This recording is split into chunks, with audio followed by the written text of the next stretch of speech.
Welcome to Pandora, my 1,000-gallon cloud rainforest vivarium, a personal biological project of mine, where I've created an entire tropical ecosystem within glass, full of exotic plants, fungi, and creatures of all kinds, fearsome and beautiful.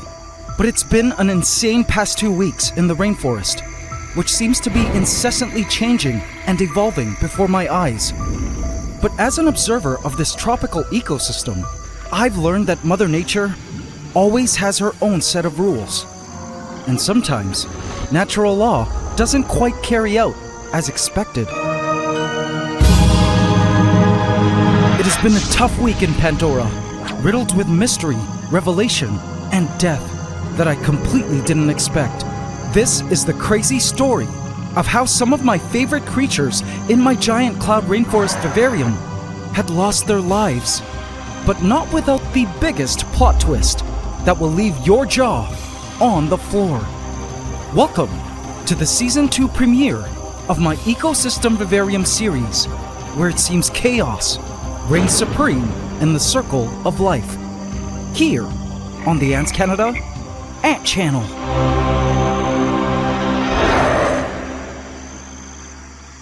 Please subscribe to my channel and hit the bell icon. Welcome to the AC fam. Enjoy. It was Pandora's age of Arachnida, and Lady Deathstrike, our resident giant huntsman spider, was hugging her second egg sac now. This egg sac was a bit of a surprise, because Lady Deathstrike had already given birth to an egg sac, which gave rise to a huge team of babies that I already released into Pandora, who are now growing up in the forest, feeding on little insects. But this second egg sac meant another team of babies were on their way, from sperm she had saved from her one mating months ago. Or it was possible this egg sac was a dud, full of unfertilized eggs. Or another possibility was that she managed to mate again with another male, while escaped into my home in the last episode. Whatever the case, I would be keeping my eye on Lady Deathstrike and this new mysterious egg sac. Now I didn't know it yet, but this egg sac wasn't the only surprise Easter egg I'd be stumbling upon in the rainforest this week. Little did I know, I was in for the greatest surprise. It seemed like a typical day in the rainforest. Up on the rock wall was Smaug, our resident sun skink, basking under the sun lamps. He was the apex predator of the lands and loved being high up where he could survey his kingdom. But ew, Smaug, there's an earthworm up there. Gross, but weird to see it all the way up here. Oh, never mind. Down the waterfall it went. Yay, food for the crabs. When not sunbasking, Smaug is usually at ground level, hunting for insects all morning, and once full, disappears below ground into his extensive subterranean burrow. All around him, the main prey animals in the forest, of course, were the crickets, of which there was a great abundance.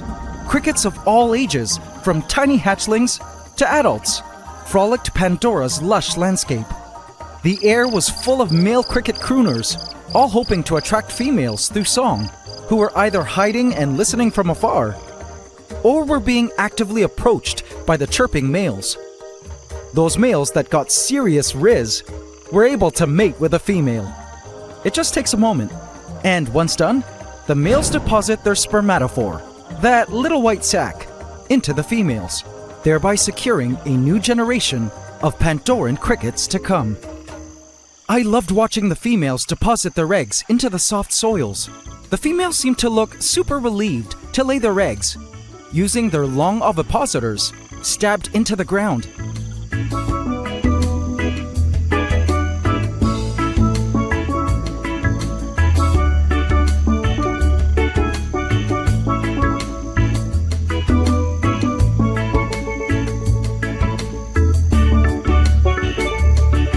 The crickets were amazing at keeping plants trimmed, especially the mosses. Apparently this species of cricket is also known to eat meat from time to time, but I haven't seen them eat other insects for nourishment. At least not yet. Swarming nearby a female cricket was a mass of ants. It was the Terra Raiders, the resident marauder ants. I always loved seeing them out and about because this colony has truly beat the odds, having stood up against 2 enemy invasive ant colonies in the past, like the Dark Horde, the invasive black crazy ants of the lands, who, by the way, were strangely nowhere to be seen now. I could only see a few workers wandering around. They were last seen moving their brood into the stump, but wherever they were hiding, they must have been laying low in order to grow their numbers in secret. But the Terra Raiders were the current ruling ant species of Pandora. The interesting thing was that the marauders left the living crickets alone, but once the adult crickets expired to breathe their last breaths of air, the marauders were always the first on the scene to clean up, to take the dying insects home to their nest. The Terra Raiders were the best cleanup crew for dead insects, and as I found out later, a little too good.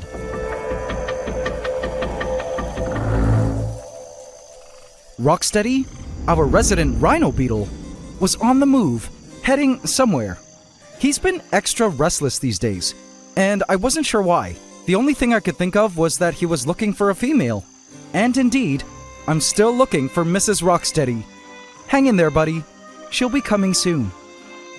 Up on the vine, I caught sight of our principal flyer in Pandora, the pretty damselfly. And check out how she's been able to deal with the periodic rainstorms that blow through.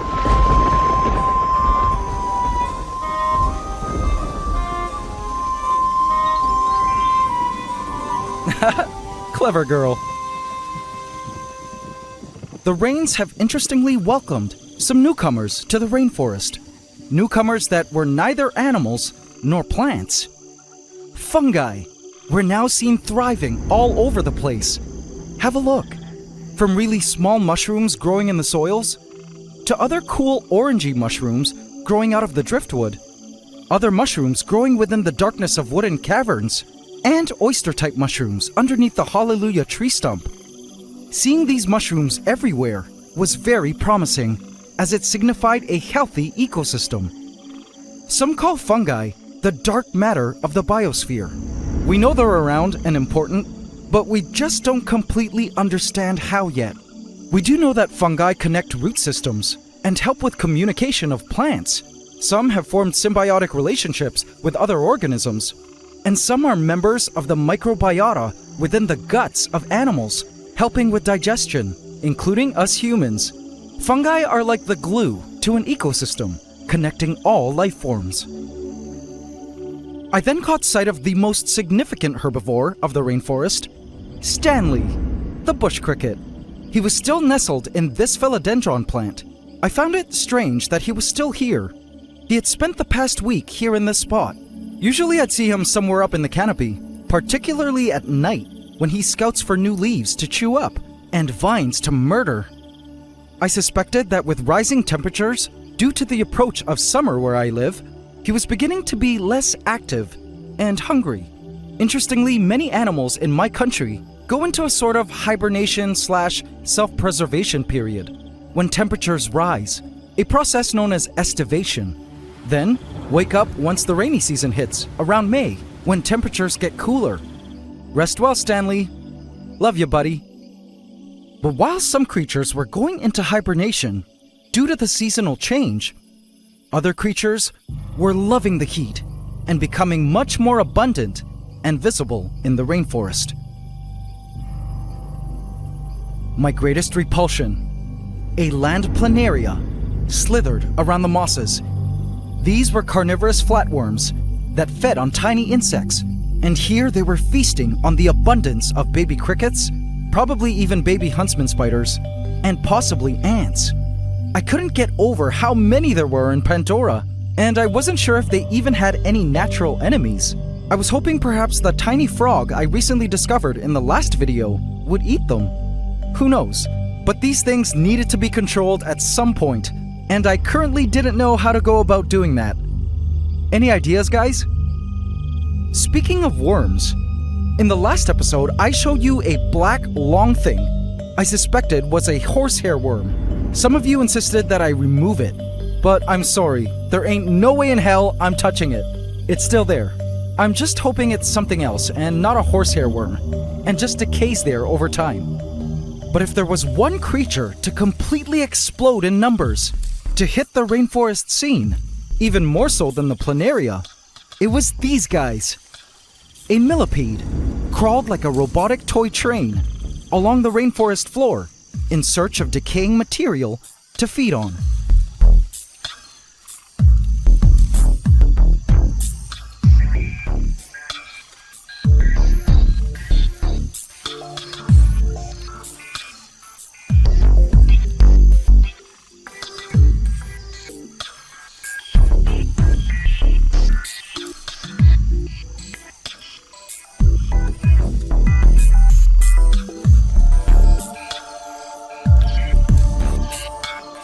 I don't know when it started to happen, but the millipede seemed to have just exploded out of nowhere. It blew my mind just how many millipedes there actually were in Pandora now. What was once an infrequent sighting of these little millipedes was now a sighting no matter where you looked in the rainforest. I could see them mating, feeding on dead leaf litter on the forest floor, breaking down pieces of vine fallen from Stanley's past meals, even feeding on dying crickets. What's crazy is that, like the planaria, these millipedes don't have any natural predators. They're toxic, producing a ton of poisonous substances, including hydrochloric acid, hydrogen cyanide, various organic acids, and more. So nothing dares to eat them. Not frogs, not spiders, not even Smaug. So guess for now it was Pandora's Age of the Millipedes as well.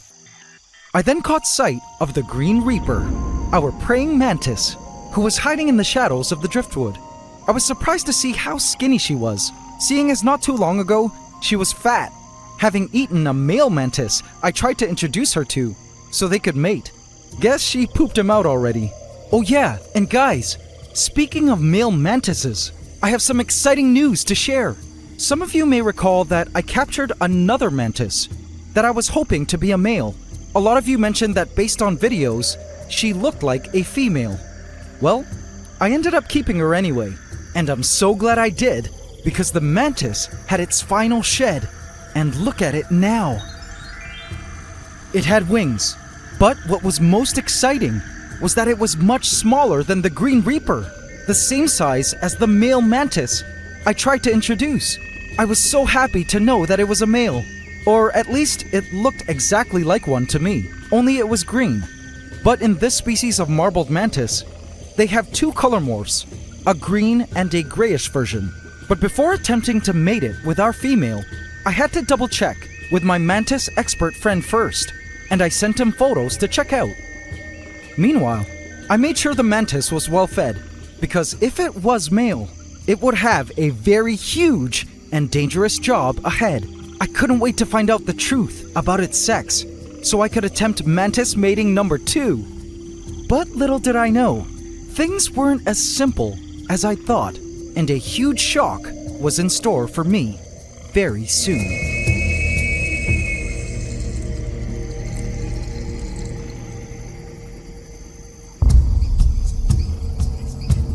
Night fell, and all seemed normal in the rainforest. So beautiful and spiritual.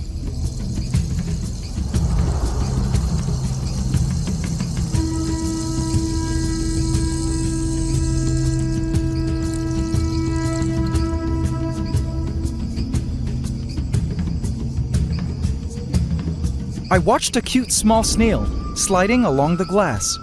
I always found snails to be hypnotic in the way they moved, so slowly and gracefully, seemingly carefree, as they went about in search of plants to chew on.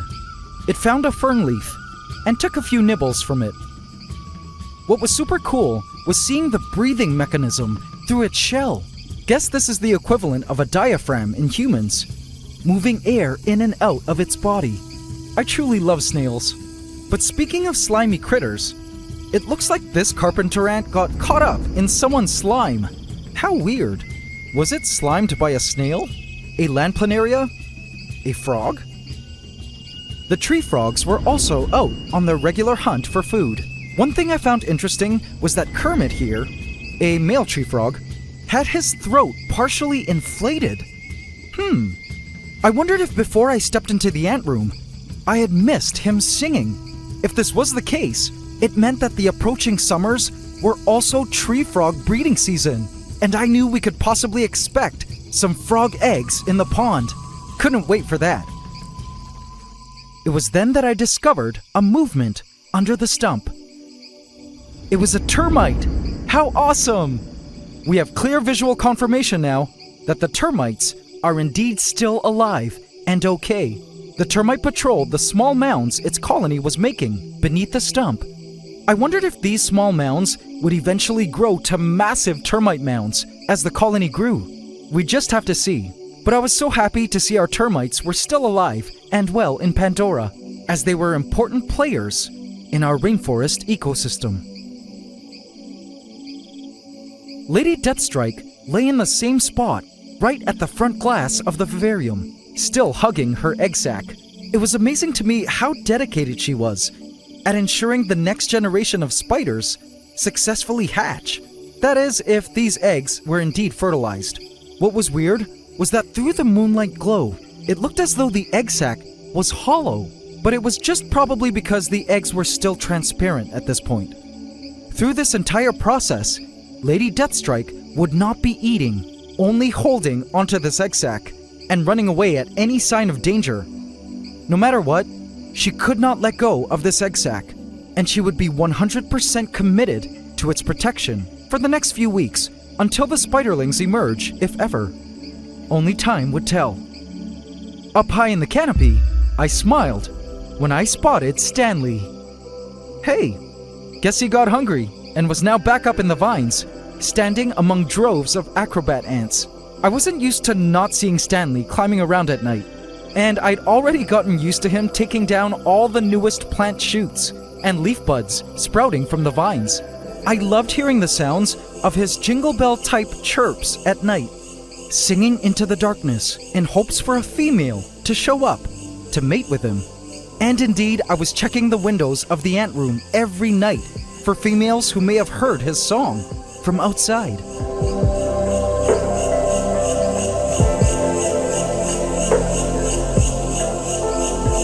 I was determined to eventually find him a mate.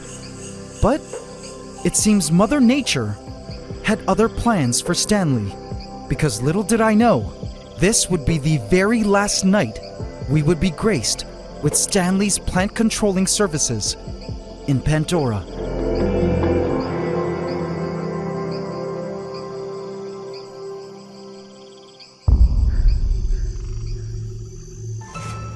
A commotion caught my eye on the forest floor. What is that? My heart dropped into my stomach when I realized what I was looking at. A cricket was eating something rather aggressively, and though it looked like a dead leaf, I knew it wasn't. A leg. No! Stanley! A Terrorator Ant Major and the cricket were fighting over the remains of Stanley, whose abdomen had been completely consumed. My heart broke, watching Stanley's half-eaten body being thrown around by the cricket. No, Stanley! This was not how I imagined him to go. I watched as the ants continued to battle with the cricket over Stanley's carcass.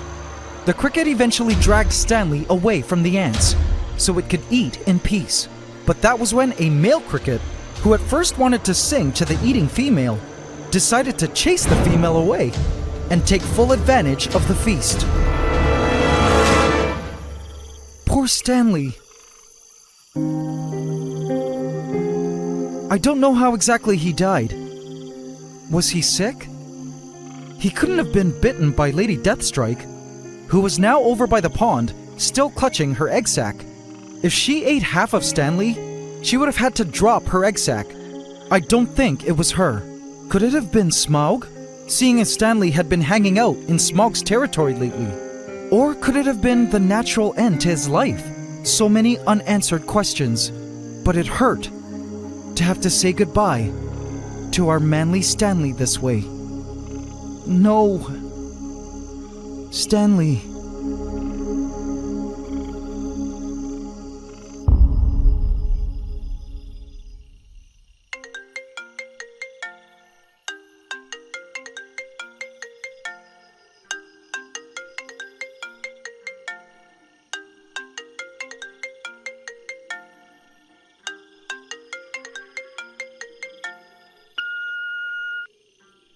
Hey man, it's JP. So I took a look at your photos of the mantis, and I'm sorry to say, but your mantis is a female, not a male. Based on the last segment of the abdomen, she is 100% female. It's possible for mantises to be smaller as adults if they don't eat as much. Anyway, best of luck. I hope you find a male soon. Peace. Hey man, thank you JP, I appreciate that. I'll just have to keep an eye open for a male, I guess. Ciao.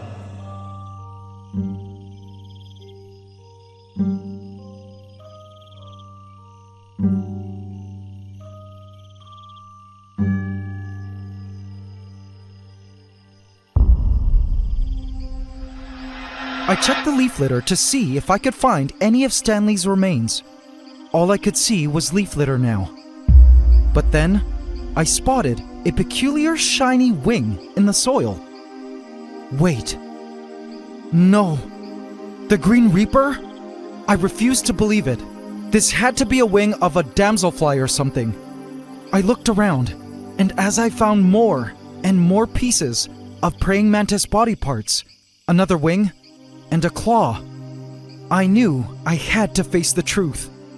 Our Green Reaper had also passed away. The fact that the body parts were scattered around could have meant that she was killed by Smaug or something, or that the crickets had simply tore her up and scattered her remains around the vicinity of her death. Or both. Could it have been a horsehair worm breaking out of her in the pond, then crawling onto land where she proceeded to die? The exact cause of death, once again, was unknown, and I was so sad that I couldn't say a proper goodbye, nor look at her alive one last time. With the loss of both Stanley and the Green Reaper, it was definitely a sad, sad week in Pandora, and I broke down and cried.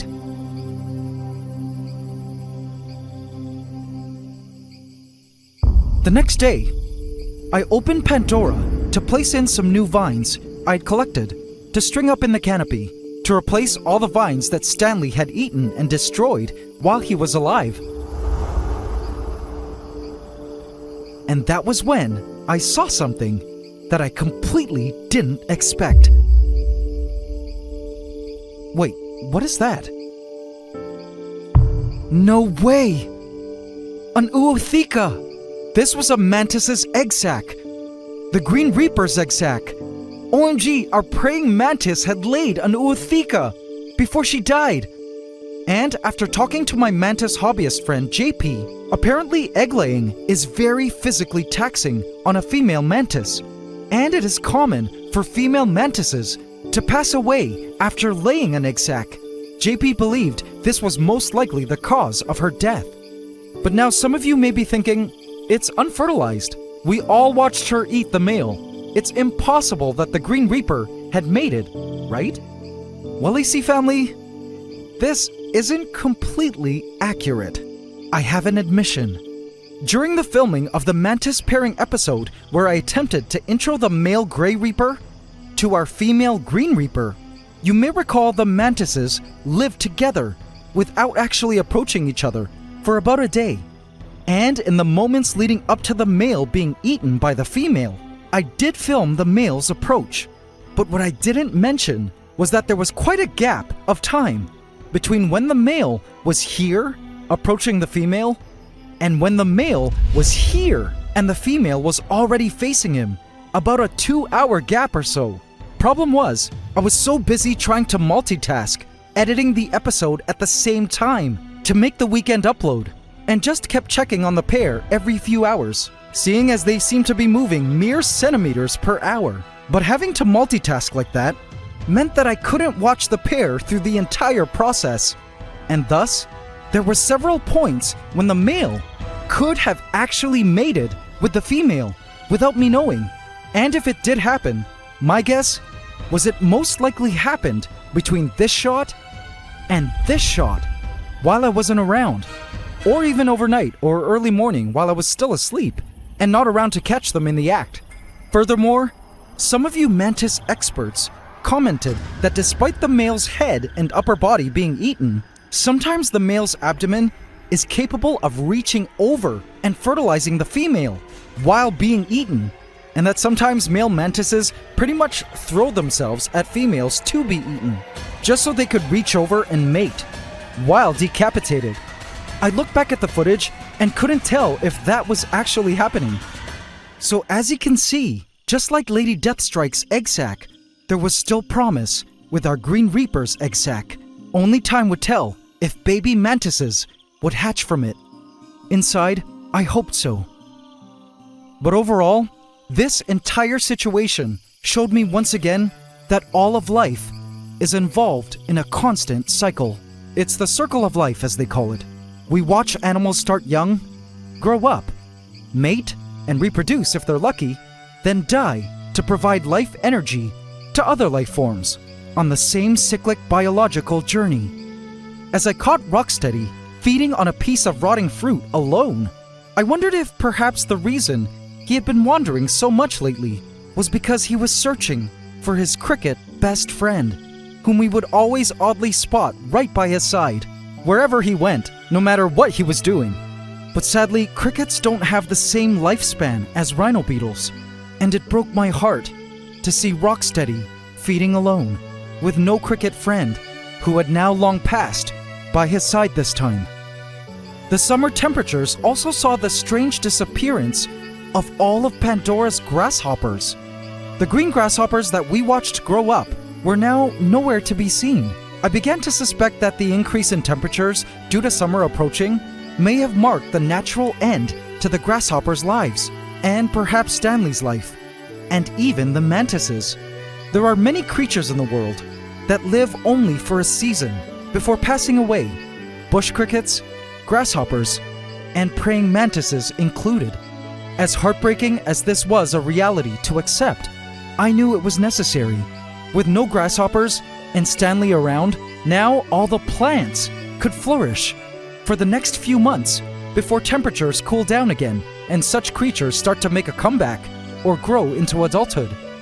New seasons bring new animals, which bring new ways for an ecosystem to cycle its nutrients.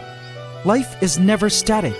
It's never owned by one creature or life form, but borrowed for a particular length of time, then given up where it flows back to the system.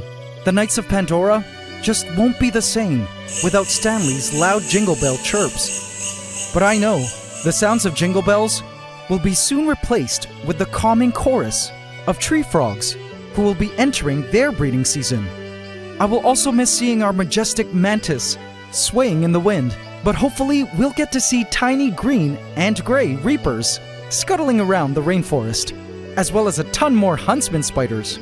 In terms of the smaller, now confirmed female mantis, I released her into Pandora to live out her remaining days within the Vivarium and take our Green Reaper's place in the rainforest. In no time, she captured a cricket and began to feast.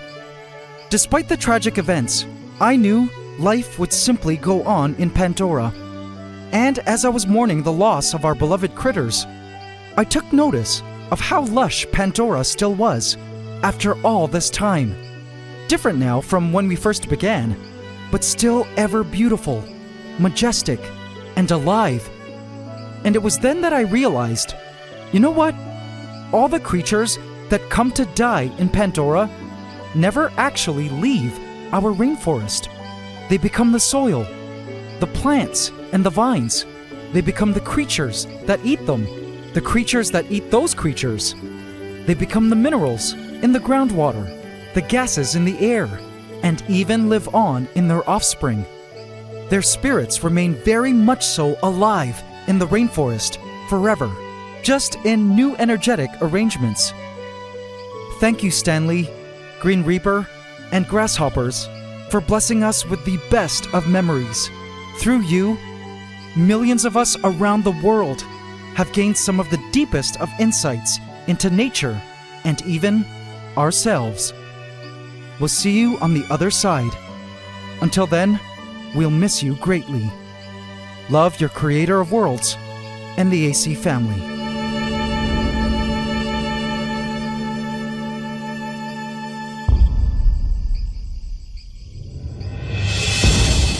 I spotted a swarm of ants on the forest floor. They looked like a new species of ant I hadn't seen yet in Pandora. Or... wait a sec.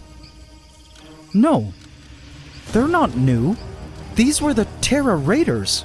But why did they look different and not as smooth? As I looked closer, that was when I realized what I was actually looking at. Oh no! Mites. Vote in my community tab to affect this story. Welcome to Pandora, my 1,000-gallon cloud rainforest vivarium, a personal biological project of mine where I've created an entire tropical ecosystem within glass. It's undoubtedly been the most mind-boggling experience, watching the vivarium and all its living creatures live out their lives as they would in the wild. And so far, despite the never-ending highs and lows, the rainforest ecosystem within has been surprisingly stable. That was until last week, with the sudden appearance of some unwelcome creatures. I spotted a swarm of ants on the forest floor. They looked like a new species of ant I hadn't seen yet in Pandora. Or... wait a sec. No, they're not new. These were the Terra Raiders. But why did they look different and not as smooth? As I looked closer, that was when I realized what I was actually looking at. Oh no! Mites. And turns out, these mites weren't the only unwelcome guests appearing in the rainforest this week. I was in for the craziest surprise. Please subscribe to my channel and hit the bell icon. Welcome to the AC family. Enjoy. A super major came crawling along the forest floor, completely riddled from head to cloaca with mites. It looked so itchy and uncomfortable, and it pained me to watch as the super major crawled along, heading back home after a foraging expedition. Now you must be wondering where on earth these body mites came from. Well, I've had experience with ant mites in the past, and there are a couple of possibilities that could have occurred, and I think both will surprise you. But aside from these parasites, there were other unexpected and unwelcome guests that appeared in the rainforest this week that sent me screaming like I had seen a ghost. But before I get into all of that, there were other parasites appearing more and more in the rainforest that were equally as concerning. An acrobat ant came strolling along the surface of a syngonium leaf, gaster held high above its head in perma-threat pose.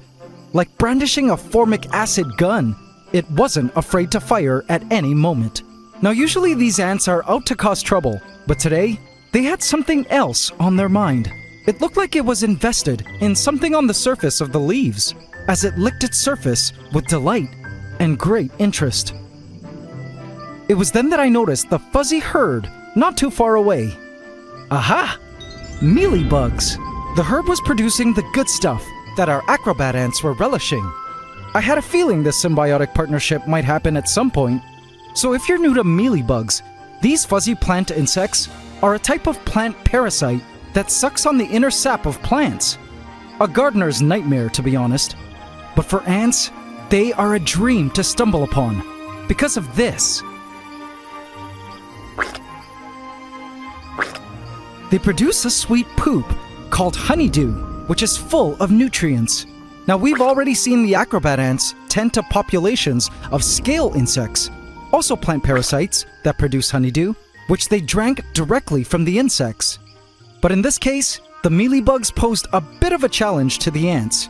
They couldn't get near them because of the fuzz. Have a look at this mealybug colony, completely enveloped in the fuzz. That fuzz is a waxy type substance that is super sticky, like a spider web. And if you look closely, it looks like an ant already had the unfortunate event of getting stuck in the wax. Let's pretend to be an ant for a sec and try to touch some of the waxy fuzz.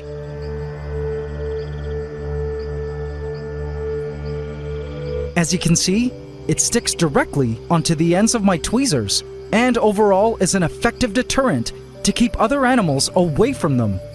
Furthermore, the wax helps protect the babies, as seen as the tiniest yellow critters moving around in the waxy fuzz, until they develop enough of the protective hairs to allow them to leave their main fuzzy wax home to start other colonies of mealybugs in other areas of the plant or their environment. Here in Pandora, they just appeared one day, having been transported by way of some plants I had planted in the vivarium. And man, have these parasites just colonized the asparagus ferns, creating masses of mealybug waxy populations everywhere. I did try to release a ladybug into Pandora, which feeds on plant insects like mealybugs, but it was nowhere to be seen now. It must have been eaten by something and died. But knowing they were producing ant food for the acrobat ants was promising, and cool to see this new symbiotic partnership between the mealybugs and the acrobat ants.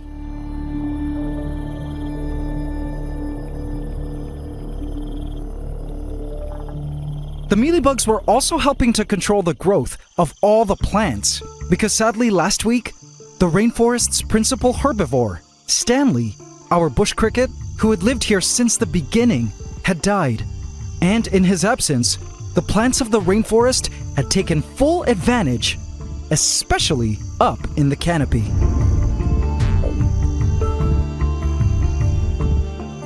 Our canopy at the top of our rainforest was now full of foliage, totally transforming the area.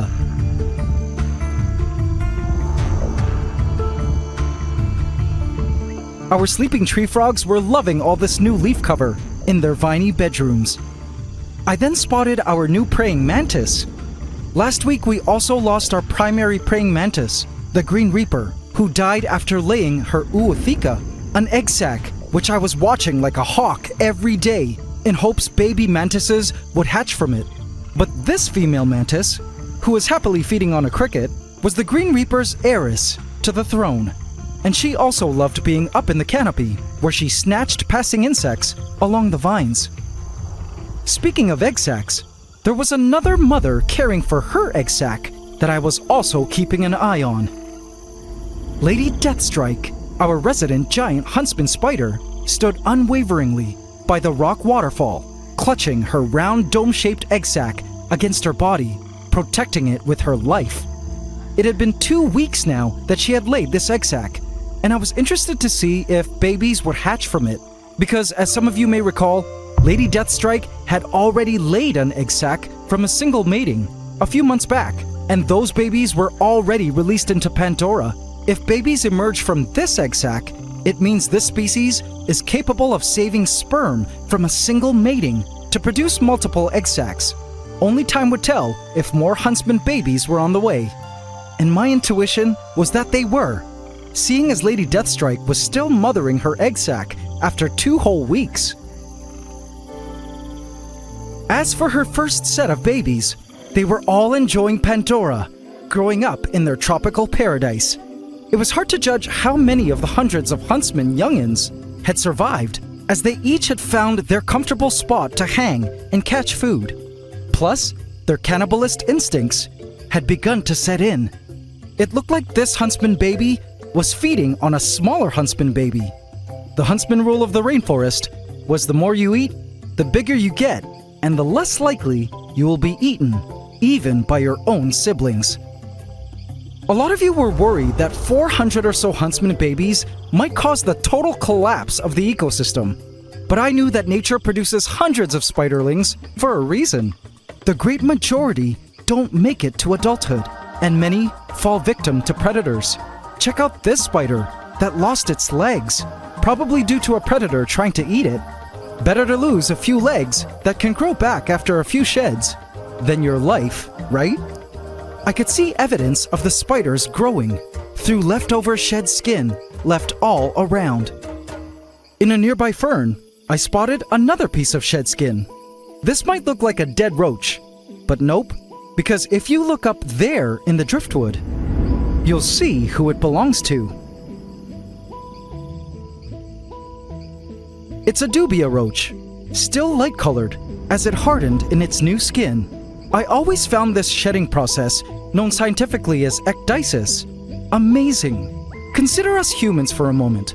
We humans don't need to shed like arthropods do because our skin cells are constantly renewing, then shedding and flaking off as we scratch, sweat, or go about our own business in life. But all arthropods, from insects to arachnids, have a hardened shell as skin, which is awesome for protection. But the drawback is it's not so stretchable and self-renewing like our skin. So all arthropods need to constantly shed as they grow. A new layer of exoskeleton develops underneath the exoskeleton, and they shed, exposing their new exoskeleton, which at first is soft and white. During this period that the insect is hardening, the new skin expands to the new size, larger than their old exoskeleton, and it develops melanin to darken in color. The development of melanin after each molt is actually why there are no albino insects, crustaceans, or arachnids. But this hardening period, known scientifically as tanning, is a dangerous time for the insects, as they can't really fend for themselves during this period and can easily fall victim to predators. So this roach is smart to crawl into this wooden crack like this. But now on the topic of arthropods transiting into new life stages as they grow, this brings me now to addressing the mites on our ants. Here's where things get interesting, guys. So in my experience with keeping ants, there are two kinds of ant body mites. Well, actually three, but for our purposes, these mites on the marauders are one of two of the following types. One, vampiric blood-sucking mites that eventually kill the ants, which I hope these mites aren't, because if they are, these ants will all be wiped out pretty quickly, maybe in a week. But these mites could also just be passengers. Yup, passengers, called phoretic mites, which are actually normal ground mites that feed on decaying material that have transformed into a sort of dormant life stage of mite that stick onto the bodies of insects when environmental conditions become unfavorable for the mites. Phoretic mites don't actually harm the host insects, they only hitch a ride. Good thing is, phoretic mites do transform back into ordinary mites once environmental conditions return to normal, thereby detaching from the host insects. The aim of these kinds of mites is that the host insects transport them to new favorable areas where they can fall off and live. If these were phoretic mites, I suspect that the sudden warmer temperatures, due to the approach of the new warmer season where I live, caused the mites to become phoretic body mites, and we're just waiting for the weather to cool down again. It's a cool adaptation if you ask me. So the big question was, were these the bad blood-sucking mites, or were they simply phoretic mites? Well, AC family, I had a plan to find out, and I'll show you how.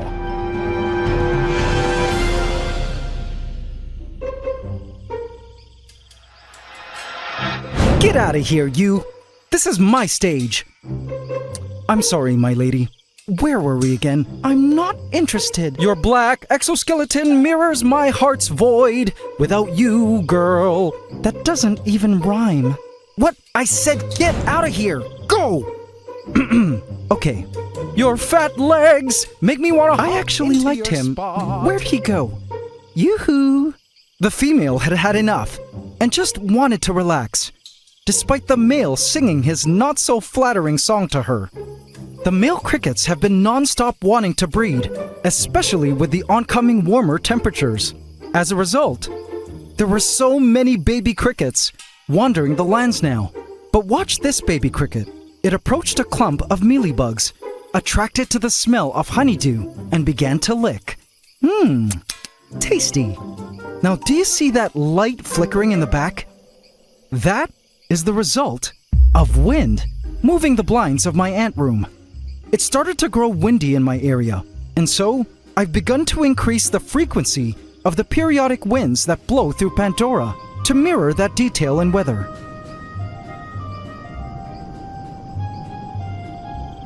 The wind in Pandora is produced by an electric fan set on a timer that blows fresh air into the vivarium from the outside, creating the most refreshing breeze flowing through the forest. It was actually quite therapeutic to watch.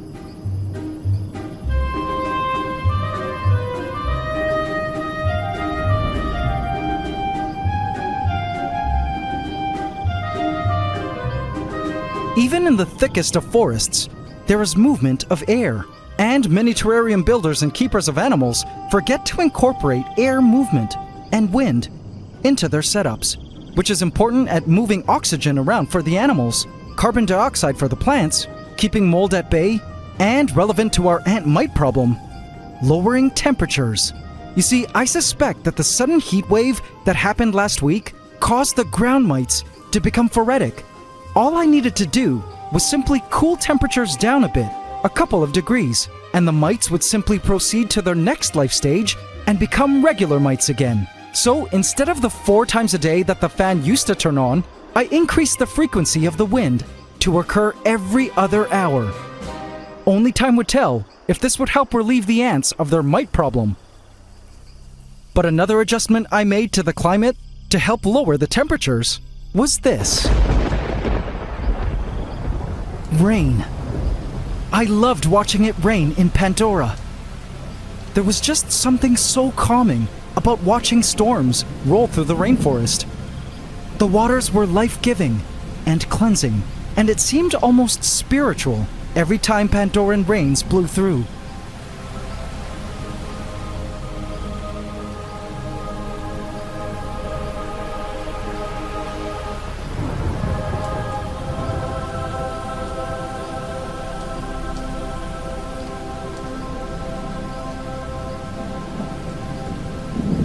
So to help further cool down the rainforest, I increased the length of time that it rained, as well as the frequency, just for this week, to see if it would help the mite problem. The rains ended, and as much as I enjoyed watching the rainforest during the storms, I also enjoyed watching life in the rainforest post-rains. A nomad took advantage of the loose soils and began nest construction, moving large pieces of dirt from below ground. I still don't know the exact species of these ants. Anyone care to take a stab? Millipedes, now the most abundant detritivore on the forest floor, emerged in droves due to the moisture. Have a look.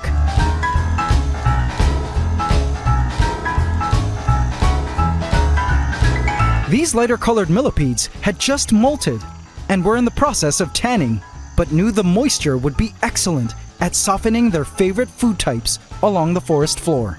The rains had made these decaying vines soft and more chewable, as well as this piece of sunskink poop, which another millipede was going to town on. Yum. But as cute as the millipedes were, these creatures that gave me the shivers were also emerging in abundance after the rains. Land planaria, carnivorous flatworms, slithered through the moss in search of prey. These things gave me the heebie-jeebies, even more so than the normal earthworms, which also slinky around above ground every time it rained. Notice the difference in movement, though, between the earthworm and the land planaria. One stretches then contracts as it moves, and the other just kinda slides along like a slug. That's how I can tell the two apart. But to my surprise, the rains had caused a brand new creature I never imagined would be living in Pandora to reveal itself for the very first time. It was crawling on the forest floor. Look! A centipede crawled around inspecting the darkened spaces of the leaf litter for prey.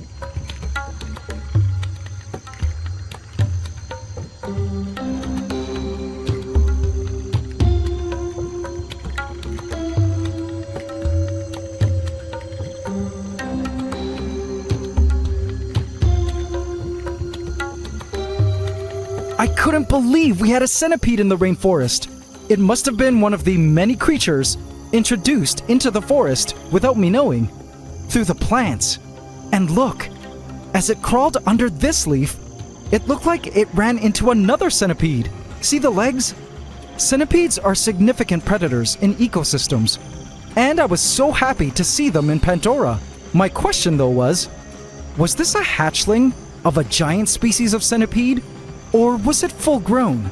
My guess was the former, seeing as they suddenly only appeared now, as if a bunch of them just hatched from eggs in soil. Anyways, I couldn't wait to tell. And if it was one of those giant centipedes, You better believe I would not be setting my foot into the vivarium forever, as they are highly venomous as adults. I hoped it would eat the planaria. The rains also brought joy and new life to the plants, especially the mosses. Have a look at how beautiful this species of moss is, as it captured beads of water that look like perfect giant glass balls.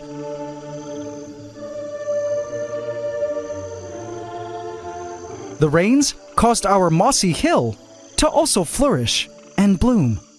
Now, speaking of this mossy hill, this is the territory of our resident sunskink Smaug. But I had grown worried over the past few days. I'm sad to share that Smaug had strangely gone missing. It was now the 4th day that Smaug has been nowhere in sight. I would usually see him basking during the day at all his favorite spots, but not these past 4 days. This began to worry me greatly, and obviously the idea that he had died haunted me, especially because I had traumatically lost 2 of my favorite animals over the past week. But I suspected that Smaug was perhaps laying dormant due to the heat, hiding out deep inside his mossy hill. I made sure to always smell the vivarium for the stench of a rotting carcass. But so far, all I could smell was the usual refreshing zing of tropical plants and moss. I resolved to look inside the hill with my endoscopic camera if he continued to go missing the next day.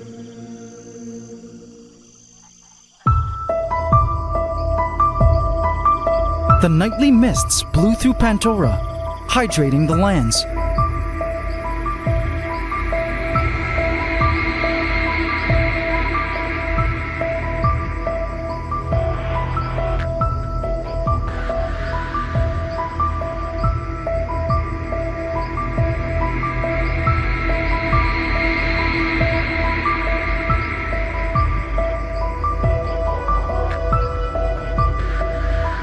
A gecko had emerged to begin its nightly hunt. They were shy and elusive creatures. Our mantis was asleep up high in the canopy. Isopods had emerged to feed on decaying material all over the rainforest. The mite-infested supermajor was still wandering the forest floor. Up high in the canopy were the tree frogs, emerging to feed on insects. Here was Kermit, and up there was Miss Piggy. I loved seeing the frogs in their new lush canopy. By the way, it was World Frog Day a few days ago, so to all of you frog fans, happy World Frog Day. Frogs are some of the world's most underrated animals, in my opinion. I mean, consider the fact that they have such cool skin. It looks like Kermit here is shedding his skin tonight. See him vibrating and opening his mouth? Frogs shed their upper layers of skin by moving their bodies, then eating the skin afterwards for nourishment. Another cool thing about frog skin is it's super permeable. In fact, frogs don't need to drink water through their mouths. It's just absorbed through their skin, as well as nutrients and even oxygen molecules. In fact, because frogs have such permeable skin, they are good bioindicators of whether an environment is good or bad. If an area is populated with lots of frogs, it indicates a good and safe environment. And Pandora had 4 very healthy and happy froggies.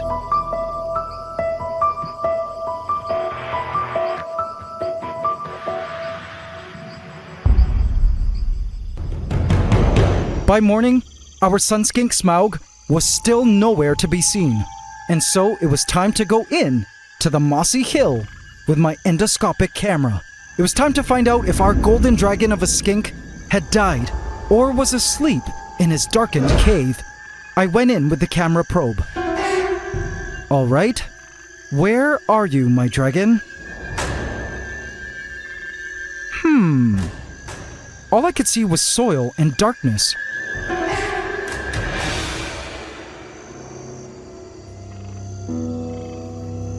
And the frame of the inside of the mossy hill. I continued to inspect all areas of the darkness I could access. To my disappointment, Smaug was nowhere to be seen. Had he buried himself into the soils? I began to grow extremely worried. Could he be behind the moss wall on the other end of the vivarium, where I spotted Rocksteady climbing? But just as I was about to look, I noticed a tiny head peeping out at me. "What are you doing?" Smaug inquired, from high up at the rock wall. "Smaug! There you are! I was looking everywhere for you!" I guess the bright light of the camera, probing his lair, spooked him out and caused him to flee through a back door. Oops, my bad, Smaug.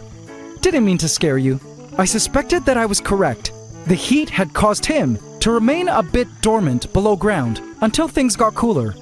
But temperatures were now slightly cooler than it was this past week, and Smaug was just waking up to go back to his regular routine of sunbathing and hunting. But a scene on the forest floor caught my eye.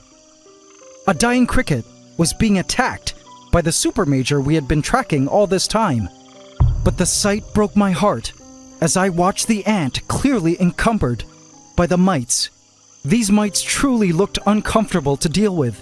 I suspect that both phoretic mites and parasitic mites really prefer to attach onto ants because once ants are adults, emerging from their pupal stage, they no longer shed their exoskeletons for the rest of their life, as they remain the same size until their death, which was good news for the mites. Normally, this ant would be on its way back to the nest after finding this dying cricket to inform the colony of its new find, but instead, I was so saddened to watch the ant simply lay there, motionless, on the forest floor. Poor ant. But as it stood still, I noticed something. Do you guys see it too? Is it just me, or are there less mites than yesterday? Have a look at the super major yesterday. And have a look at it now. Yes, this could be a different super major, but regardless, based on past experience with phoretic mites, all ants of a single colony have generally the same degree of infestation, seeing as they all live in the same place underground, where the mites attach to them when they become phoretic. But do you guys notice that there are now less mites? If this was the case, then perhaps the mites were phoretic and were gradually proceeding to their next life stage to fall off the bodies of our Terra Raiders. I would be able to know for sure within a week's time.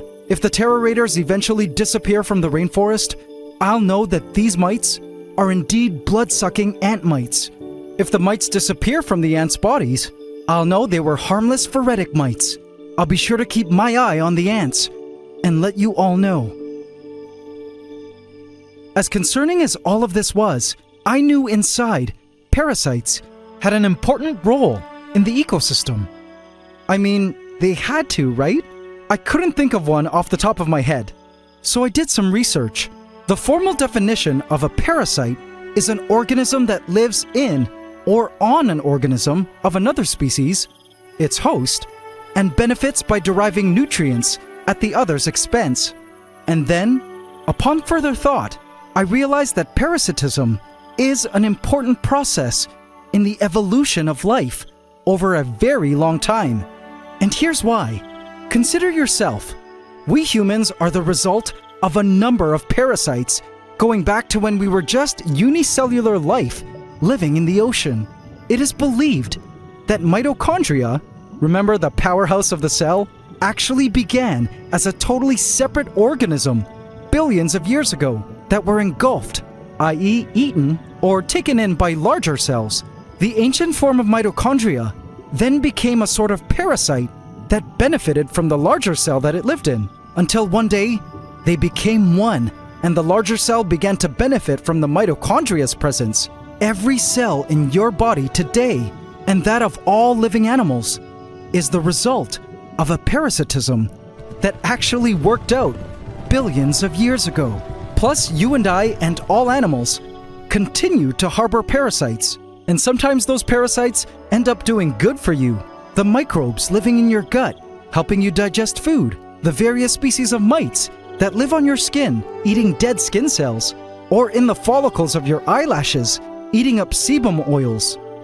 Parasitism happens in all life forms, and at times, the union of parasite and host actually benefits both parties. In the case of the mealybugs in Pandora, consider that, yes, The mealybugs are parasites to the plants, and one might feel they don't particularly benefit the host plant, right? But as I watched the acrobat ants frequenting the leaves, I began to realize that perhaps having all these acrobat ants around might in the long run actually deter plant pests like caterpillars. In this case, having the mealybugs around, taking some of their life juices, is a worthy cost in exchange for safety from herbivores. What if the protective mealybug hairs also help ward off caterpillars and dangerous herbivores too? Understanding this partnership helped me realize the brilliance of Mother Nature and hence reconcile the existence of parasites in the natural world and in our rainforest of Pandora. I just prayed our Terra Raiders would be okay.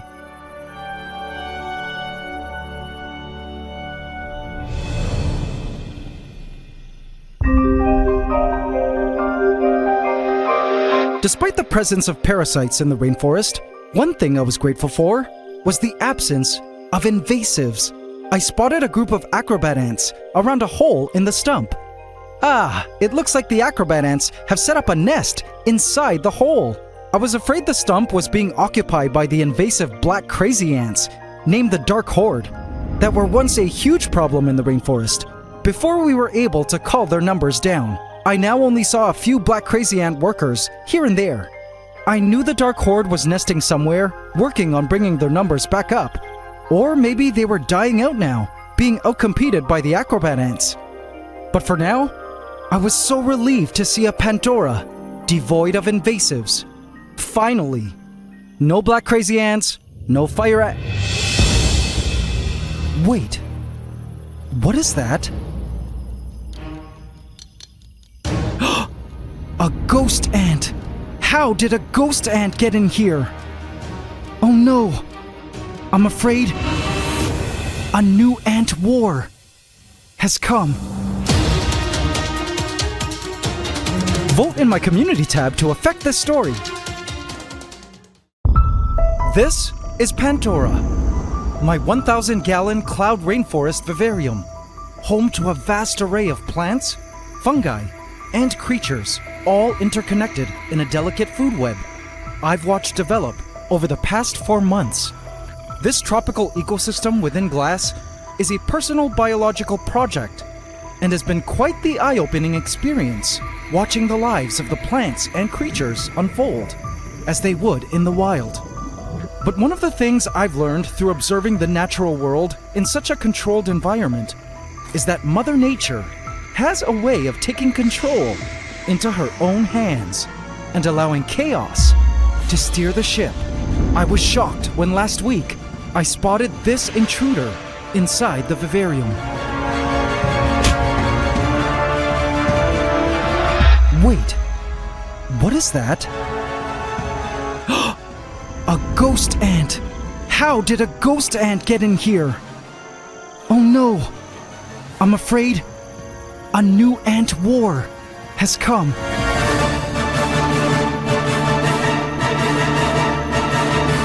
Welcome to the AntsCanada Ant Channel. Please subscribe to my channel and hit the bell icon. Welcome to the AC family. Enjoy. The ghost ant scurried its way down the glass towards the lower portion of Pandora. It pained me to see that ghost ants had officially infiltrated the rainforest. How did they get in here?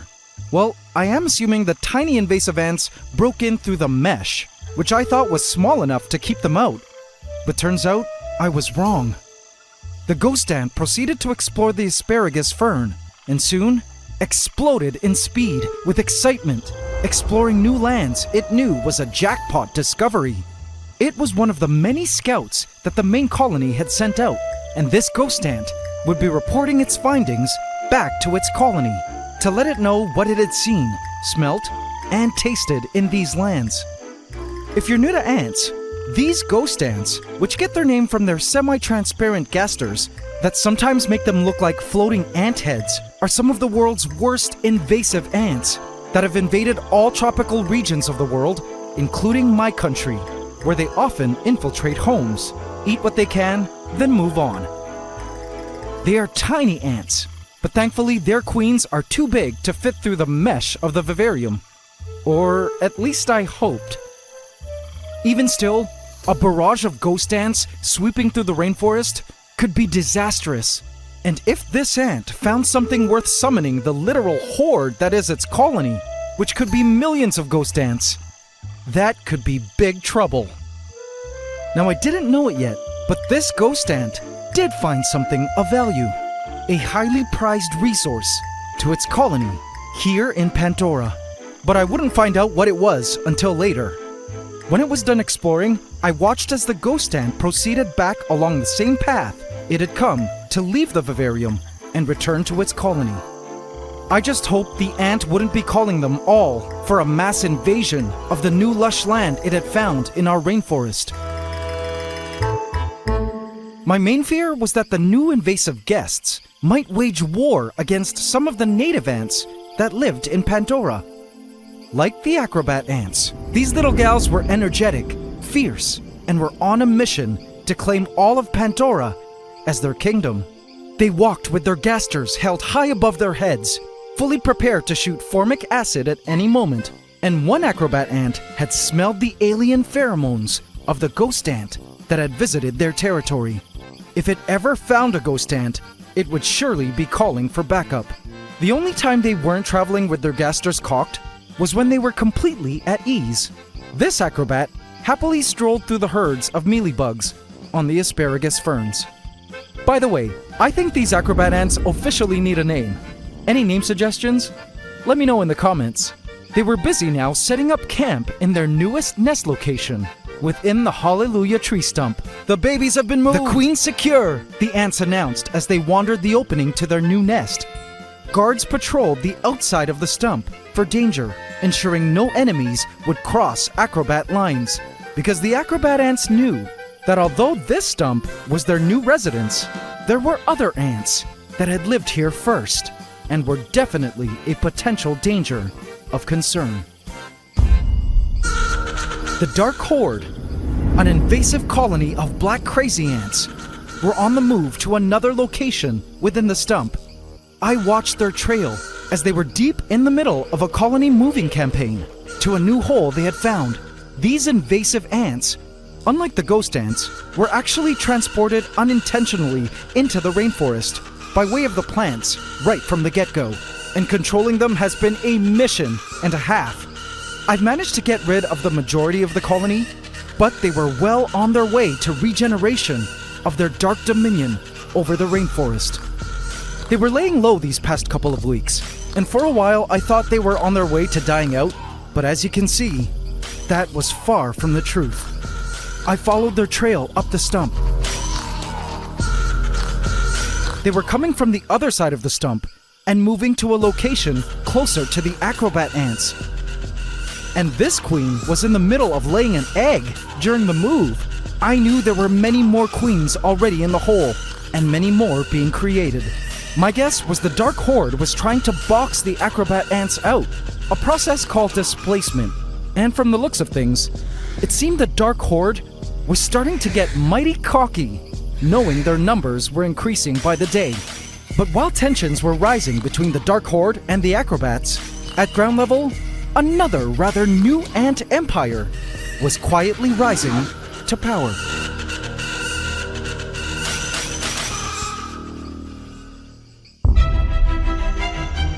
Gnome ants, which I only started seeing in the forest just a few weeks ago, were now the primary dominating ants of the forest floor. They had seized a young huntsman spider and were taking their prized catch home to their nest.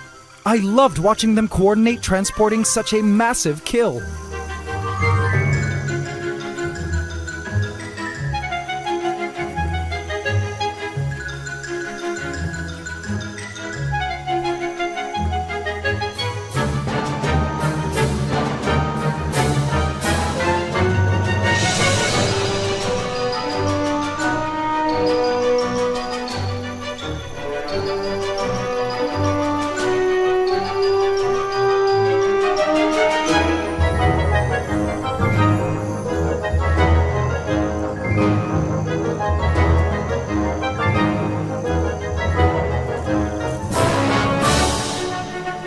Now, I believe their queen, who was somewhere underground, was another one of the multitude of creatures in Pandora that was unknowingly transported through the soils of the plants months ago. But we didn't get to see the workers until just recently. I don't actually know their exact species, but they sort of resembled a tinier version of fire ants. Watching them masterfully handle this killed spider was evidence that they were a tiny yet terrible force to reckon with as far as ants go.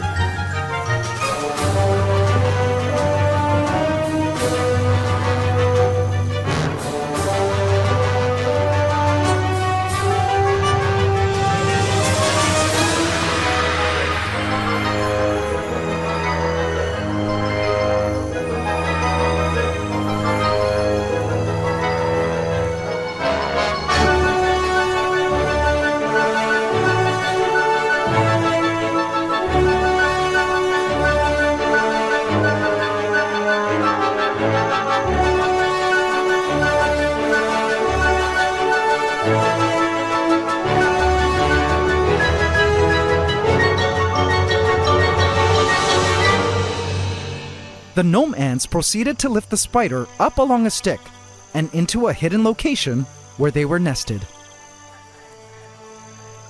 I was happy to see the ants had successfully taken down a huntsman spider, because the now weeks-old huntsman juveniles were everywhere. They were growing and were so much leggier now.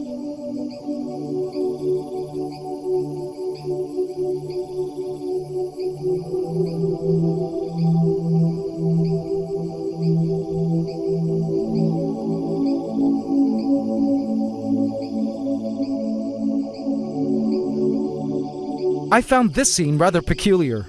This spider appeared to be eating its own silk. Why would it be doing this? Any spider experts out there care to guess why it would be eating its own silk? Guess it was taking the term food web quite literally. Okay, bad pun. These juvenile spiders were the first set of young to Our Lady Deathstrike, their giant huntsman mother, who was last seen cradling her second egg sac at a location up high in the canopy. She's been moving around every now and then throughout this egg sac incubation period. The day before, she was here, right next to the side mesh over the pond. But strangely, over the past few days, she was nowhere to be found in Pandora. I wondered where she could be hiding, especially because if my calculations were correct, the egg sac was scheduled to hatch any day now, assuming it was fertilized. I say assuming because she only mated once, months ago, which resulted in the last generation of huntsmen in the forest.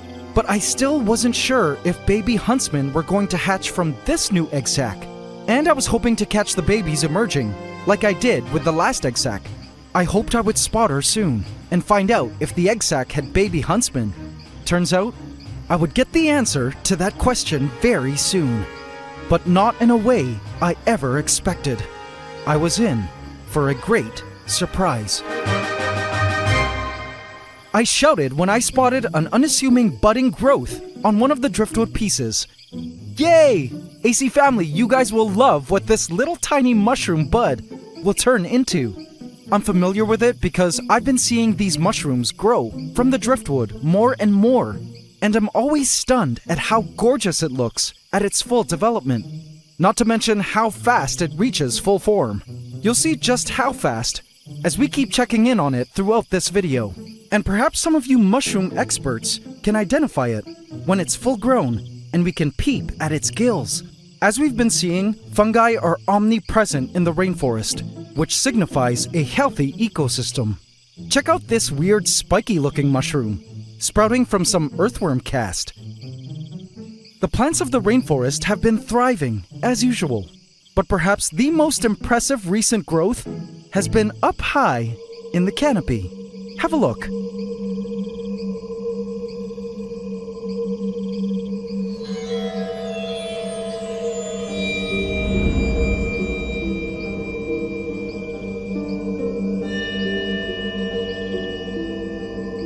The recent death of Stanley, the bush cricket that used to ensure minimal new plant growth in the rainforest, gave the plants a complete unbridled freedom to grow and expand especially up high in the canopy. The upper portions of the rainforest now took on a new, true jungle vibe with all the new asparagus fern growth. It was so beautiful. Even the vines themselves were sending out new leaves and tendrils to greet the energizing sunlight. But my plant trance was suddenly interrupted by a movement in the asparagus ferns. The ghost ant was back, and this time, it brought a friend. 2 ghost ants were now inspecting the foliage of the asparagus ferns. Okay, sis, you ate with this place. Isn't it giving? Bet Queen. It's giving high-key bougie Asian meets Gemini. They discussed, like the Gen Gs that they were. But do you really think the colony will love this place? Yes, and I'll show you why, sis. Turns out the ghost ants had finally found something truly valuable in Pandora, from which their colony would greatly benefit. Night always brings surprises in the rainforest, and this night had a special surprise for me to discover among the team of nighttime creatures. An unknown flying insect. A cricket moving through the vertical moss wall.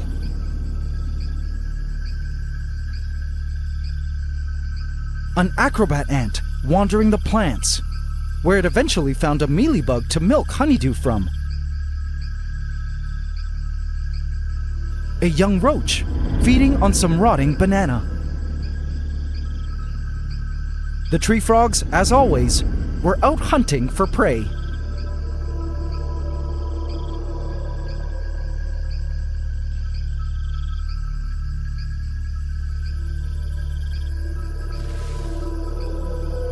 The geckos had also emerged.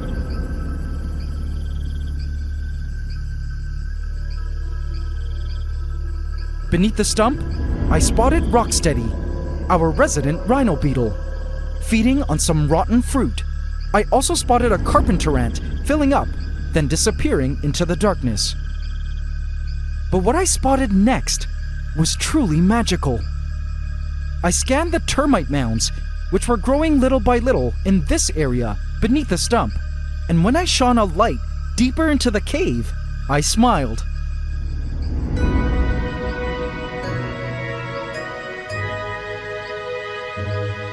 The termites had emerged. Awesome! This was the very first clear visual I had seen of the termites since episode 5 of the last season.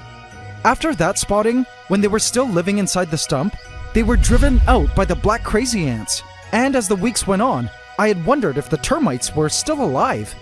I spotted soul workers here and there, but finally, here they were, swarming out in the open. The soldiers with guns on their faces, which could shoot out a toxic and sticky goo at enemies, were on guard, protecting the workers who were working on eating the wood around them. There were lots of rotting wood in Pandora for them to consume. As you may recall, back when the Vivarium was first constructed, I had buried pieces of decaying wood all around into the soils. I was looking forward to this termite colony growing in size, and their mounds becoming towering dirt mountains from beneath the stump. But as special as this sighting was, the termites weren't the biggest surprise I'd be spotting on this night. I caught sight of several of the huntsman juveniles on the glass, but I was caught off guard when I spotted this spider. Whoa! Wait, what? It was a baby huntsman, but this was no juvenile. See its size next to the mealybug? This was a newborn spiderling. No way! As I looked around some more, I spotted another. And another. The spiderlings were everywhere. Lady Deathstrike's egg sac had hatched. It was fertilized. How amazing! But where was Lady Deathstrike hiding? No matter where I looked, I couldn't find her even at night. I resolved to try looking again for our second-time huntsman mother the next day. But nothing could have prepared me for the events that occurred the next morning.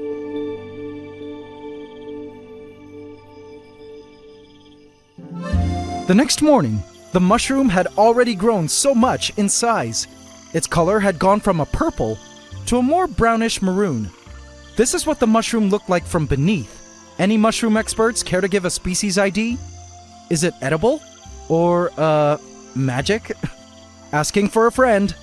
I watched a newly emerged adult leafhopper moving around with its new wings. Whoopee! I love my new wings. I love 'em, I love 'em, I love 'em, it said as it rubbed them through its hind legs and stretched them out to get the blood pumping through them. This leafhopper, again, was one of those random creatures that I don't know how ended up in the vivarium, but that I could only assume was transported by way of plants, soil, or decor. Perhaps as an egg.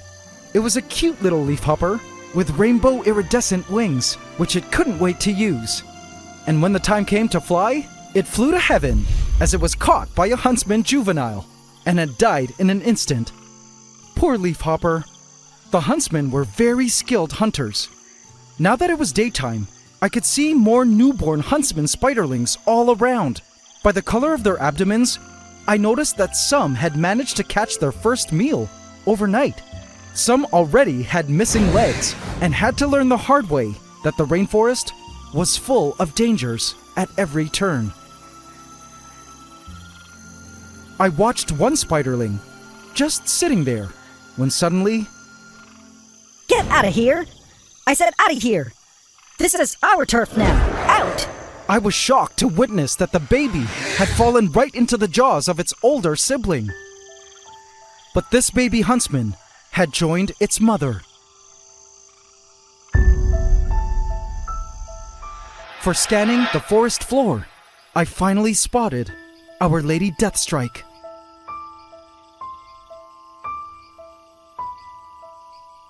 Crumpled up and dead. No, I never expected her to pass away like this after the birth of her second round of babies. But there she was, lifeless, and spirit having left across the Rainbow Bridge. It pained me to see that our giant huntsman mother, whom we followed dedicate her entire life to raising her 2 sets of children, had completed her life's purpose and expired. And so goes the harsh circle of life. As I gazed at the lifeless body of Lady Deathstrike, though my heart was filled with great sadness, saying goodbye to a legend of an arachnid, I did notice a variety of creatures coming to make use of her body. Dwarf ants had come around and began to feed. Phorid flies had already long discovered her body, drinking from exuding juices, as well as laying their eggs all over her. Mites and millipedes and soon worms would soon come to collect the food they could get from Lady Deathstrike's carcass. As sad as all of this was, I've come to learn through my observations in Pandora that in nature, death is a necessary process for life to continue. Lady Deathstrike had given birth to some 800 huntsman babies who were all now doing their best to survive in the rainforest. But even if they didn't succeed, they still were supporting other life to continue forth and thrive. The net result in an ecosystem is always life. I caught sight of a web-building spider, yet another one of those creatures I had no idea was residing in Pandora, and I noticed it had captured a mealybug. It strung it up in its web and began to feast. I was happy to see for the first time something that actually ate the mealybugs as food. But you know who else I discovered had found a liking to mealybug meat? The ghost ants. A ghost ant had picked up a stray wandering mealybug it had found and was presumably bringing it back to its colony, somewhere outside the vivarium. Pandora had recently become a breeding ground for mealybugs, plant insects that produce sweet honeydew that ants love to eat. But the ghost ants had actually found mealybug meat delicious and were breaking into Pandora to collect the stray mealybugs that were wandering the lands, that weren't surrounded by their protective waxy webs, to bring home to the colony as food. If this was what the ghost ants' business in the rainforest was, I felt it might actually be somewhat beneficial to have the ghost ants around, so long as their entire colony didn't come swarming into the rainforest, I was initially worried the plant parasites might have no natural predators, but it seems nature came to the rescue and sent them in for me. Speaking of parasites, I spotted a super major of the Terra Raiders, who in the last episode we discovered were infected by mites, and though this super major had an indented gaster, I did notice that there were less mites now than last week. I hope this meant the mites weren't the parasitic, blood-sucking kind, and that they would continue to fall off, because the Terra Raiders used to be such a powerful force in these forests, and it was sad to see them fall in glory like this. When I first started this project, I was excited to get a unique peek at the inner workings of a wild ecosystem, but what I didn't anticipate was how attached I would grow to the animals as I watched them live out their normal lives, then go once they reached their life's end. Even the death of the plants were saddening. The pitcher plants I'd attempted to plant in the rainforest months ago were beginning to wilt. As expected, the nutrients from the crickets and other creatures frequenting its soils have led to the plants failing. It was just amazing to me how different our Pandora of today was compared to what it was like when I first started the Vivarium project just 4 months ago. The turnover of creatures, plants, and fungi blew my mind. It's incredible how much a 1,000-gallon volume of rainforest can change in just a third of a year. The species living in it, the vegetation, the biological relationships and interactions, so many changes in such a short amount of time. I felt honored to be able to be an observer and to learn about the true lives of living things in the rainforest. I was still waiting for our mantis egg sac laid by our late green reaper to hatch, which apparently could take up to 6 months. Overall, as our rainforest morphs and evolves more and more over time, one thing was for sure: Pandora would forever be the greatest revelation of how epic the story of all of planet Earth must truly be.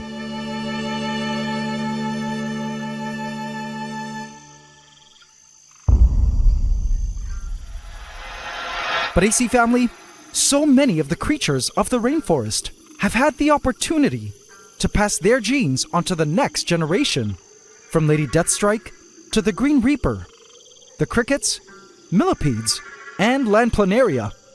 But for the longest time, I've been hoping to find a mate for another very beloved creature in the forest. And today, I had some great news for our resident golden dragon.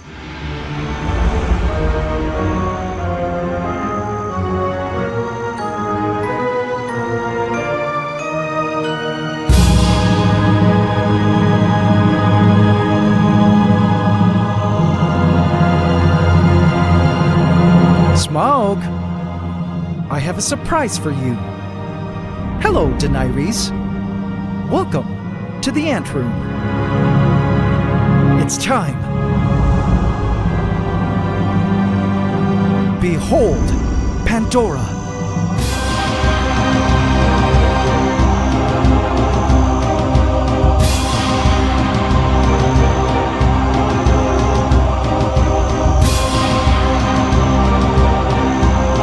Your brand new kingdom for you to rule with an apex king. Be free.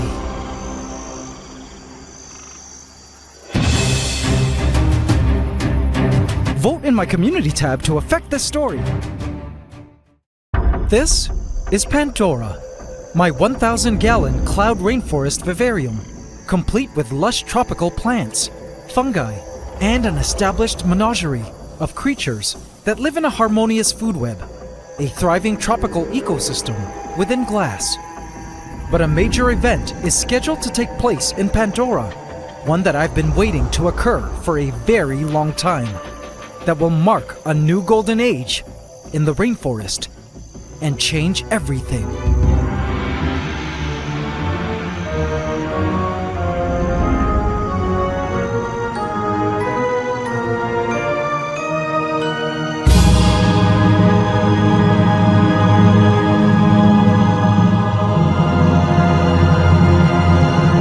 Smaug, I have have a surprise for you. Hello, Daenerys. Welcome to the Ant Room. It's time. Come with me. Behold, Pandora.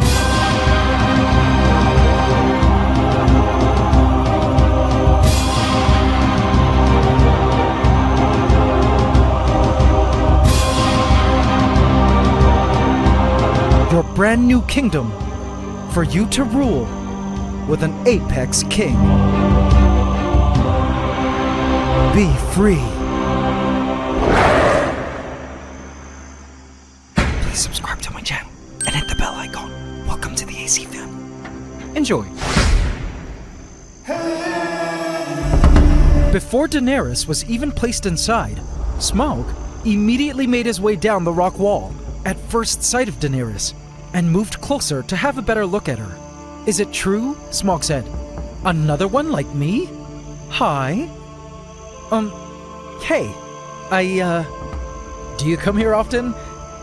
I mean, clearly you don't. Actually, I'll be right back. I have to grab something. Bye. Looks like someone got nervous and tongue-tied. I placed the rock platform which contained Daenerys, our new Sunskink, onto a hill in Pandora, then removed the rock cover as she was officially released into her new kingdom. Okay, she said to herself. Now that was a plot twist I didn't expect. I think she was surprised she wasn't harmed or eaten and took the time to absorb the new world around her. What is this place? Soon, her instincts kicked in, and she began to move to seek cover, at least for now. She crawled underneath the rock platform until she was ready to begin exploring, which would be soon. But what would surprise me the most about her introduction was how quickly she would be making herself at home, and how strange her relationship with Smaug would unfold. Speaking of awkward pairings, the crickets were always a hoot to watch. My lady, I will sing you a song. Please don't, the female asserted as she cleaned her ovipositor. She had heard enough from him and his odd raps that failed to woo her. Come with me and you will see. I'ma make you preggy. Please don't. If I was your lover, you'll be a mother to a ton of sisters and brothers. Please never say that again. The male was kinda desperate, as strangely the warmer temperatures in the forest over the past month have led to the females not wanting to mate as much, leading to less crickets being around and slimmer pickings for the males. You're a hot mama, and I really wanna. Yeah, I really wanna go home. Good luck, man. You're my lady, have my babies, maybe? As funny as this scene was, I wondered if the heat would continue to negatively affect the cricket population, to the point where there were no more crickets in the forest, which was a bad thing, seeing as they were food to so many creatures. One population that the warmer season wasn't affecting, though, was that of the millipedes, which were seen everywhere along the forest floor. This was truly the glory days of Pandora's millipedes.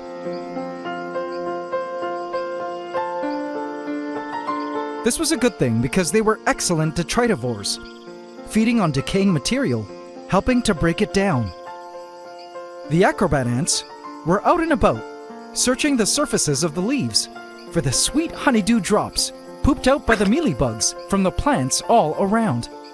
In the last episode, I asked you guys for name suggestions for these acrobat ants, and one of you suggested the chromatoblasters, which is a wordplay of their genus Chromatogaster, and perfectly sums up their propensity to use their formic acid sprays at any moment. So, the chromatoblasters they are.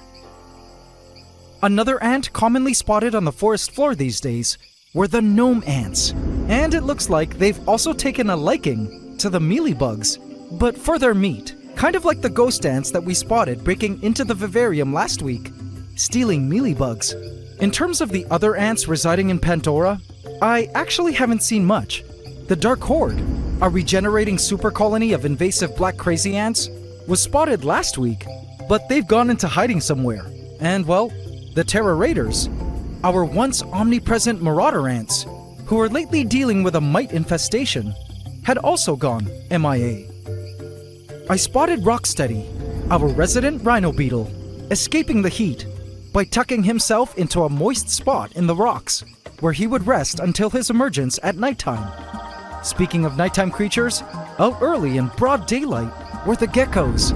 I wasn't sure why the geckos had emerged during the day, but my guess was to catch some extra food, seeing as insects like crickets were a bit more scarce at the moment due to the heat. But for now, the lizard still looked fat and healthy. And speaking of healthy, I spotted something waiting patiently in ambush. Camouflaged against the driftwood, a juvenile huntsman spider. This was the first generation of huntsman spiders, born several weeks ago from their mother, Lady Deathstrike, who sadly lost her life last week. This first gen of huntsmen, though, were starting to get big, and strangely, some were dark-colored, preferring to station themselves against darker backdrops, while others were lighter and preferred hanging out in lighter-colored areas of the forest. There was also a second generation of huntsmen, born just last week from Lady Deathstrike, and these newborns were already showing signs of rapid growth as they snatched up little insects to feast on. They were about half the size of their older siblings, but just as voracious in appetite. But as cool as it was to spot these little spiders around the forest, nothing could have prepared me for the surprise spider sighting I would behold in just a few days.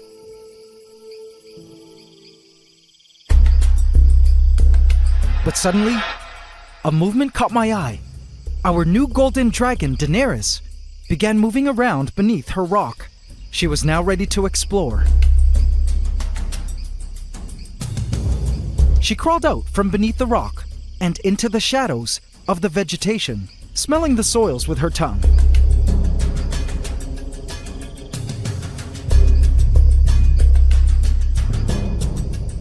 Then surprisingly, tasted something. Perhaps an isopod or other soil creature. And again, tasted something more. She continued on with her expedition.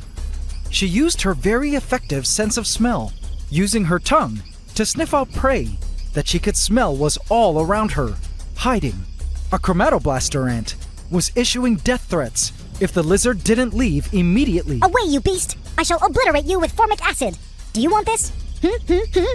Daenerys could kind of hear something squeaking, but assumed it was just her ears ringing. She moved on.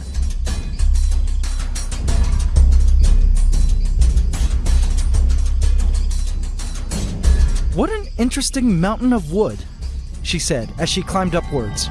She then found a hole in the Hallelujah tree stump, and after discovering it was empty, continued her way up the stump.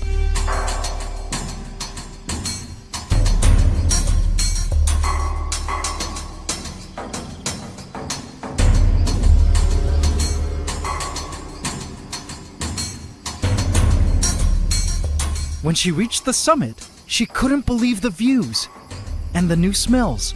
She would be basking here in the future for sure. She moved down the back of the stump and explored some more.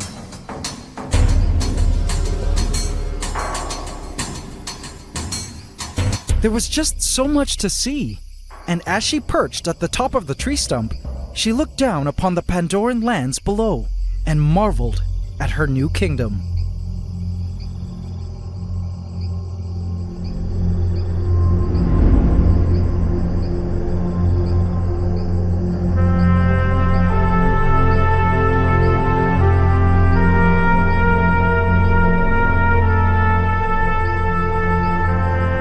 She had excellent vision and could spot the smallest critter among the ground foliage and leaf litter.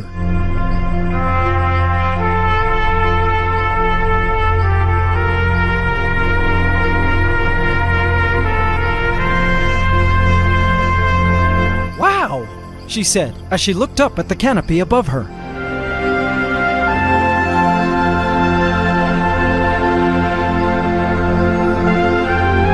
Not too bad.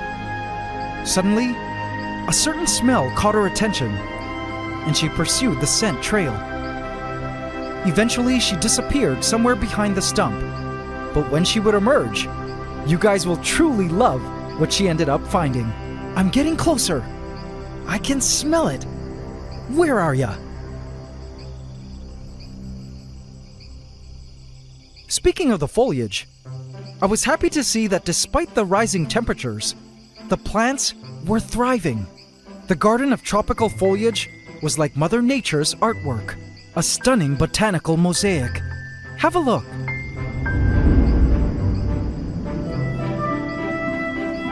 But what delighted me the most was the sudden appearance of the most gorgeous and dainty ferns. I love the look of ferns. They always gave that enchanted forest look, and I was happy to see so many ferns covering the forest floor.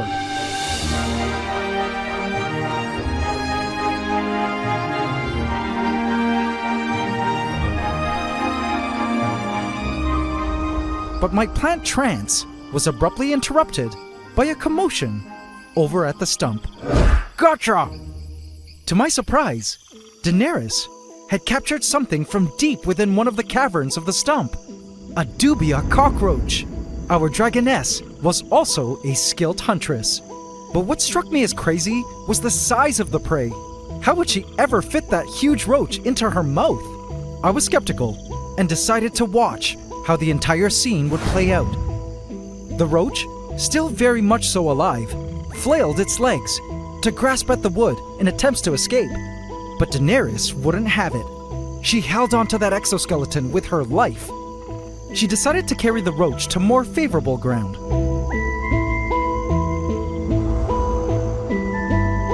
I swear, I'd seen this scene in one of the Jurassic Park movies. She proceeded to crush the roach with her powerful jaws over and over again.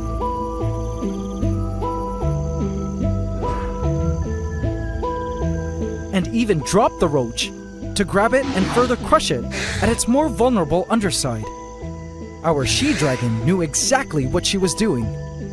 Eating difficult-to-eat prey like this was something these sunskinks do in the wild, and they had the instinctual skills needed to deal with consuming prey with tough shells and exoskeletons. I swear she was a little dinosaur, and I watched as she continued to crush the roach until it was satisfactorily dead. When the roach had been killed and the struggling stopped, she began to consume the roach. Now this I wanted to see.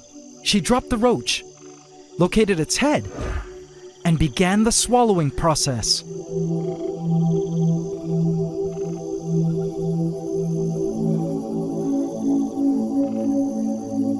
Her powerful jaw and inner mouth muscles squeezed the roach so it would fit into her mouth.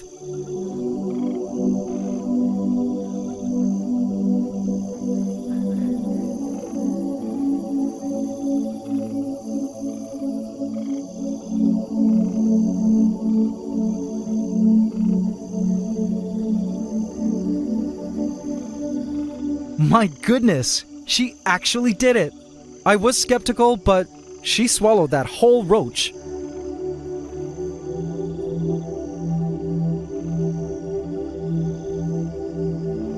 And she began to smack her lips and twist to shove the roach deeper into her stomach. Wow, what an amazing process to witness. When she was done, she checked the area of any roach legs that might have fallen off while she was swallowing. Once again, proof that she had done this many times before in her life. And with her now full belly, she began to move in search of the hottest spot she could find in order to bask and digest. She followed the heat gradient. Reptiles like Daenerys here are cold-blooded and need to thermoregulate, which means they must move to warmer areas to maintain normal biological processes, like digestion. Up here in the climbing ficus, things were nice and warm. She positioned herself under the heat lamp to soak up the heat and UV rays with a nice and full belly. But her presence had challenged our other resident dragon, Smaug, who had emerged and watched everything. Smaug made his way down the rock wall. It was now his turn to hunt and show his new female roommate how great of a hunter he was.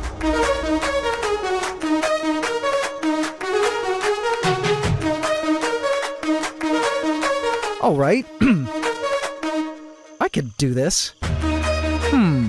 I couldn't get over how much of a big boy Smaug was. He surely had been eating a ton of prey insects. And I suspect even Lady Deathstrike's dead body, which was now gone from where it was before. He began to inspect the surrounding foliage and entered the darkness of the driftwood. Daenerys watched from the heights of the moss wall. He moved to check behind the driftwood and had a taste of some gross mushroom spores. Okay, moving on.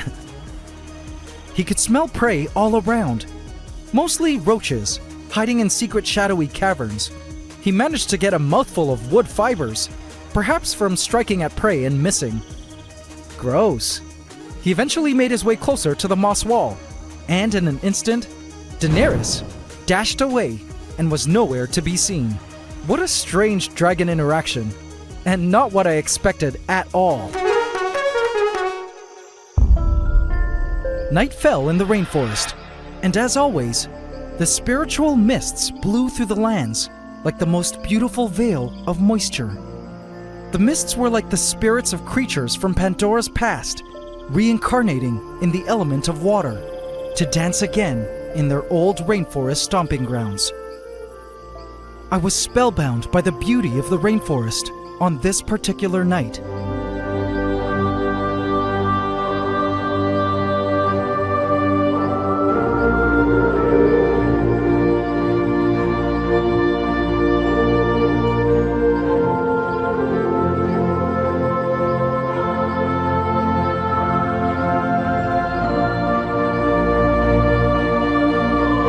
The tree frogs had emerged.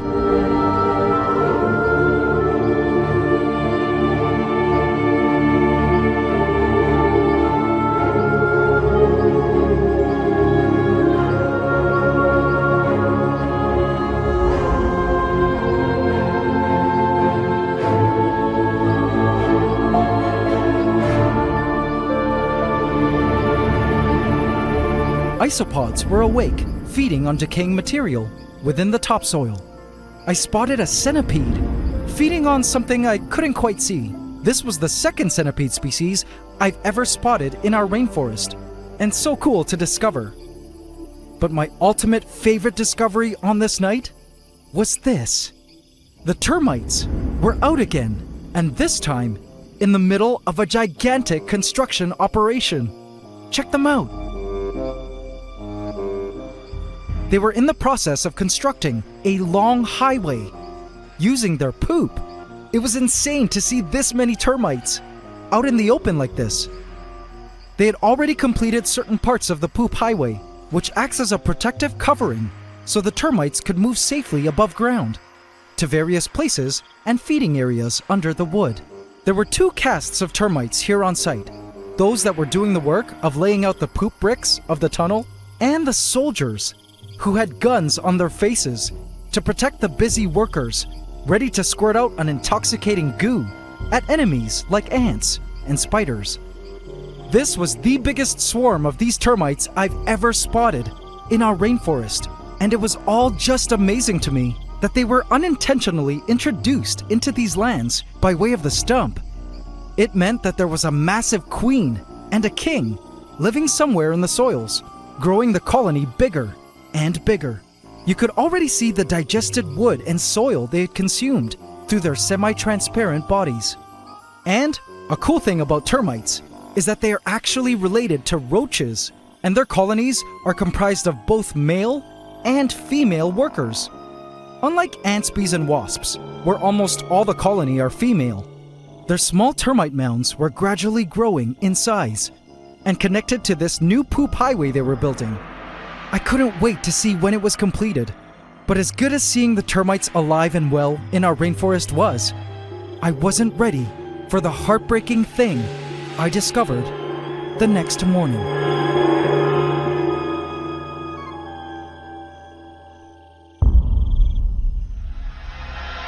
I was checking around the Vivarium for our dragons, who were still asleep, but what I did find suddenly made me feel deep concern. Rocksteady was still laying there in the same place he was yesterday, and looked like he hadn't emerged to wander the night. Worried, I moved to pick him up, to check up on him. springtails had already been on his body. And AC family, it was with deep sadness that I discovered that Rocksteady had died. No, not another one of the OGs. I'm sorry, AC family. I knew he was getting old, but somehow never imagined the day of his death would be today. I said goodbye to another great insect and friend, and sat there in silence, mourning Rocksteady's passing.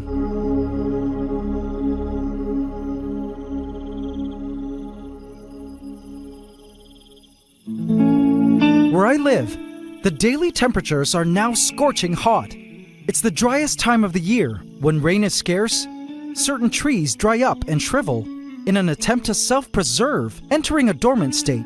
Some animals head underground and sort of hibernate through these hot months, and others simply die. The summer months here in the tropics remind me of what it was like during the winter when I still lived in Canada, when harsh conditions spurs mass dormancy and death for a lot of creatures.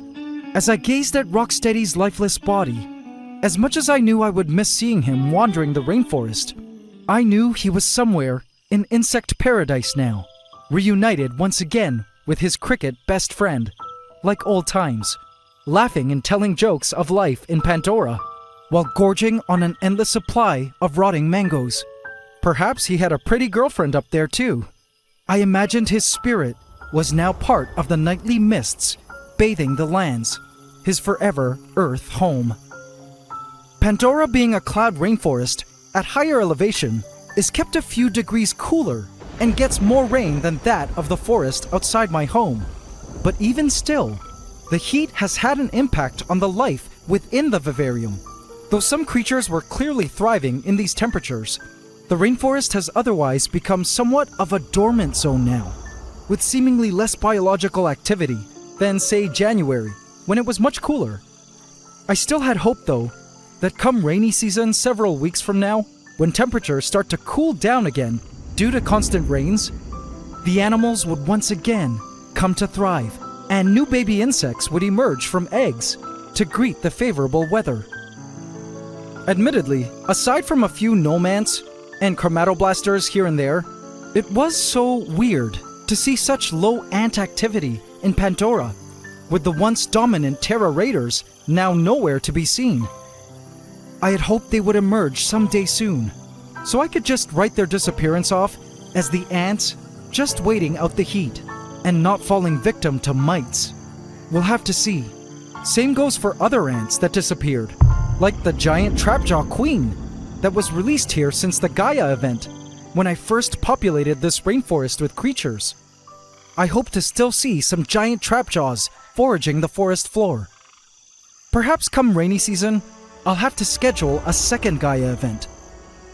The ant inactivity, though, seems to have benefited other creatures, and I do wonder if the termites have been waiting for these hotter conditions when the ants which would naturally prey on them were scarce, allowing them to push forward with their most vulnerable of operations, like building this long poop tunnel highway, which had officially been completed now.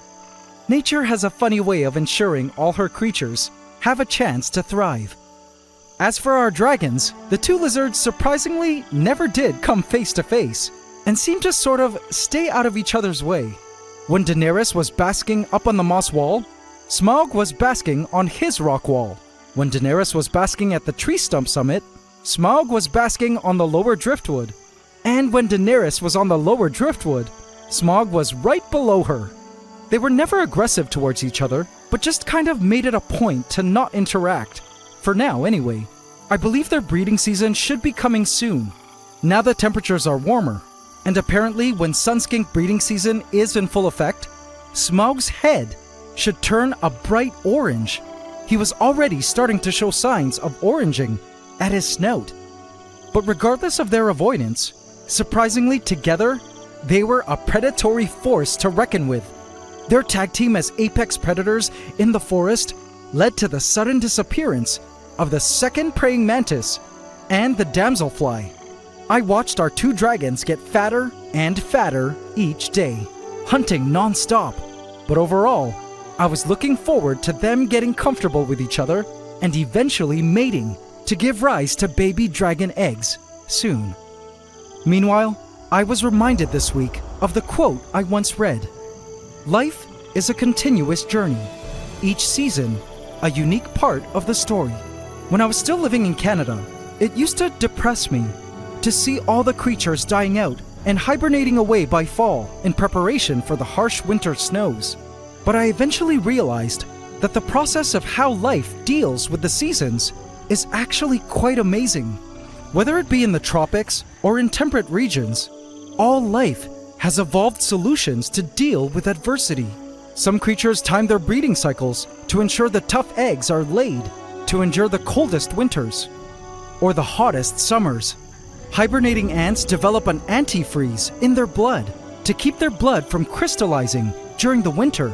Animals in extreme heat have cooling mechanisms when they go dormant while waiting for cooler temperatures. I realized that this harsh hot season is part of Pandora's incredible, winding story, which sometimes includes the passing of animals that were part of the season past. I found peace in accepting this, and I couldn't wait to see what was ahead in Pandora's mind-blowing story.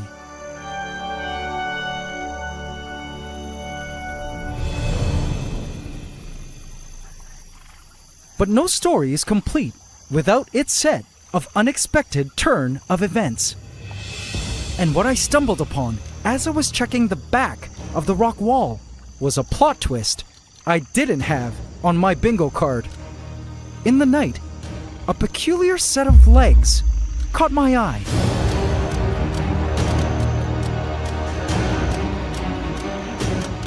What?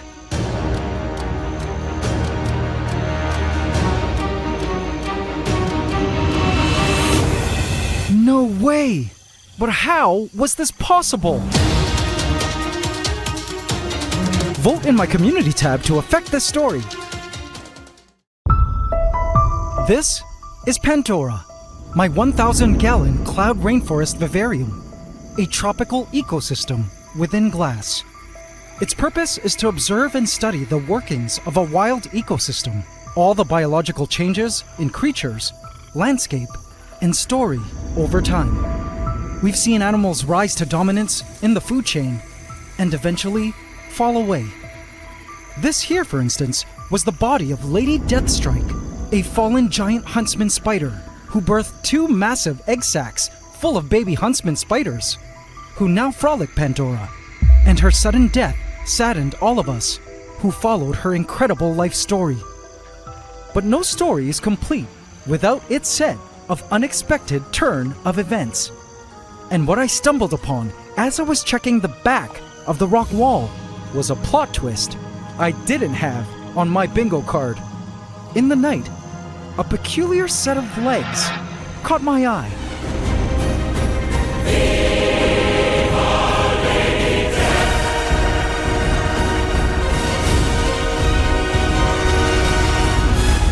What? No way! But how was this possible? Lady Deathstrike?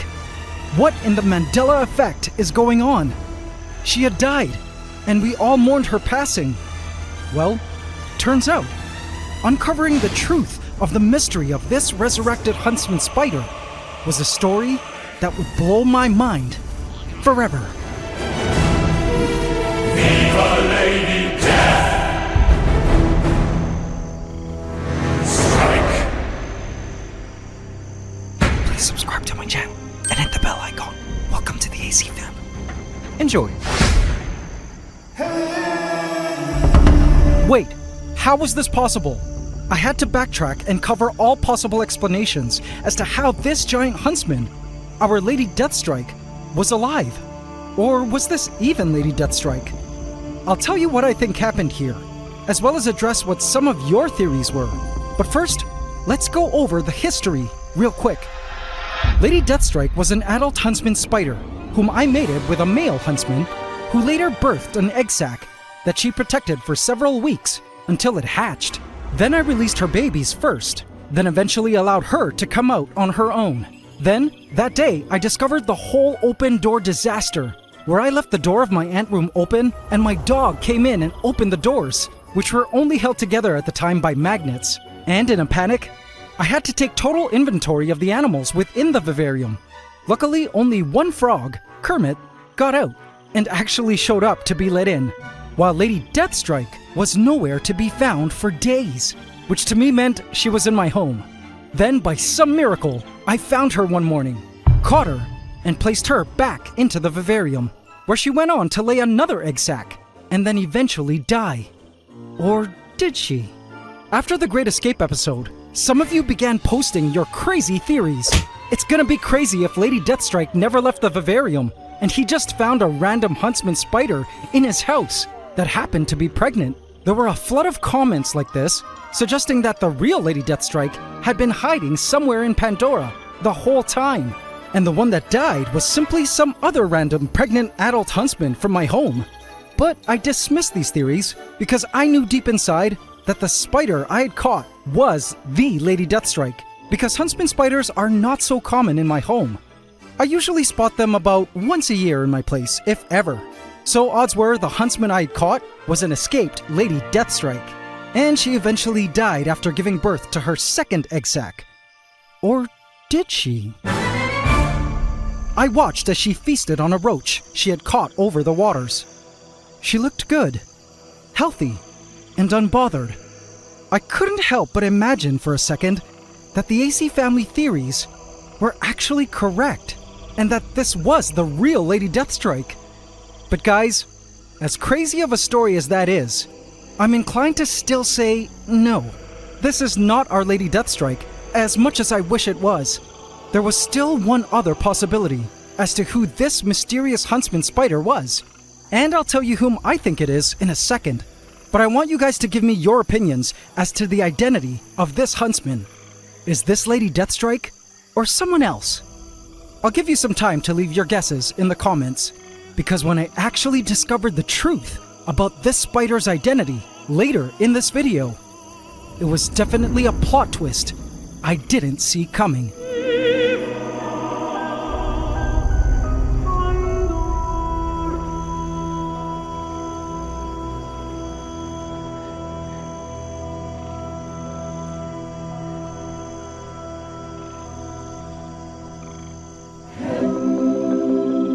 By morning, our King Golden Dragon Smaug, the resident male sunskink, emerged to greet the fresh morning air.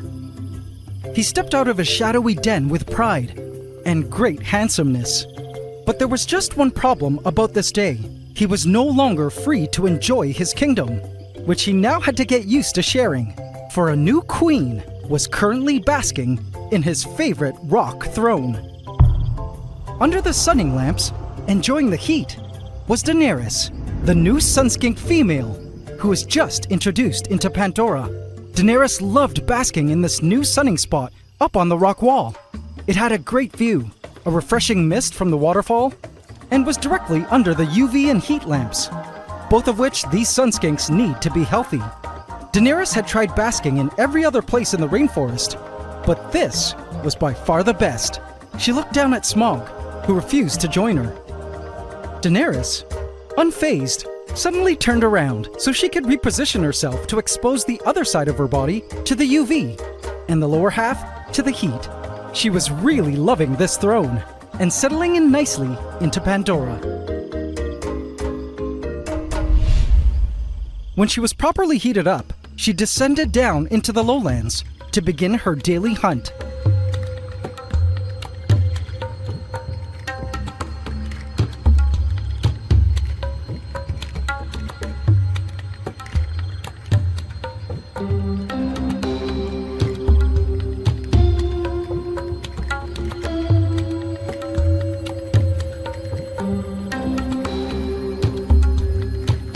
She sniffed around the foliage with her tongue. I loved watching her hunt. It was like watching a meat-eating dinosaur searching for food.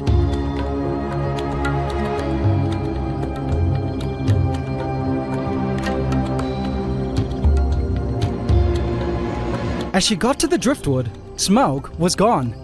I don't understand why he was so shy of her.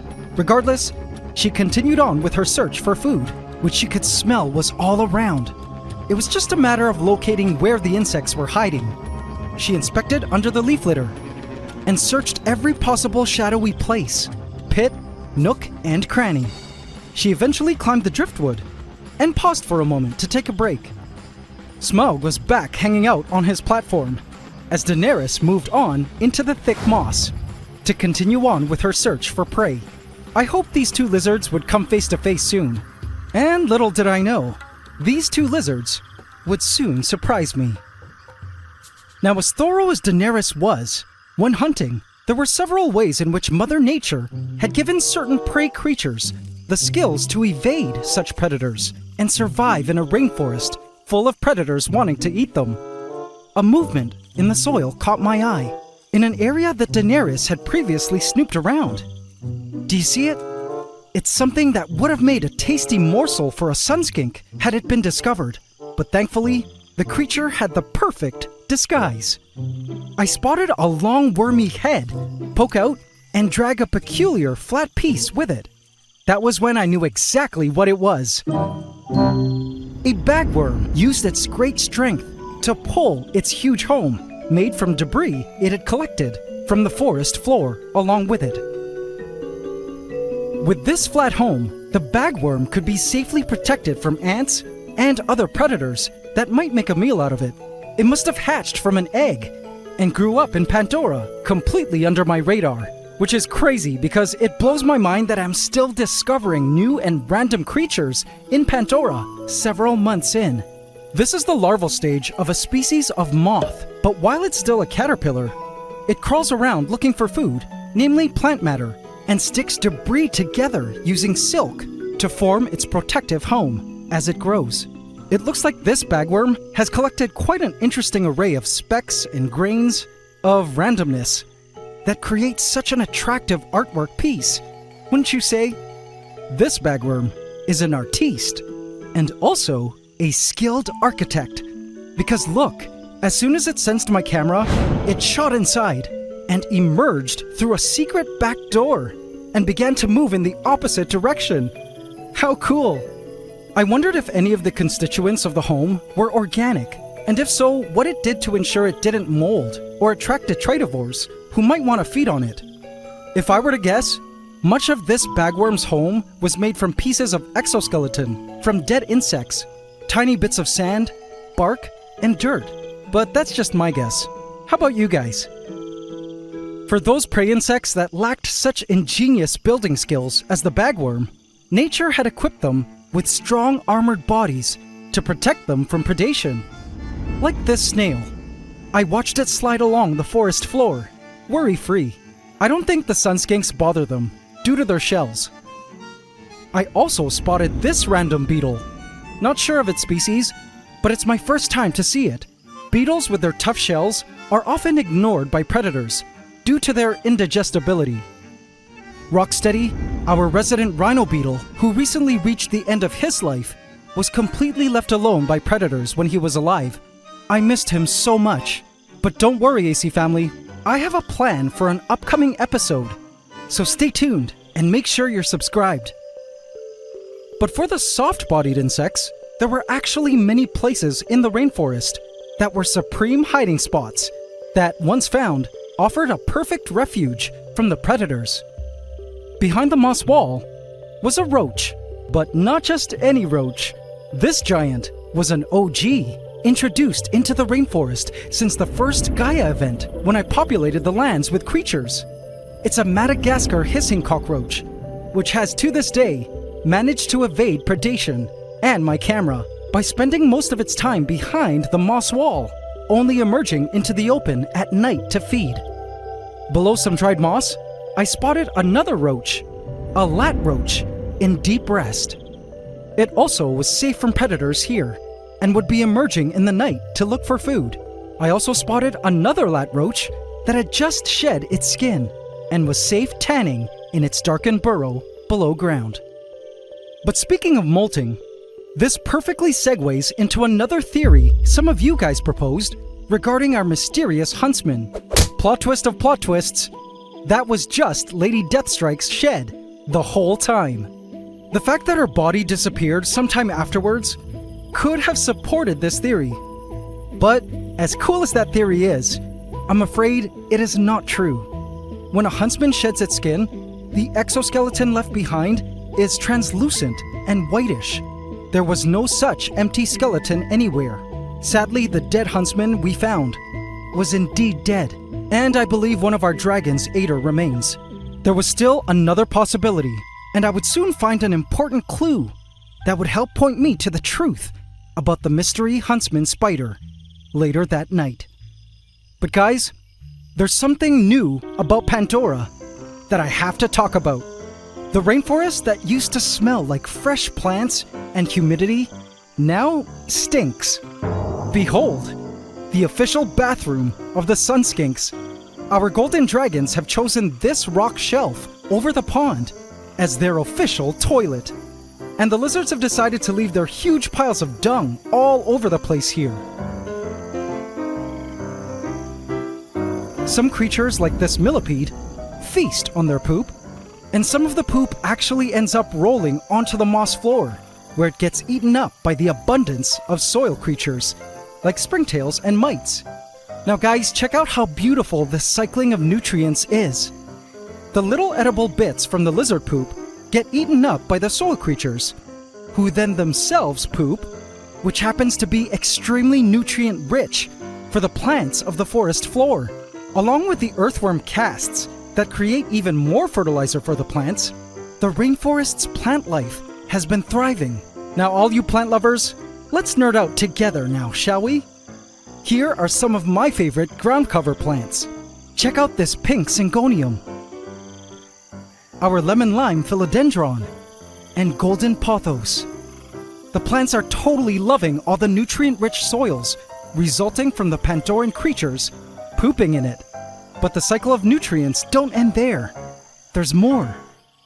The vines, who also set their roots down into the soils, are thriving. And as I looked closer into this vine leaf collection, I noticed some acrobat ants, preoccupied.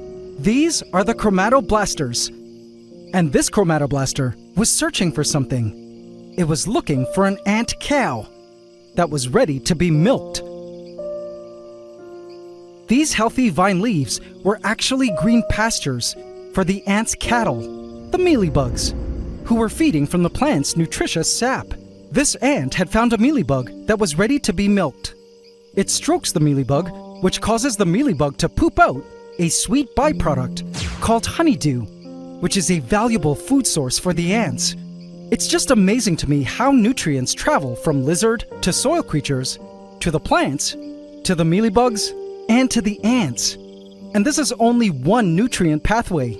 There are actually multiple pathways that nutrients travel through an ecosystem. The food web is truly a marvel of Mother Nature. And that was when I spotted some other ants making use of the chromatoblasters' leftovers.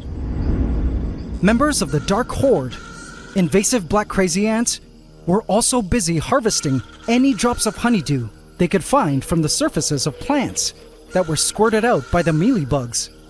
Though I did a good job at eradicating most of their numbers in the past, I knew it was only a matter of time before they would bounce back. Black crazy ants are some of the world's most concerning and successful invaders, for a reason. I didn't know where they were nesting, but I was surely keeping an eye on them. Another invasive ant, ghost ants, were still sending in workers from outside the vivarium into Pandora, stealing mealybugs, which was okay, so long as the ants didn't decide to invade the vivarium. Other ants I saw in Pandora were the gnome ants, which did a good job of cleaning up the forest floor of dead insects. I still don't know their exact species, but they look like a smaller fire ant to me. But as I watched the gnome ants going about their work, I felt sad, seeing the entrance to what was once the home of our resident marauder ants, the Terra Raiders. It had been weeks since I'd seen them, and last I saw, they had been infected with mites. The Terra Raiders had either been completely eradicated by the mites, or were simply hiding away underground. due to the rising temperatures of my area. What saddened me about this whole situation, though, was that I now suspect it was the former, and that the Terra Raiders had truly been wiped out, because there was another neighboring marauder ant colony nearby that were not hibernating from the heat.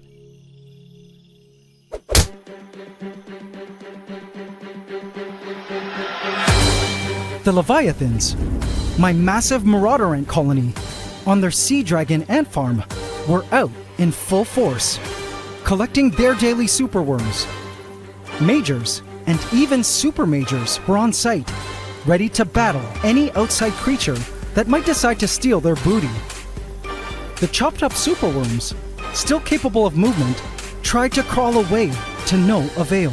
They were now food for the colony, which was healthy, strong, and hungry. I watched wide-eyed every time the Leviathans fed. The sight of the ants rushing in to drag the superworms back to their lair is nothing short of awesome. Have a look.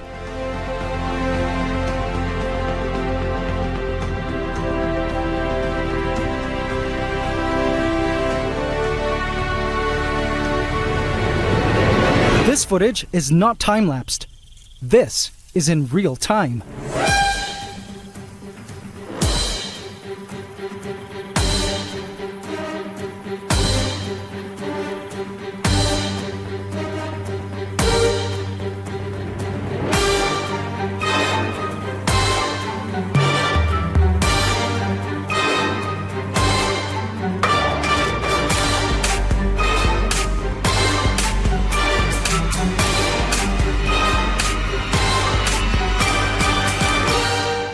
There is no messing with a full-grown, hungry colony like the Leviathans, who are doing so well.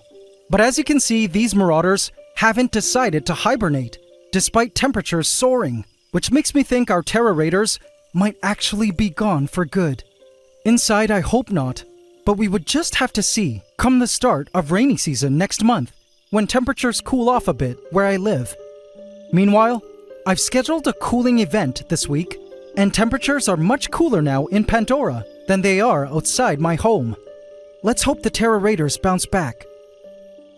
But speaking about other members of the ant room that a lot of you have been asking about, our Crimson Knights, the fire ants, are doing well and also eat a lot.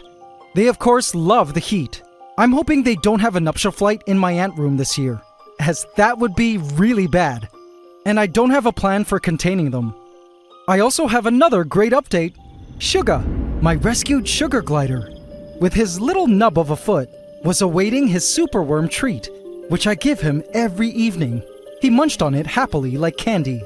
But as some of you already know, he also has a companion. See her head? Honey, his wife, poked her head out, ready to accept her superworm treat. She crawled out of her pouch slowly. She is a special color phase known as a white face. She smelled Suga's superworm.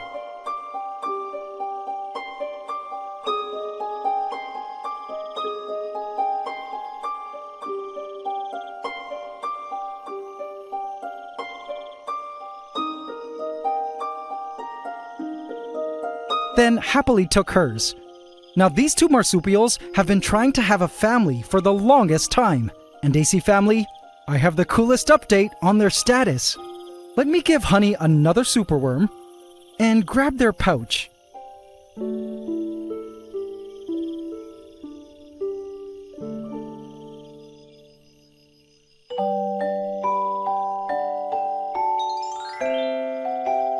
Behold, a baby sugar glider. Isn't it cute? I've named it Gizmo. Hi there, Gizmo. Sorry to wake you. Gizmo is a white face, just like Mom. But that's not all. On the other corner of the pouch,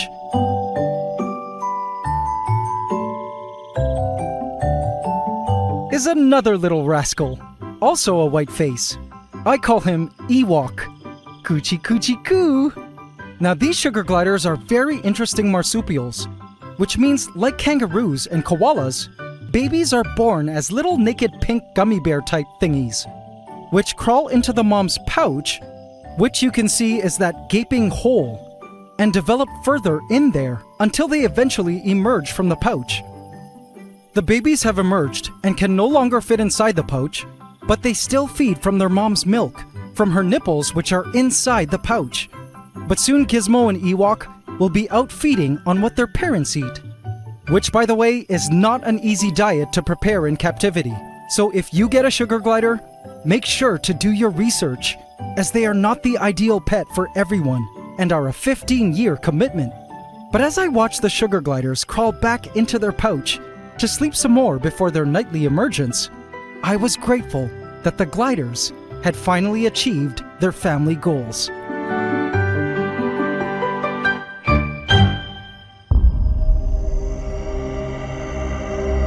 Night fell in Pandora, and the nocturnal mists covered the forest. All 5 of our tree frogs were out on their nightly hunt.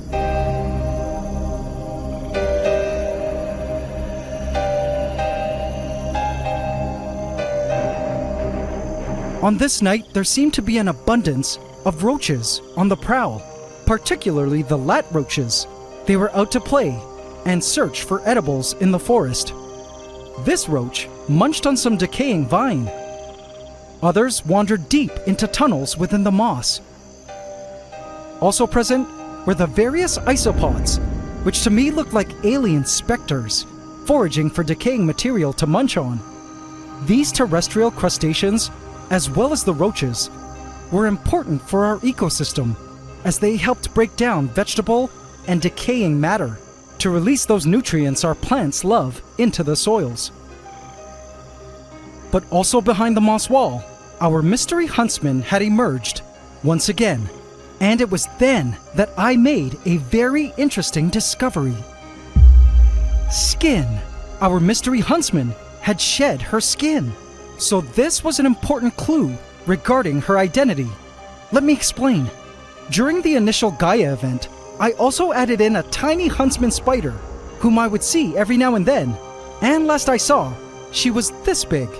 The fact that this spider shed, to me, meant that she was most likely that small huntsman that had officially reached her adult size. Not to say that adult huntsmen don't shed, but they certainly don't shed often as adults.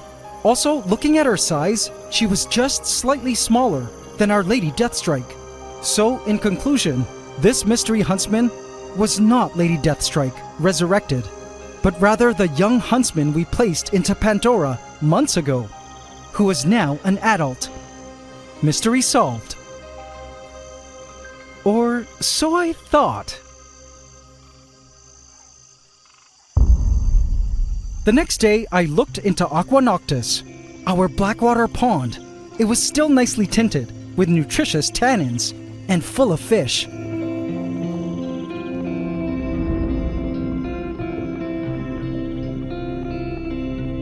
There were also plenty of snails. Sadly, the last of our crabs had died away after months of living here, and I don't think they were able to breed, as their species likely needed brackish water to do so. I was pleased to see that the plants and moss was thriving, and that the waters were still crystal clean and algae free. The system was perfectly balanced. Even the surface of the pond was free from biofilm and perfectly clear. Sadly, most of the floating plants were eaten by the snails.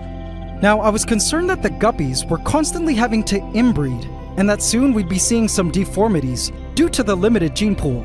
So, I resolved to diversify the genetics and visit the largest vivarium I own. Oh? You thought Pandora was the only one? Nope. Welcome to my giant home aviary, full of birds, creatures, and abundant plant life.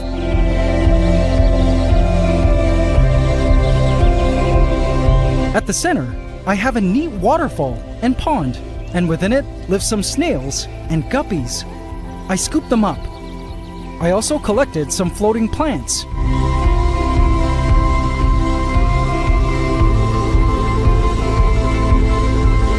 And placed their container into Aqua Noctis to acclimate, then release them into our blackwaters.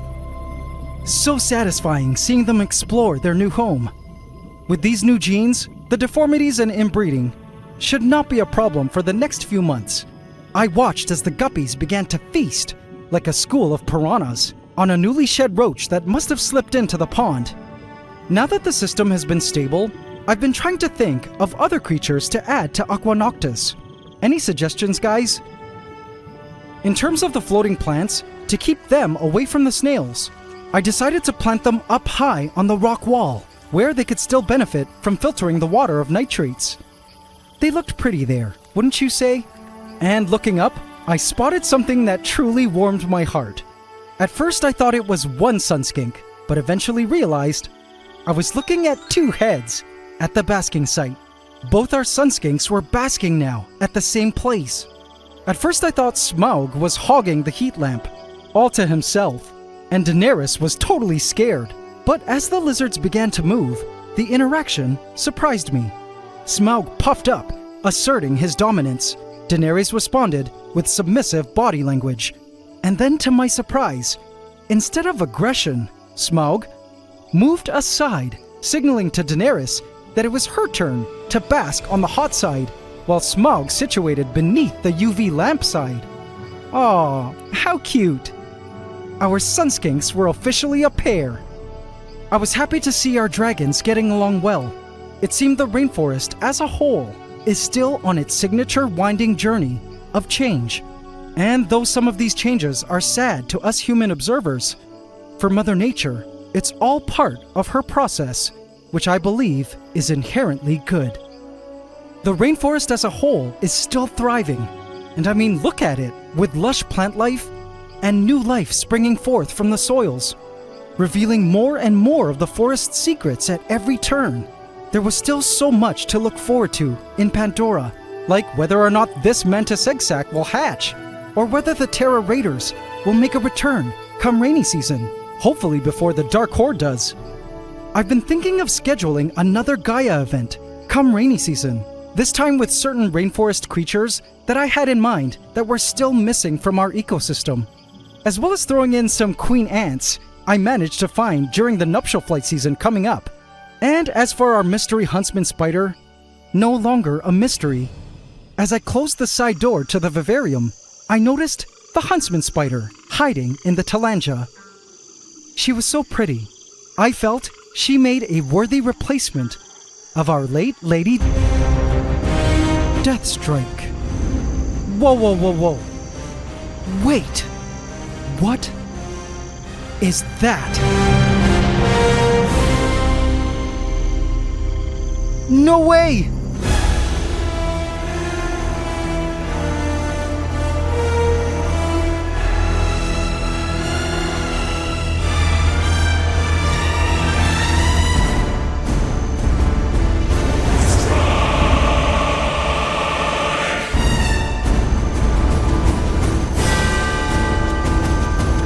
You were right!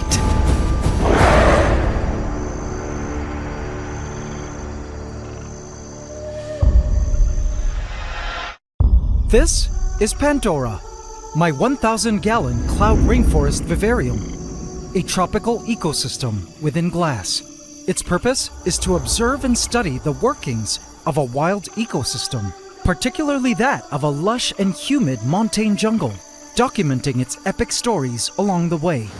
But Pandora is about to get a whole lot bigger. The idea of creating a second giant vivarium, an ecological extension to Pandora, connected by a glass bridge, has been creeping into my consciousness. And so, I've begun the research by visiting different biomes, a tropical cave, a misty swamp, a lowland rainforest, a treetop canopy, and grassy plains to find out what kinds of life exist in each, and decide what biome type and beasts I'd like to house for our second giant ecosystem vivarium. Welcome to Season 2, Episode 5 of my Ecosystem Vivarium series, where we attempt to recreate a slice of Mother Nature within glass. Here on the AntsCanada Ant Channel.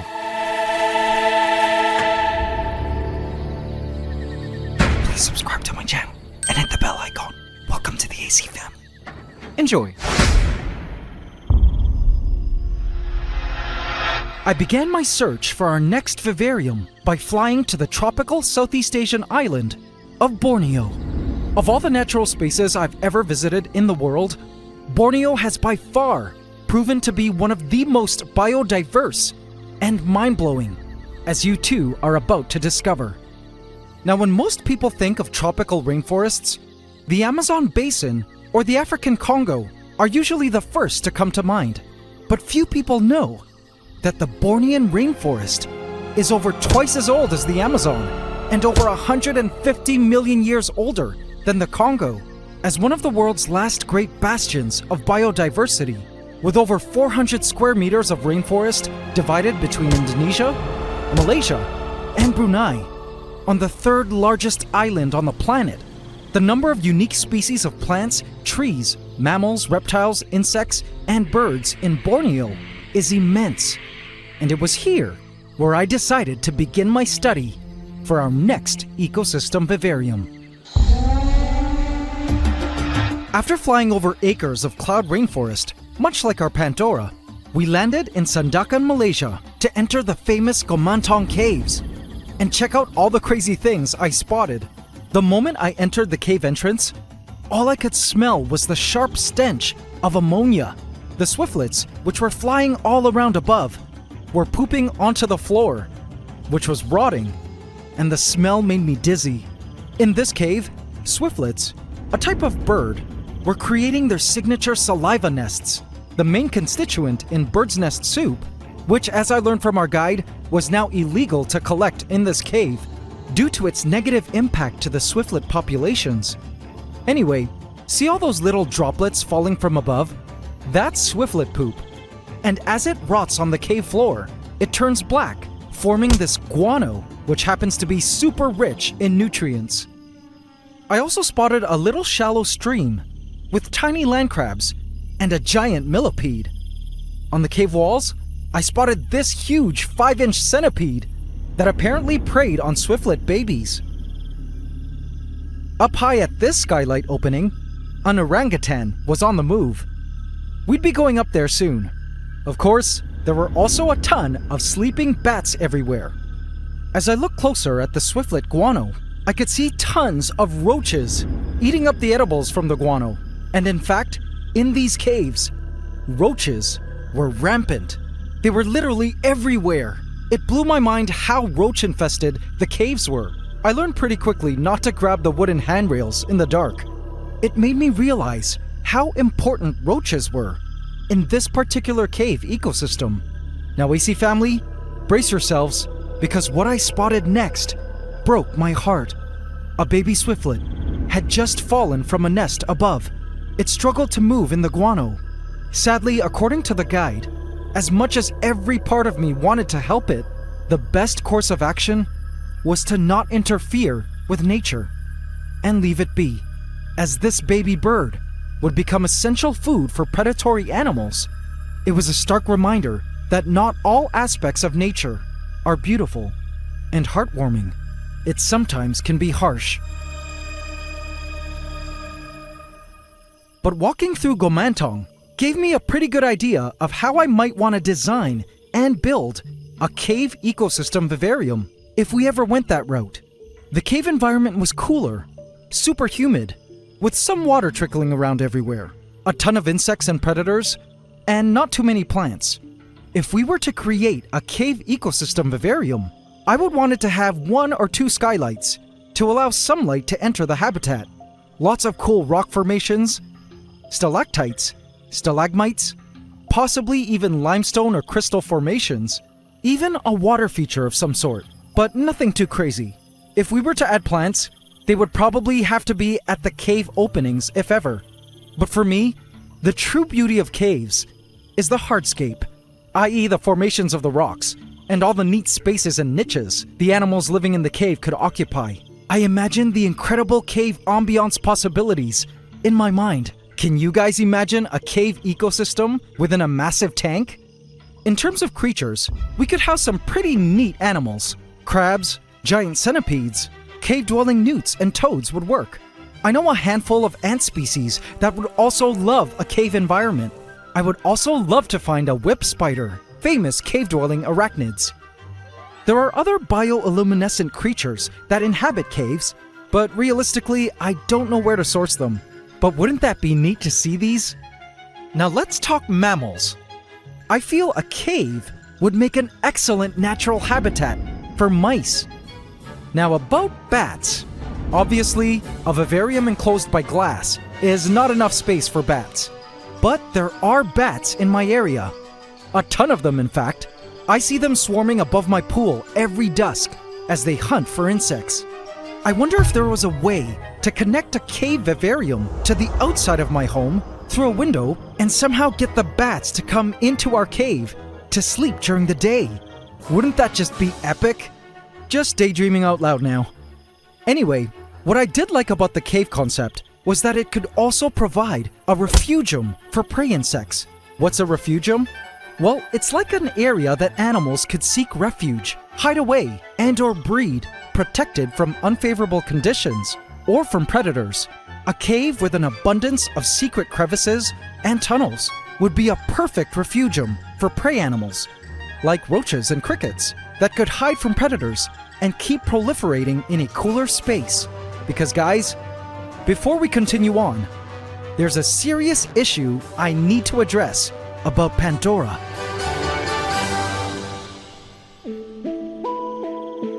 It's been hot, scorching hot in my area, and Pandora's ambient temperatures are designed to be 3 or 4 degrees Celsius lower than outside temperatures where I live. By the way, in case you're new, I'm now living in the Southeast Asian tropics, where it's currently the hottest month of our year. Have a look at the tropical forest in my yard. This past week, it got to a whopping 47 degrees Celsius, which is 116.6 Fahrenheit. Super hot. And it has led to much of the vegetation drying up. This forest, at every part of the year, is lush, green, and dense. But every summertime, it turns into a dried up, dead, and sparse woodland.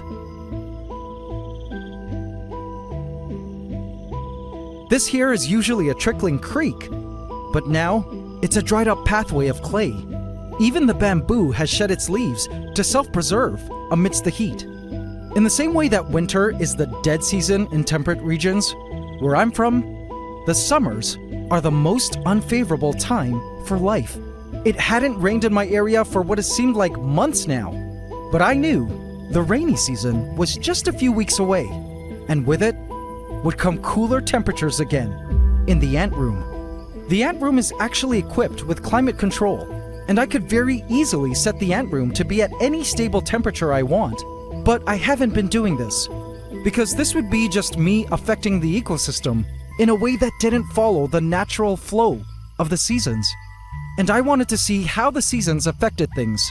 So far, I've noticed that some of our asparagus ferns have dried up, the mosses weren't as abundant, and a lot of the animals have gone into estivation, hiding deep underground to escape the heat, while others, like our once abundant crickets, have stopped breeding altogether and have since disappeared from our rainforest.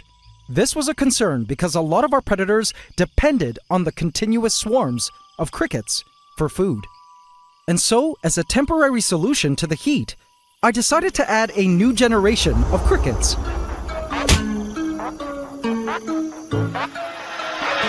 Sadly, due to the heat, some crickets had died during transport. But the crickets that did survive immediately began to integrate into Pandora. They swept across the forest floor and began munching on vegetation, ferns, dead mosses, and decaying materials. With the crickets being absent in the rainforest for some time, the plants had greatly overgrown, so I was happy to see them doing their great work at feeding on the veg. Gravid females immediately began to lay their eggs into the soft soils. But as for the dead crickets, the stench of the carcasses brought some other creatures out of hiding. Roaches. Just like we saw in Gomantong, the roaches had come to do their handy work and feast. They were not about to allow these decaying crickets to go to waste, nor allow the soil creatures to take them. Nomads also appeared on the scene to feed on the crickets, but it looked like they were going to wait to simply collect the leftover body parts discarded by the roaches. The roaches themselves were so savage as they devoured the dead crickets cum gusto. Some roaches were so eager, they began to squabble and fight over the dead crickets, like hungry, flesh-drunken hyenas over wildebeest cadavers.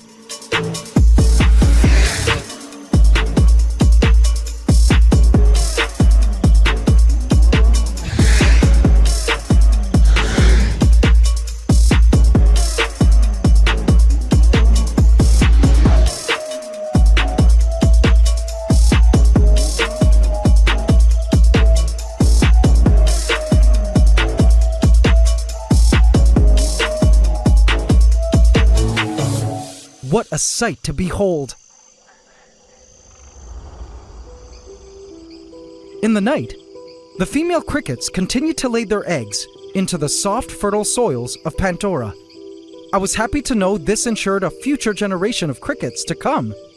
But this was just a temporary solution that still didn't address the main problem, the heat, which was affecting the crickets' breeding cycles. This is what I mean when I said having a cooler cave vivarium attached to Pandora would prove to be a well-needed refugium for the crickets. Suddenly, I spotted someone emerging for the hunt. In the shadows, behind the rock wall, I spotted Lady Deathstrike, a huntsman spider that I recently discovered was not dead like I had initially thought. But that's one long and crazy story I covered in the last episode. She sat still over the waters of our Blackwater pond, in which the guppies were swimming around, feeding on suspended edibles in the waters. Now, speaking of Blackwater, it's time to cover the next possible biome for our giant vivarium. Continuing on our trek in Borneo, I embarked on a private guided trip through the swamps of the Kinabatangan River. Let me tell you, this was probably one of the most nerve-wracking experiences of my life because these waters were apparently infested with crocodiles. Why our boat was so close to the water, I don't know. But anyway, I immediately noticed the lush jungle was literally growing on all sides of the river, inside the water, which by the way was super murky, kind of like Pandora's Aqua Noctis. Check out the sounds of this Bornean swamp.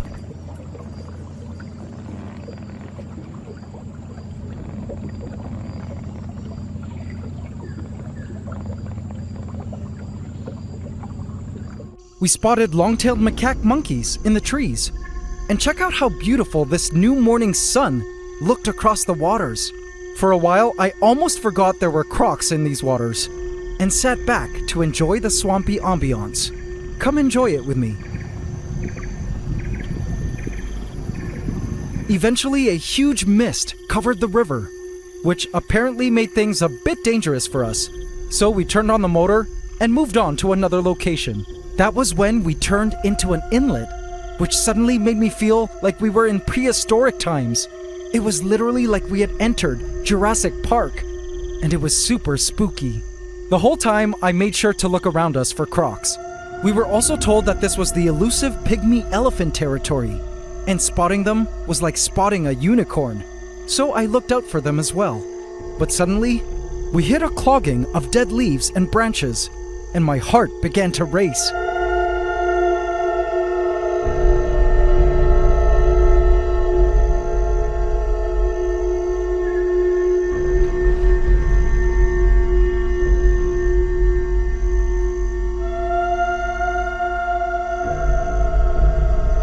Somehow I felt getting stuck made us an easy target for giant crocodiles, and it worried me greatly.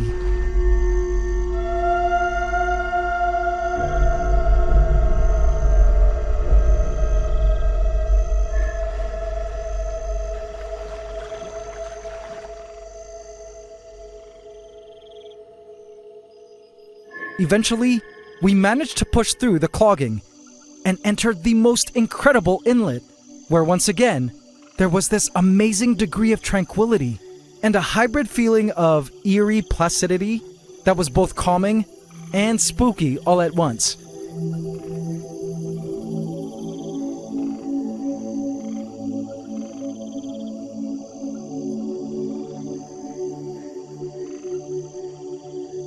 I studied the landscape and assessed how I might be able to replicate such an awesome environment like this in a giant vivarium. I asked to look at the floating plant life, and I spotted massive floating islands of hyacinth and moss. Some of these floating islands were pretty thick and were ideal habitat for amphibians, like these cool frogs. Heading back, I was sad that the team and I didn't spot any pygmy elephants on this day, but I was kind of glad we didn't spot any crocs, as some guy had apparently lost an arm the week before while doing his laundry in the river. I was quite happy to head back to our camp. So let's talk about swamps. I've had lots of experience with creating aquatic systems in the past, but I knew if we chose to do something that was largely aquatic, it would require above average maintenance, i.e. filters, possibly fertilizers and CO2 canisters, which is kind of against the concept of creating an ecosystem. But even in a massive tank, it still isn't enough space to create the self-regulating conditions of a wild swamp. In the wild, for instance, naturally dissolved CO2, which is needed by the aquatic plants, comes from ancient decayed vegetation deep in the ground. There was no way to provide such a system in a tank, other than through CO2 canisters. Plus, an entire swamp is essentially its own filter, which in a tank would have to be substituted by way of an actual external filter, or sump, plus water changes, especially when adding aquatic animals. So maintenance and human interference in a swamp vivarium would be quite high. Let's talk creatures. Obviously, not many ants can survive in this swamp environment. So no ants, nor can it really act as a refugium for terrestrial prey insects. A swamp ecosystem would be mostly fish, aquatic snails, aquatic insects, pretty much the things in Aqua Noctis now, and perhaps, just like in the Kinabatangan River, crocodilians. Guys, this is a dwarf caiman, and though they're called dwarf, make no mistake, there is nothing dwarf about them, as they grow up to 5 or 6 feet in length at full size. But as a baby, a dwarf caiman could be housed in our swamp ecosystem. They grow about 4 or 5 inches per year, which means we could house a baby caiman for a while in the vivarium before it would need to be relocated to my 60-foot outdoor pond and sunken garden. One thing to consider though is that a caiman feeds on insects, fish, amphibians, and anything else it can fit into its mouth. It's actually considered to be what is called a keystone species, which means it has a disproportionately large effect on its natural environment relative to its abundance. And in the case of our vivarium, it would mean that no other creature would be able to share the tank with it for very long. Maybe some fish that it deems too small to eat, and perhaps some snails. But it would pretty much gobble up any frog, newt, or fish large enough to eat. If ever, Pandora might act as a refugium for the caiman's prey. But if we didn't house a dwarf caiman, we could possibly go with aquaphilic lizards, like Chinese water dragons, which are super cute, aquatic snakes that prey on fish and frogs, or even turtles as an alternative. Oh, and by the way, a snapping turtle is pretty much in the same boat as a caiman, I'm afraid. So what do you guys think about a swamp ecosystem vivarium?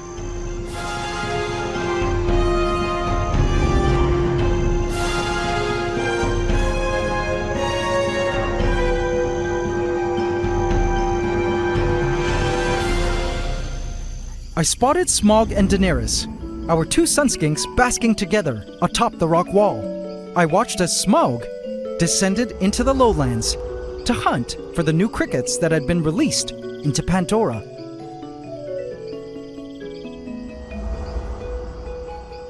Daenerys watched quietly from above.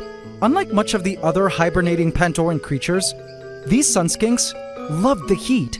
In fact, their species was pretty versatile, inhabiting both montane cloud rainforests, like Pandora, as well as the hotter lowland rainforests. Which bring me now to our third possible biome for Vivarium. Exploring the lowland rainforests of Borneo was something I was excited about, again because it was an ancient natural space, 140 million years old ancient, making the lowland Bornean rainforest one of the oldest in the world. The lowland Bornean rainforest is home to over 15,000 species of flowering plants, 3,000 species of trees, 221 species of terrestrial animals, and 420 species of birds. But the forest was full of danger. Check out this Nibong palm tree, covered in spikes that, if spiked, cause a human to go numb, and the only way to heal from it is through surgery. I had to be careful in these unfriendly wild forests.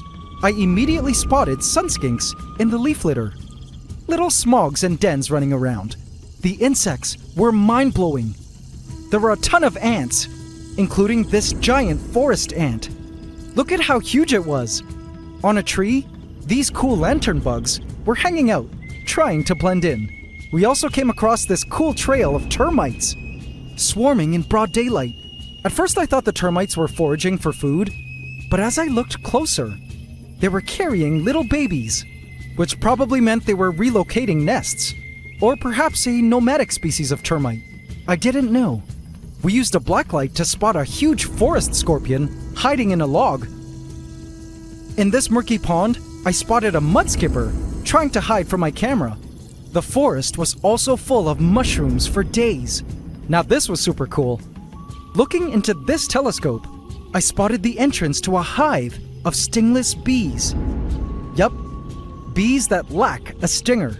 In Southeast Asia and parts of South America, there exist species of bees that don't have stingers, and to me seem more like flying ants. I actually just installed a few stingless beehives this week on my own property for the pollination of my fruits and veggies, but also for their delicious honey. The locals allowed me to sample the honey harvested from these stingless bees, and I find tastes tangy and is more syrupy than traditional honeybee honey. The stingless bees themselves are top pollinators in the rainforests in which they live. I've been flirting with the idea of adding a stingless beehive into a vivarium, but it would necessarily mean we would need to connect a tube from the vivarium to the outside of my home for the bees to forage. In the rainforest, we also spotted a variety of neat agamid lizards, a ton of snakes like this tree viper.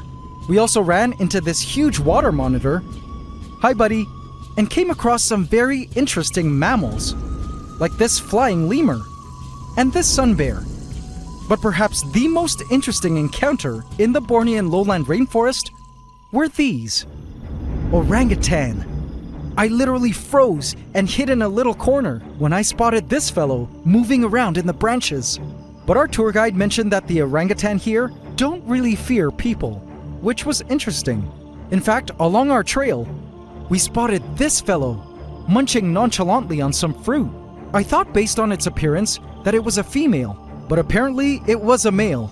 Just not an alpha male, which grows that signature huge alpha face we all know that results from alpha hormones. It was unreal to be just a few steps away from such an incredible animal, but I didn't even see it as an animal because it was so human-like. And then the unthinkable. The orangutan crawled down and headed our way. And our guide told our caravan to just remain calm and stand back. What a crazy experience! Orangutans, the world's largest arboreal animals, which were at one point widespread throughout Southeast Asia and China, were now critically endangered, only found on 2 islands of Sumatra and Borneo. Their decline in numbers have been due to a drastic loss of habitat. I truly hoped local conservation efforts would eventually help the orangutan populations bounce back, because there were such beautiful great apes. Primates were chilling everywhere, including this male proboscis monkey, named after its huge nose.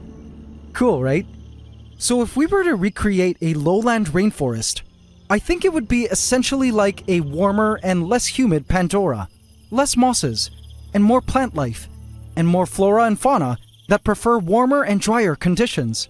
Now, one idea that I've been contemplating is the incorporation of primates. A breeder of marmosets, a type of tiny monkey, has been offering a pair to me. These marmosets are not wild-caught, but are captive-bred pets, and I've been researching their care for years now. The minimum enclosure size requirement for a pair of marmosets is allegedly 6 feet tall by 3 feet deep by 6 feet wide. This already means that Pandora is larger than the minimum required space for a pair of marmosets. But you guys already know, we don't do minimum here on this channel. Behold, my giant 3-story aviary, which currently houses a variety of songbirds, and the space is naturally landscaped with trees, vines, and branches. So one option I could do is house a pair of marmosets in my giant 3-story home aviary, full-time, and on the days I film, release them for playtime into our vivarium. Kind of like an ecosystem event, where a pair of marmosets descend into our plot of lowland rainforest to interact with the ecosystem and do their thing. This of course would require me to tame the marmosets to come down to me when it's time for vivarium playtime. We'll see. Primates are an important player in ecosystems as they're significant frugivores, which means they eat fruit and thereby assist in the distribution of seeds of plants and trees. They also eat plenty of insects and small creatures, and I think it might be interesting to learn more about them. Anyway, let me know what you guys think. The vines of Pandora have begun to bloom so beautifully, and the stunning look of their dainty buds and tendrils made the canopy of Pandora look awesome. It was then that I spotted a movement in the canopy's ferns. It was a carpenter ant. Awesome! The carpenter ants, which usually forage at night, had decided to wake up early to forage the canopy for food. The carpenter ants were on a very special mission here. They were licking up sweet honeydew extruded by the mealybugs, which were squirting it everywhere. It's no wonder in Australia, these ants are known as sugar ants, as they definitely have a sweet tooth. Carpenter ants belong to a very widespread and diverse genus of ant called Camponotus, and these ants here are a species of tropical carpenter ant that I introduced into Pandora some time ago. I was happy to see them still around and doing well. It seems these carpenter ants have formed a truce with the usually war-thirsty acrobat ants, the chromatoblasters, which were also foraging the ferns for the exact same reason. I was also quite happy and amazed to see how much life and action was going on in the Pandoran canopy. Which brings me now to our 4th biome. From the lowland rainforest, we climbed a cool set of stairs to this awesome walkway up high in the rainforest canopy. And you would think that there wouldn't be as much action up here, but I was surprised by some of the creatures we spotted up in the treetops. First of all, the craziest massive leaves were all around us. We spotted some wild figs. Yes, the fruit found on charcuterie boards paired with wine. I spotted some cool ants, like the spiny ant. And check this out. A giant centipede that at first I found cool, but it suddenly jumped at my face. And thus was born a newfound personal phobia of centipedes. There were a ton of spiders up here, including this beautiful jumping spider. And this, which looks like an ant, but is actually a beetle, mimicking an ant. Spending time up in the canopy got my imagination going. Imagine if we could cut an opening along the top of Pandora and then create a glass bridge up through that glass floor piece, which would be removed, ascending up to the 2nd floor of the ant room, into a large vivarium with a variety of bonsai trees or shrubs with broad leaves or that bear fruit. Our vines and branches could wind up the glass bridge from Pandora to this upper canopy vivarium, where creatures, and perhaps even marmosets, could enjoy being in the treetops. It would also act as a refugium for some insects, like our late Stanley, the bush cricket, or our late green reaper, the praying mantis, both of whom I still suspect were killed by our male sunskink Smaug. A canopy vivarium would create an effective safe space from our mostly ground-dwelling reptilian apex predators. Possible fauna we could house in a canopy vivarium are some of my favorite ants, weaver ants, which create their awesome leaf basket nests in trees using silk produced by their larvae. I believe weaver ants would do amazing in a treetop canopy vivarium and would simply descend into Pandora to forage. Another creature I've been thinking of incorporating is a dormouse, known in the pet trade as a micro squirrel. These arboreal rodents might also be a neat addition as they forage the treetops and grounds for seeds, nuts, grains, fruit, insects, and other such edibles. They form nests up high in trees, which would be super neat to observe in a canopy vivarium. So what do you guys think of a canopy ecosystem vivarium? The death of Rocksteady, our late male rhino beetle, was a sad loss for those of us following Pandora's story. But I promised that I had a surprise for you guys. And here they were. 1, 2,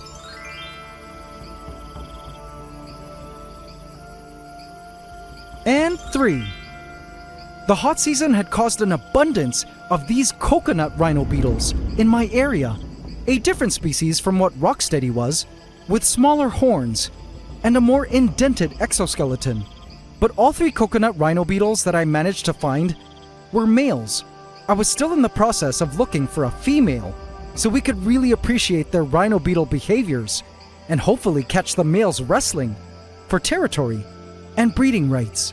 The rhino beetles immediately took to ground and burrowed. Though nobody could replace our Rocksteady, these coconut rhino beetles were an interesting new addition to our rainforest. But as I looked towards the back of Pandora, I noticed a large grass plant had sprung out from the ground. I was pretty sure this was from one of the seeds collected when the Terra Raiders, our marauder ants, were still around. They have since disappeared from our rainforest due to either the heat or mites. But speaking of grasses, this brings me now to our 5th and final possible biome for an ecosystem vivarium. I believe most of us have been to some kind of grassland or open field and know what it's like. It's full of tons of life, including reptiles like snakes, lizards, and even tortoises, amphibians, mammals like moles, and rodents, as well as insects. I flew to Sydney, Australia a while back and checked out one of my all-time favorite ants, bull ants, on which I did a video on this channel. I think a grassland vivarium would be totally unique as far as ants go, and I know a ton of local ant species that would love an open grassy field vivarium, including our Murano Plus bicolor colony, which by the way is still doing well. It would also act as an incredible refugium for grasshoppers and crickets. The only challenge I have regarding this option is that such a vivarium requires a ton of light. Most grasses require full sunlight, and that is generally hard to mimic in captivity. I would also need to continually keep planting new grasses as the mature ones were eaten. Though challenging, a grassy plains vivarium might prove to be quite neat and insightful. And so, these are the 5 possible vivarium ideas for our next ecosystem. It will be a few months still before we actually build and launch our 2nd vivarium. But what I need to know at this stage is which of the 5 vivariums you feel will be the most beneficial to learning and insights on the natural world. Cave, swamp, lowland rainforest, canopy, or grassland. I feel for a better understanding of our 1,000-gallon plot of cloud rainforest of Pandora, we must also understand its relationship to adjacent ecosystems, where flora and fauna can migrate to, seek refuge, and or establish new populations if needed. A 2nd vivarium expansion is our inevitable next logical step. Now, if you're watching these videos from a television, which by the way, I believe to be the best way to enjoy these videos, when you get a chance, please kindly hop onto your mobile or desktop and visit the community tab on my YouTube page to vote for your favorite biome option for our 2nd giant ecosystem vivarium. I have a couple polls there for me to pick your brains and help me decide on the future course of our hugely important biological project. Currently, cave seems to be the leading vote, but that's only based on over 100,000 votes. If each of you watching casts your vote in the polls, the results can still be changed significantly. So let me know what you think in the votes. Do also let me know your opinions in the comments of this video and upvote those comments you agree with so I see them. It will help me with my final decision as to which biome we ultimately choose to go with. Thank you all for being a part of this exciting biological journey of discovery and ongoing story of our giant cloud rainforest of Pandora.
This is Pandora, my 1,000-gallon cloud rainforest vivarium, complete with an array of tropical plants, fungi, and a menagerie of creatures that live together in a complex food web. I'm actually also working on a next vivarium to connect to Pandora, but more about that later, because something major is about to take place in our contained rainforest.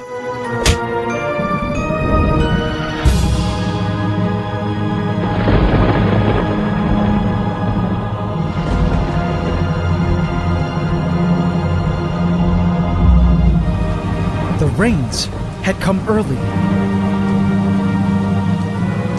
Yes! This meant it was time to affect our simulated weather system. Rains, I summon thee. This is the story of what happened when I launched rainy season in my giant ecosystem vivarium. But little did I know, this cosplaying of Mother Nature would lead to some pretty insane revelations about the animals in our rainforest, as well as take me on the wildest adventure with some unexpected newcomers.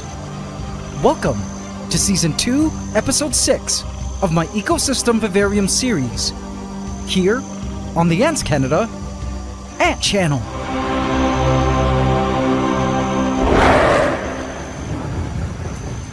Please subscribe to my channel and hit the bell icon. Welcome to the AC family. Enjoy. The past 2 months have been quite hostile due to the heat of where I live, and lots of creatures in Pandora had disappeared underground to hibernate through the heat. And some plants have dried up, sacrificing its foliage to preserve its hydration.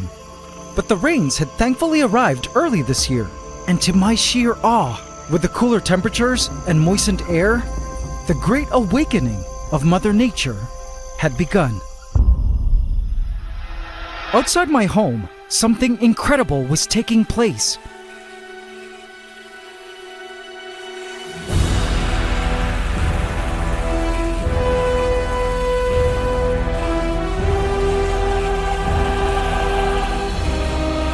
There wasn't a light around my place that wasn't swarmed by an army of flying troopers.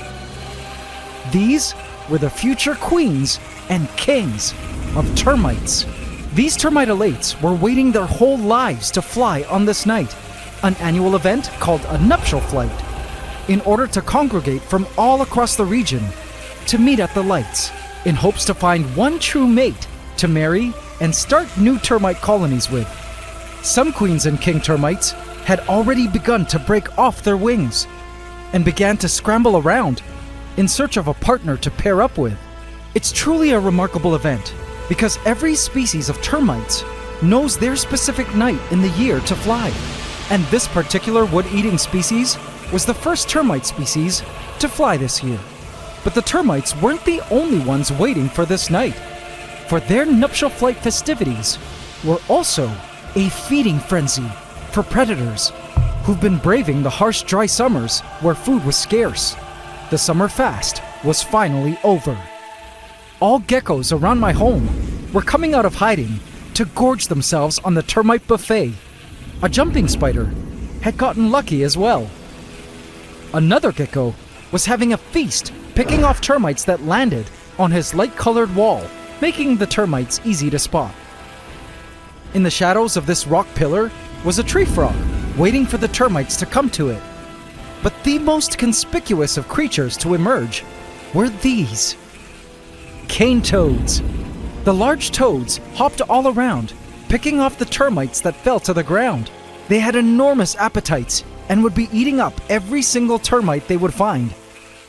But this termite nuptial flight was not only taking place outside, but also inside my ant room.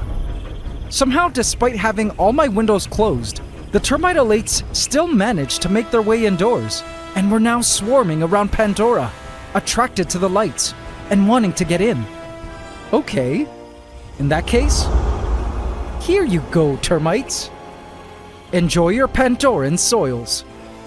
A bunch of termite elates were now inside Pandora and would either be food for various rainforest creatures or perhaps pair up and start new termite colonies inside our vivarium. We already had another termite species living here, but I felt it wouldn't hurt for them to have some competition.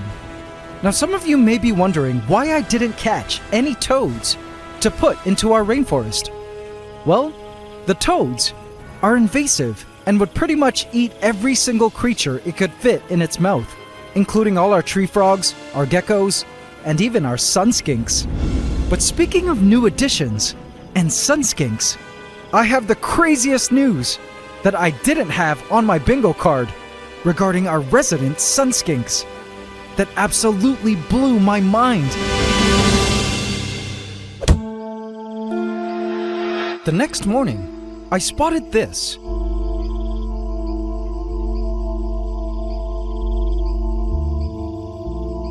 Opening the glass holding container and lifting the hollow rock. It was another sun skink caught from my yard. But there was something very special and different about this sun skink. Let me know if you guys notice it. I placed in a roach, and he instantly went in for the kill.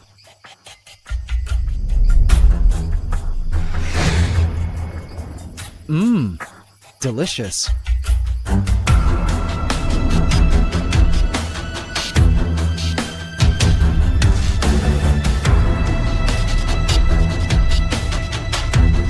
Here, let's give him another one to welcome him.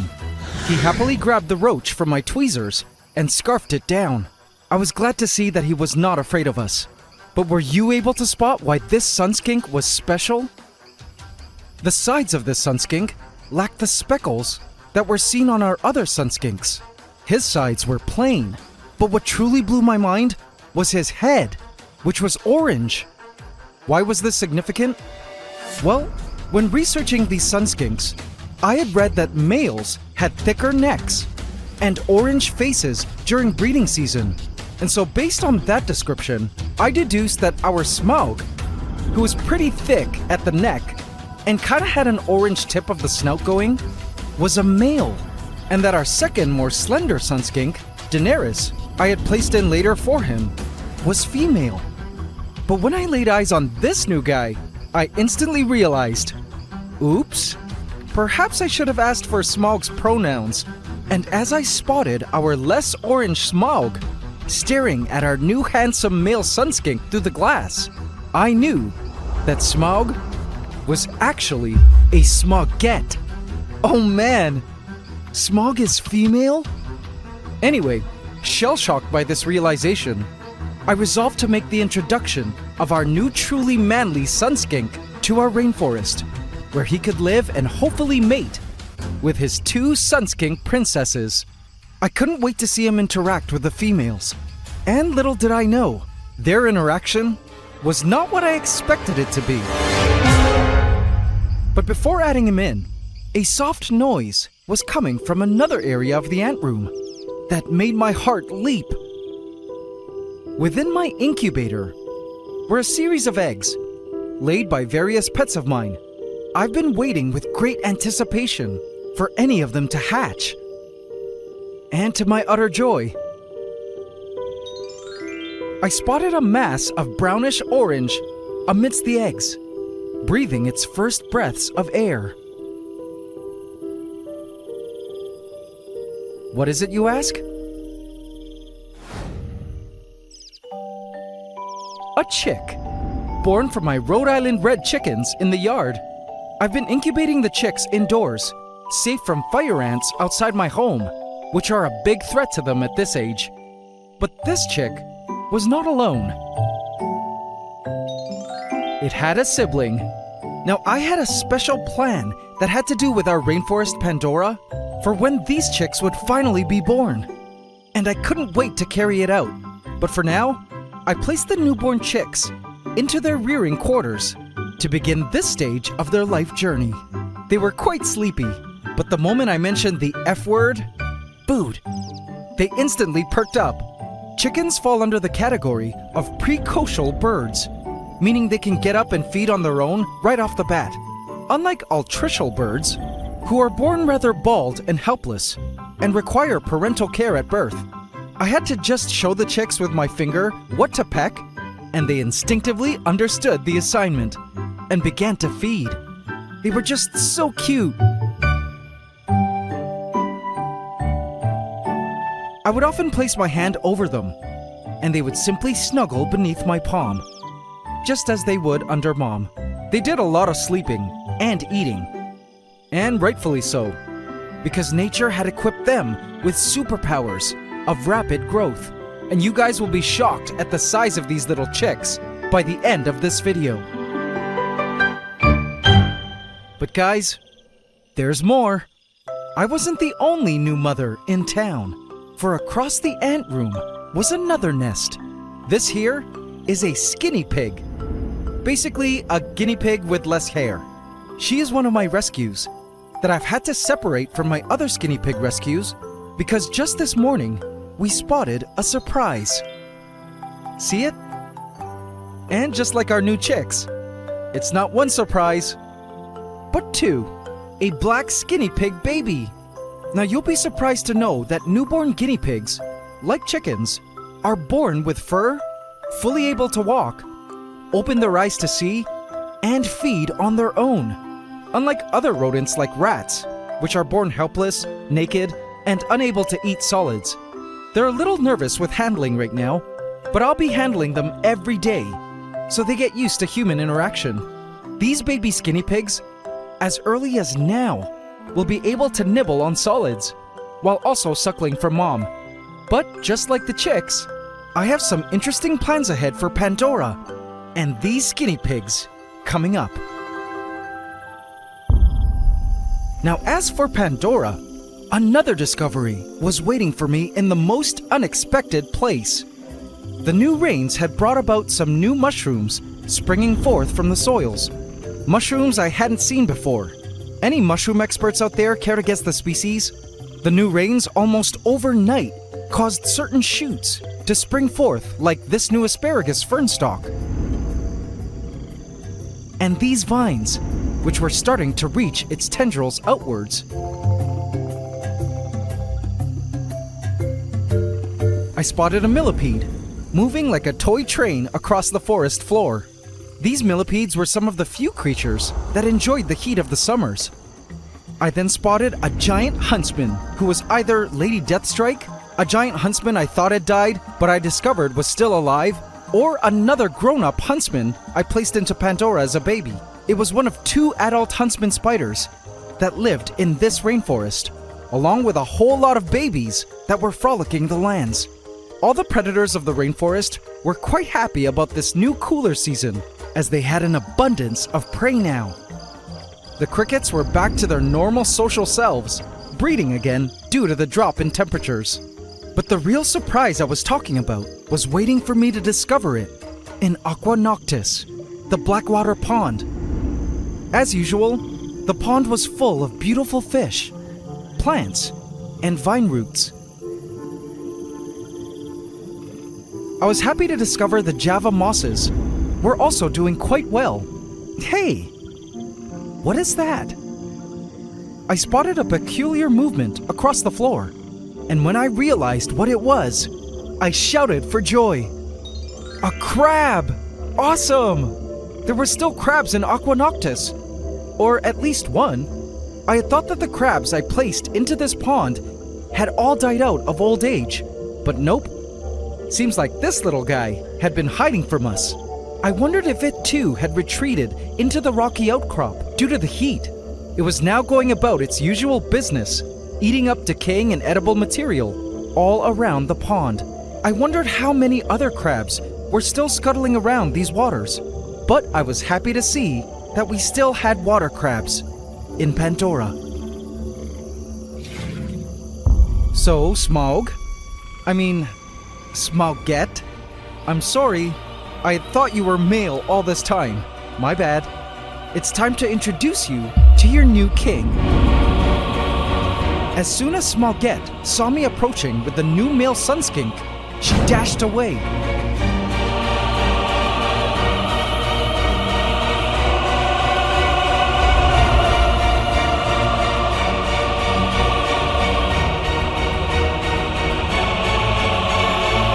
I placed in the rock platform. Welcome to your new home, my new sunskink. I lifted the cover, and he immediately ejected. As soon as he realized he was somewhere new, he began to explore his new home. Using his tongue, he sniffed the ground and moved cautiously across its surface. He had to be careful in these unfamiliar territories. These were new lands, but he could definitely smell female sunskinks in the area.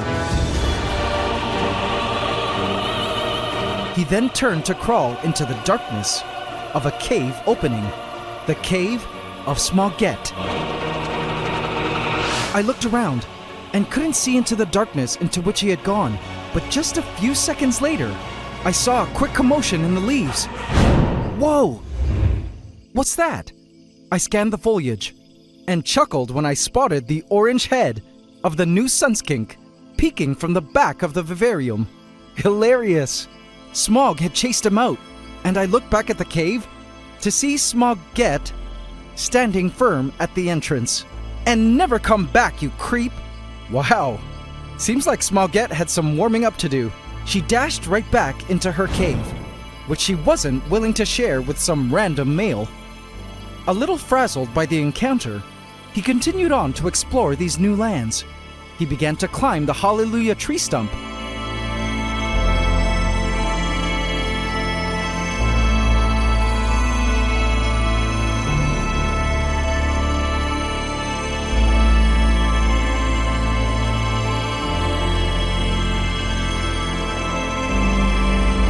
It seems the crickets had a heads up of his ascension, as they had all disappeared to hide from the brand new predator in town. He decided to station himself up here, which had an amazing view of the forest. He liked it here, and I liked seeing him here, getting comfy. But he would soon surprise me with what he was about to do next, in the presence of his new female forest mates. Now, speaking of new forest mates, I've been thinking long and hard about our second vivarium that I've been wanting to build as an attachment to Pandora, and I've held a few polls to pick your brains as to which type of biome we create as an extension to Pandora.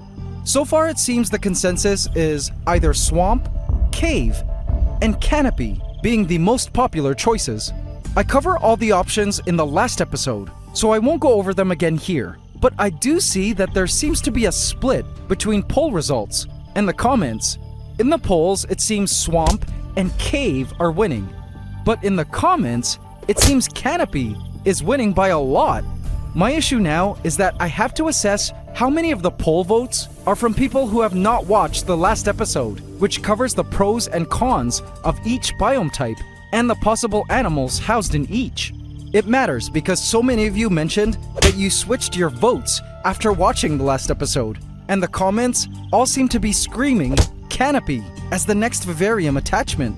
I decided I would ponder over our options over the next day or so and have a closer look at more of your opinions before letting you all know which biome type I decide for our second giant ecosystem vivarium.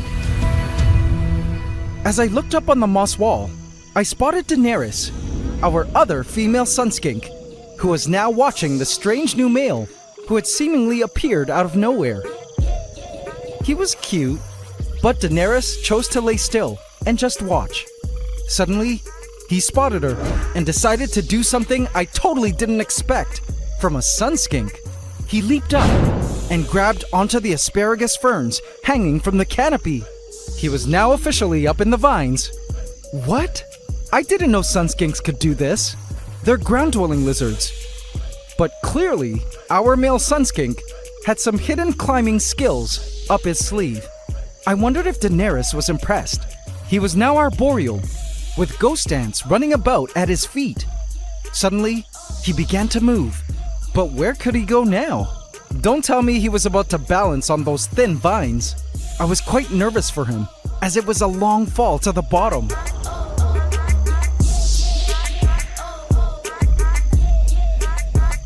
Daenerys watched, barely entertained by his daredevil antics. He jumped at some nearby fern branches and had suddenly taken on the aura of a tree skink, a sunskink no more. Like a masterful Cirque du Soleil performer, he climbed and looked around for his safest route across the canopy, balancing even on the thinnest of vines to the very top of the vivarium. Daenerys expected him to plunge to his death at any moment, but she decided to keep watching. After hanging there for a bit, he then went on to perform his second death-defying trick. He crawled across the vines carefully, calculating where he would execute his next stunt. I think his main objective was to get closer and closer to Daenerys, and hopefully check her out up close. But these were unfamiliar lands, with a strange geometry, to say the least. And then suddenly, bam! He instantly went from tree skink to spider skink, spider skink. He hung upside down like a gecko, not knowing where to go next from here. It was then that I realized that Daenerys was gone. She had grown bored and left. Uh-oh. Now, how was he going to get down? I bet he felt real silly right now. It was then that I decided to name this male sunskink Drake.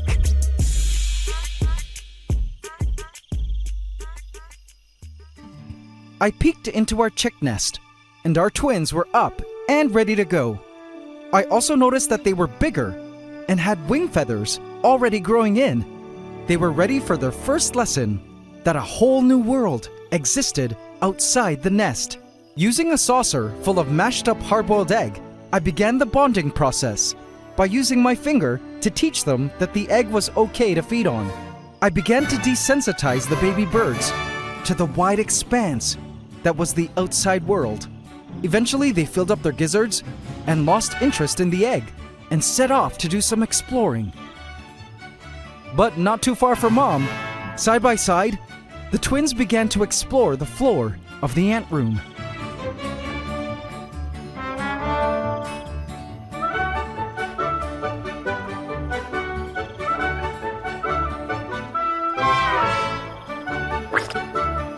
Oops, gotta clean that up. After several minutes of exploration, I placed them back into their nest, where they crawled up into a corner and slowly drifted off to sleep. These chicks were doing a lot of sleeping over the next few weeks, as their growth would be insanely fast, as mentioned. In terms of diet, they ate a staple of high-quality chick rearing pellet, supplemented with lots of mealworms, which I mixed into their dish every day, and they had a hoop gobbling up. Have a look at them feed.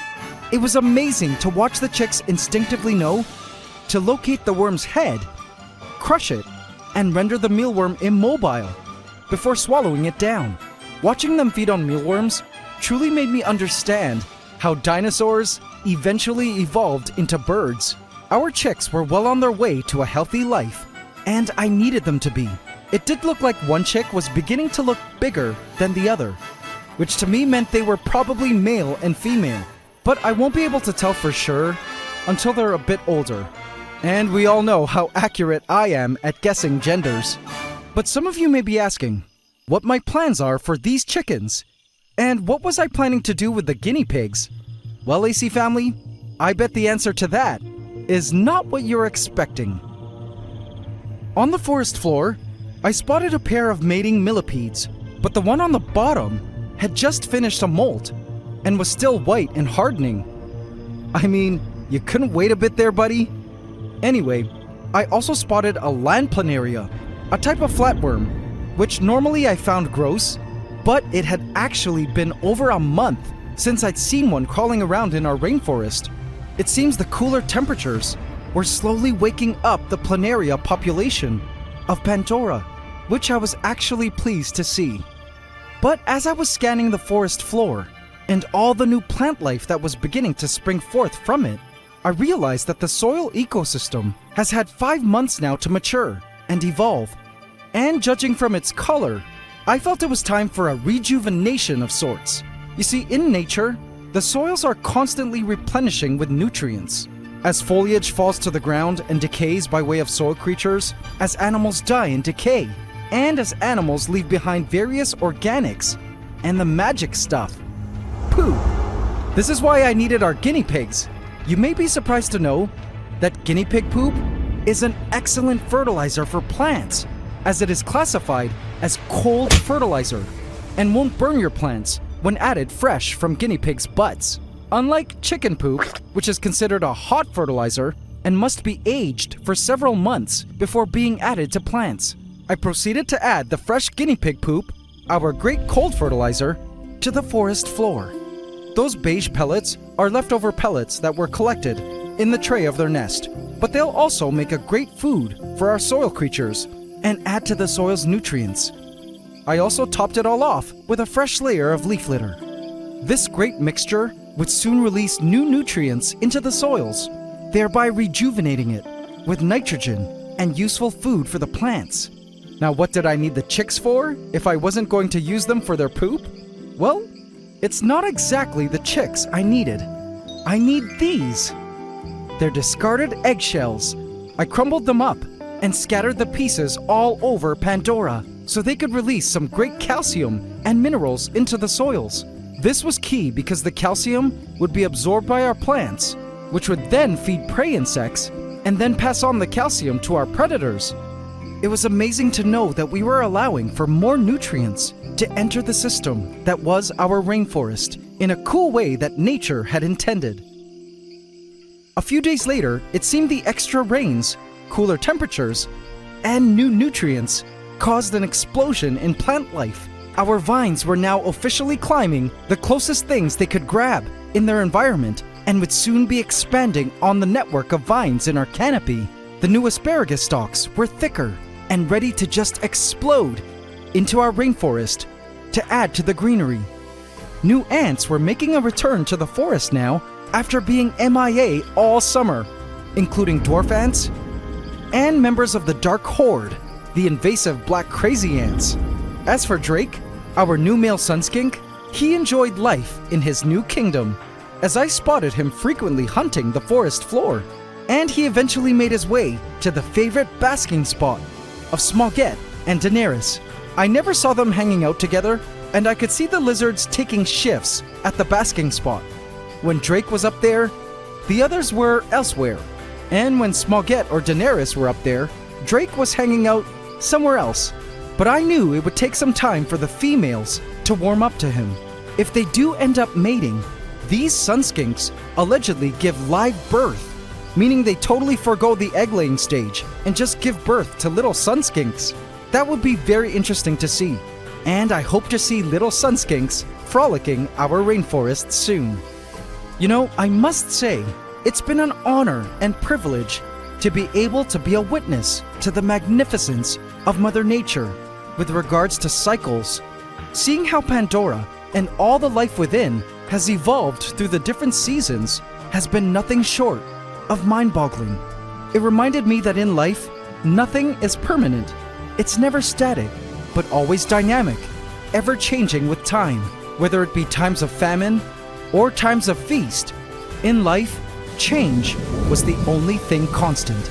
And I resolved to remember this fact whenever I would feel times were challenging or tough. Life itself is also a beautiful cycle. And as for the chicks, look at how big they are today. At 11 days old, those feet are prehistoric looking. Now don't worry, I won't be eating these chickens. I'll be adding them to my collection of egg-laying chickens and eating their eggs.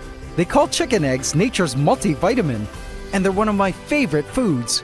As for the skinny pigs, they were growing more and more each day. They were soon very comfortable with me handling them. Guinea pigs don't come from tropical climates. They originate from the cold mountains of South America. So I also don't think they would do well released into our rainforest. But depending on what our next vivarium will be, I did have some other mammals in mind that we could add to Pandora's tropical system. Speaking of which, AC family, after much thought, I finally decided on what biome would work best as our next ecosystem vivarium. After carefully looking at all your input and assessing which of the options was the most feasible right now, the biome I've decided for our next giant ecosystem vivarium is... Vote in my community tab to affect this story.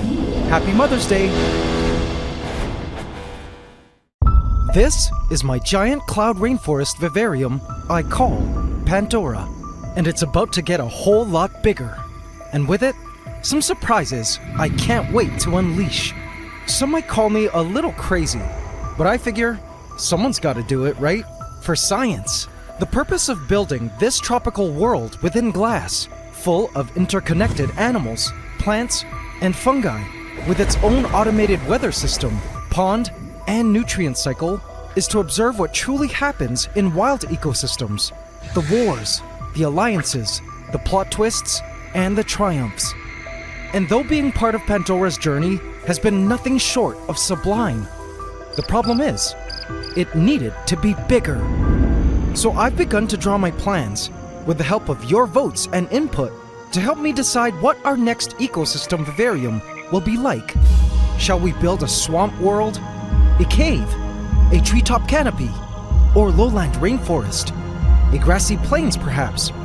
Well, I'm finally ready to share my plans with you and show you how I've already begun to collect more amazing new creatures to seed into our tropical world, soon to be Double Vivaria. Welcome to the story of my greatest biological project, where we attempt to recreate Mother Nature within glass and make her a whole lot bigger. Here on the AntsCanada Ant Channel. Please subscribe to my channel and hit the bell icon. Welcome to the AC fam. Enjoy.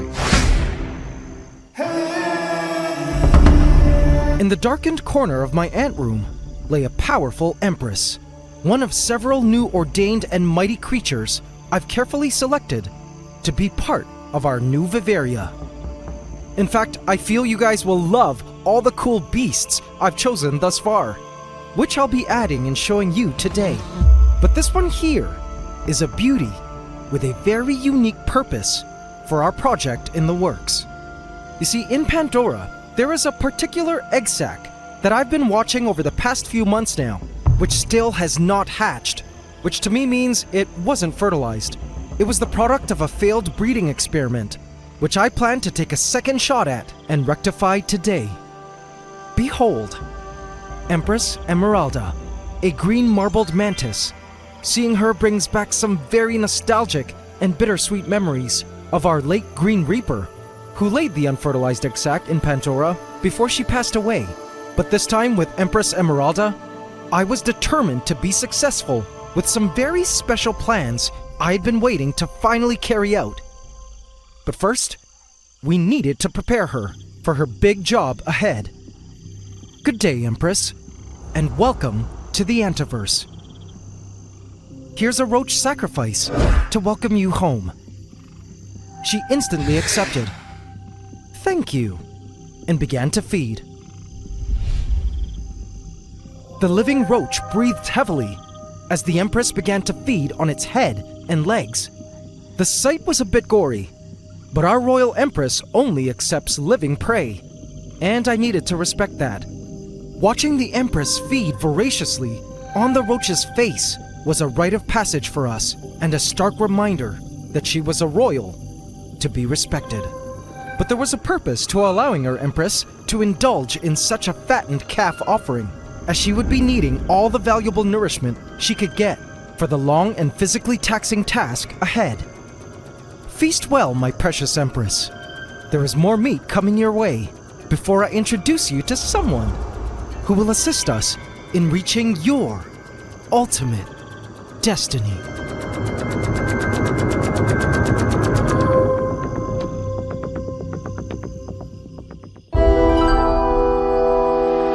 Alright, don't come for me, AC family. I've had months to think about this and plan everything out. I've considered all your input and gone over the pros, cons, and possibilities in my head for what is feasible and manageable. And I've finally come to the ultimate decision for our next ecosystem vivarium. Based on the polls, cave, swamp, and canopy were the three most popular biomes for the design of Pandora's extension. And so I've decided I'm doing a cave, swamp, and canopy. I plan on doing all of them, just not at the same time. I decided the easiest vivarium to prepare for now would be canopy, meaning the treetop layer of a forest. I will need a bit more time to lay out the plans for a swamp or cave vivarium, so they will just have to follow. But now that we've decided to go forward with a giant canopy vivarium, here are my plans.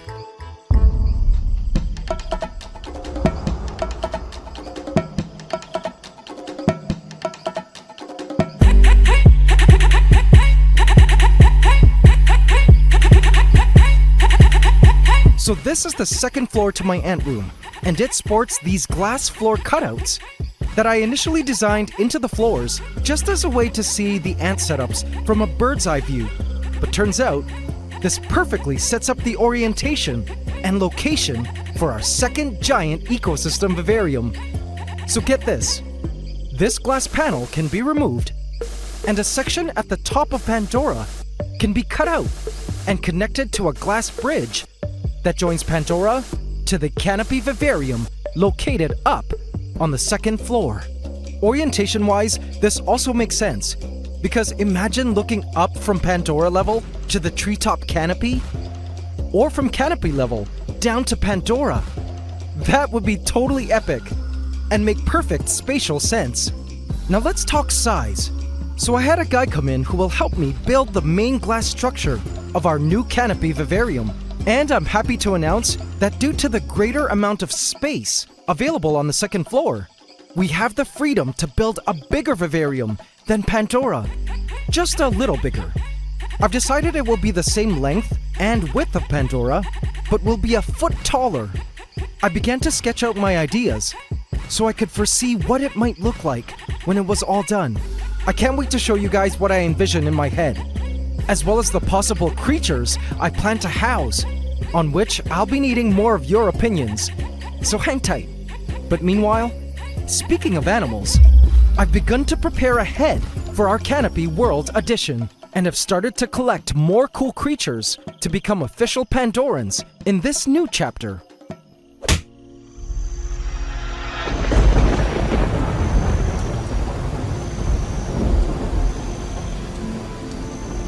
It seems in my area, at this time of the year, it is the season for beetles.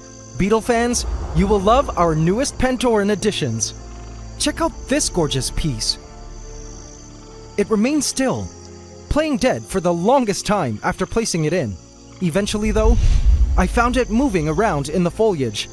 This is a jewel scarab beetle, and check out that color. Even its rump had a cool color design. These beetles, as adults, feed on vegetation, and I hoped it would find some tasty leaves to chew on from our forest. I felt this little one, assuming it could avoid predation, would make a great resident of Pandora and our upcoming canopy Vivarium, where it would munch on leaves. I will continue to scour my area for more of these emerging beetles, as I find them super pretty. It stopped to relax on a leaf, to take in its new surroundings. Next, another beetle. This cool giant is also a scarab beetle, but I don't quite know the exact species. Have a look at it. Its color is so unique. It almost looks like it's covered in a ton of little mites. Any beetle enthusiasts out there care to take a stab at its species? It climbed the Hallelujah tree stump, and when it was ready, unfolded its elytra to fly into the canopy. And now another beetle, also a scarab beetle. And again, I'm not sure what the species is, but it had the most gorgeous coloration, deep metallic green, with mustard-colored spots, side and leg bands. It was such a little robotic-looking creature. It also climbed the stump, got to the top, wandered the summit for a bit, then flew up into the air. I managed to catch 3 of these beetles and release them into our forest. Let's hope they survive predation to breed in these lands. This appears to be the beetle resurgence in our rainforest. For in a previous episode, I also released 3 of these coconut rhino beetles, which I always spotted wandering around the territories.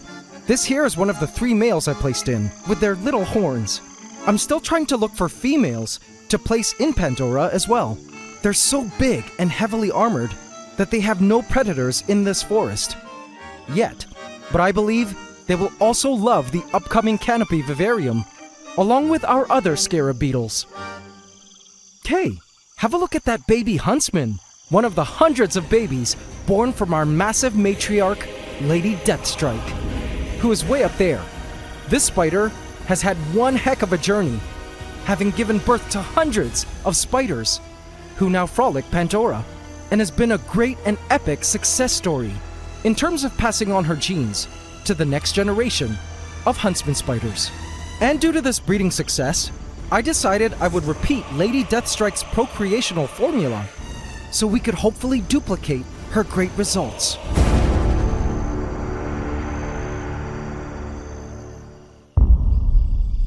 Meet Emperor Silverio, a male marbled mantis, whose unique silvery gray color is another color phase of the species. I tried to offer him a cricket, but he was not interested in the sacrifice. He was here for one thing, one very ultimate purpose, laced with unspeakable danger. Empress Emeralda was well into the innards of her roach morsel now.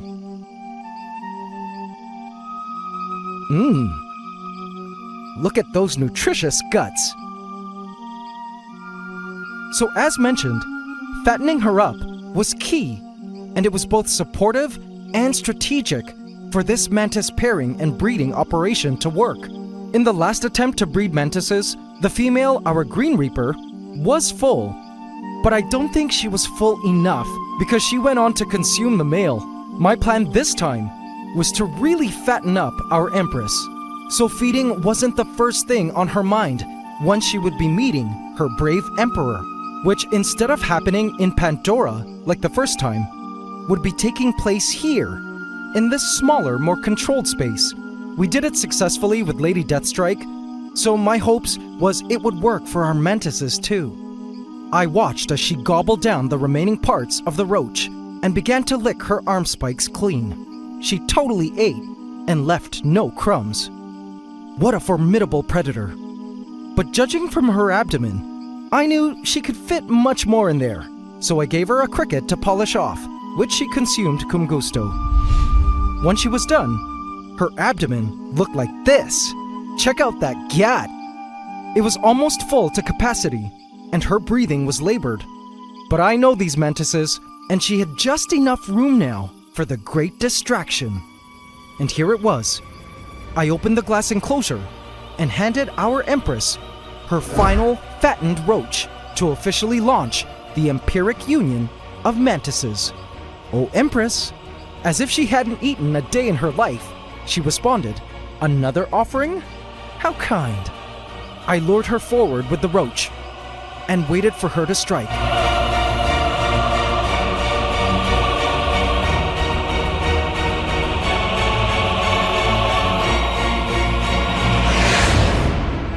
She lunged and grabbed onto the roach as I pulled her gently further towards the middle of the glass enclosure. She then began to feed on the distraction roach. And now, all was set for the introduction. So the reason I had to move her was because I needed to position her at a location that made it easy for our male to approach her from behind, which, as you can imagine, is a very dangerous task. I needed to set our emperor up for success as best I could. The plan was to place the male in somewhere along these sticks, and hopefully the female mantis would be too busy feeding to notice him sneaking up from behind, where he would then try to launch into a piggyback position, safe from her dangerous arm spikes. And so that time has come. Emperor Silverio, come with me. Your time is now to fulfill your ultimate destiny. I opened the glass front and proceeded to place in the Emperor. What? Oh, it's just you. Wait, who is that? And then he was in. In an instant, he spotted our Empress and stood still in his tracks. And who, pray tell, might you be? She scoured, staring into the soul of our Emperor with the glare of death.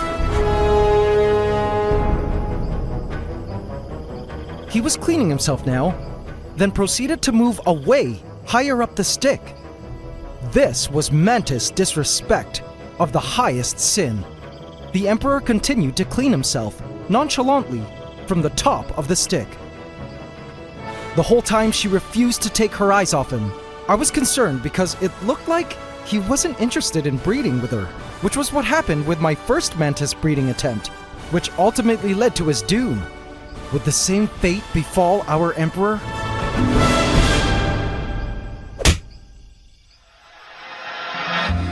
With the new cooler temperatures and extended rainfall of the new season, the soils of Pandora have once again sprung alive with life.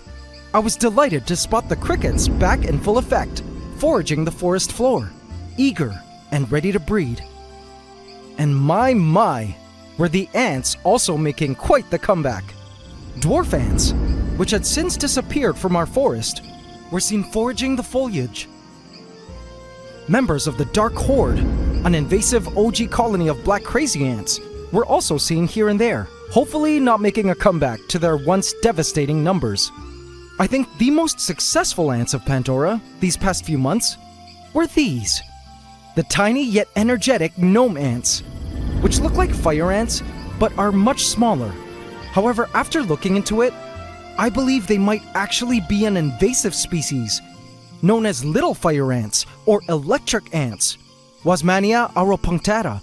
But then again, maybe they're not. Whatever the case, they do an excellent job at cleaning up the forest floor of insect body parts. I loved watching the gnome ants at work. But guys, these aren't the only ants active in our Pandoran soils. You guys won't believe this, but check out these totally new ants I spotted this week. Once again, I have no idea where they came from, as it's been months since I had planted any new plants in our vivarium. But if their queen did sneak in through the plants months ago, her offspring is finally showing up above ground now. And what a cute bunch of ants they are. Again, I don't actually know the species, but let's call them little golden ants for now. They were the new ants in town, also competing for insect body parts. But guys, I have another surprise for you. The rains have caused certain favorite ant species of mine to have nuptial flights again, and I think you'll love whom I've collected. Behold, the double queen sisterhood of the world-famous weaver ants. For all you OGAC family, I'm sure you're as excited as I am, and know full well why these ants are like no other ants on the planet.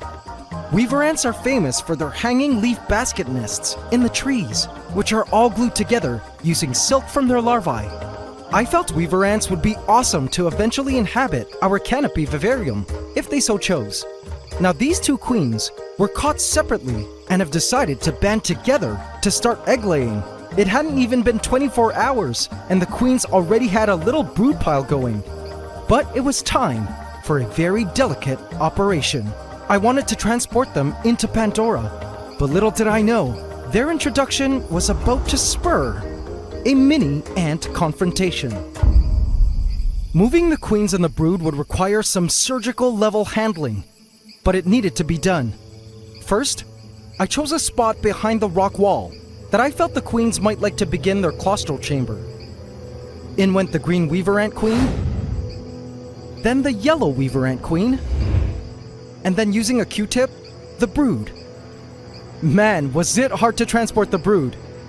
The green queen found a little chamber to hide in, but what I spotted next shocked me. Oh no! Ghost ants!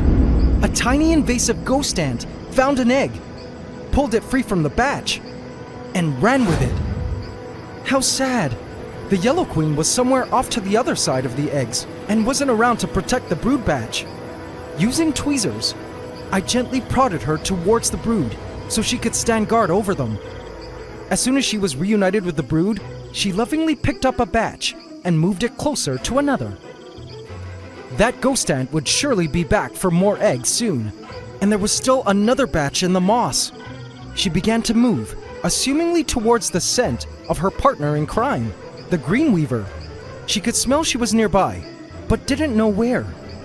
The ghost ant had returned and went in for another egg, but this time got a 2-for-1 and dashed away with the catch. How terrible! I felt so bad for partially setting this ant war up. Thankfully, the yellow queen was back to pick up the other batch of eggs. But where was that other stray batch? She could smell it, but wasn't quite sure where it was. Eventually, the green weaver ant emerged and reunited with her sister to help defend the eggs. They noted that there was still a batch missing, and it was right there in the moss. Where did you put it? I'm not sure. I just found these laying around. Okay, but where did you last see them? I couldn't help it. I had to go in to help. I went in with a Q-tip again to fish out the eggs. Handling them was the hardest thing ever, and I got more clumsy as I panicked, seeing the ghost ant had come back for more eggs. Ah! Eventually, I moistened the end of the Q-tip and managed to stick as many of the eggs as I could salvage near the 2 weaver ant queens. It wasn't a lot of eggs, but it was the most I could do. I wasn't too worried though, because these queens would be laying a ton more eggs over the next few weeks, and they could now stand guard over their brood against invasive ants and other predators. The green weaver picked up the brood blob and began to lick them clean, as the ghost ant realized it could steal no more. I was so happy that the weaver ant queens were all settled in and couldn't wait for them to found their new colony to eventually move into the leaves of Pandora's canopy. But little did I know, this was not the last harsh welcome our new weaver ant queen sisters would be facing in Pandora.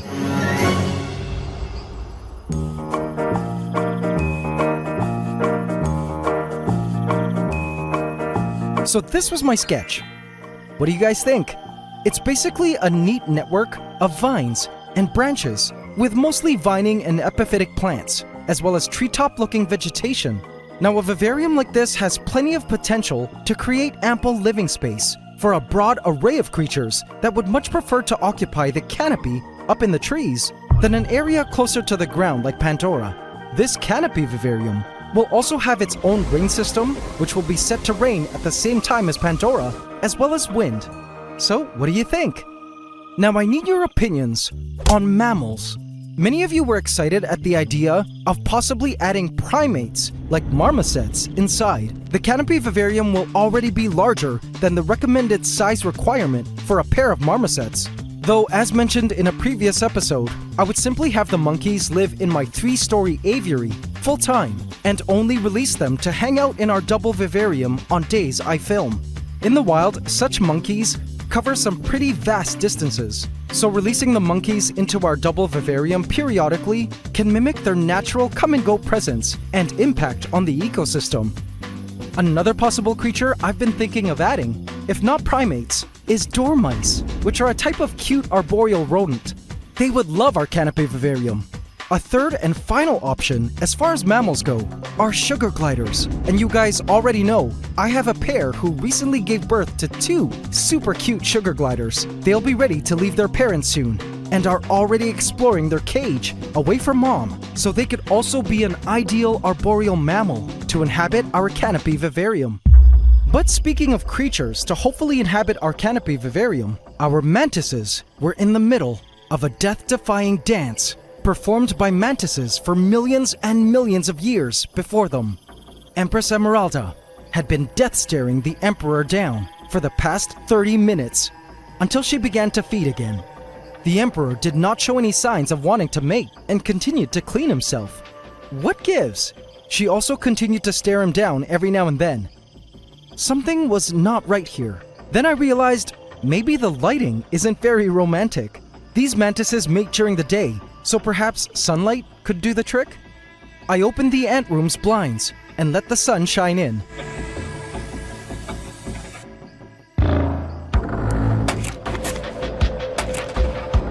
This did nothing. I then realized that perhaps our emperor wasn't in the perfect position, so I took him and moved him to the other side of the enclosure, where he might have a better shot at sneaking up to her. It was then that our emperor immediately spotted our empress and entered what I saw was mating mode. He now couldn't resist the gat.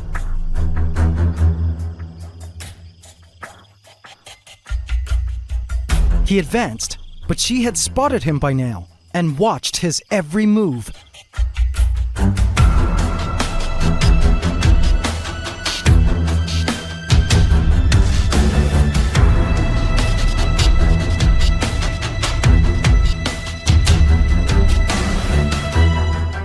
And then she began to sway, and I panicked as soon as I realized she was slowly turning around to face him.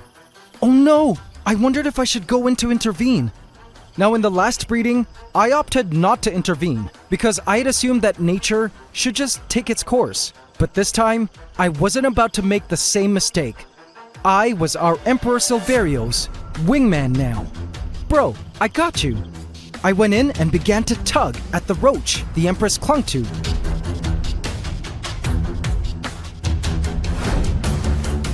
Which jarred her for a second, and to my surprise, she began to feed. Wow!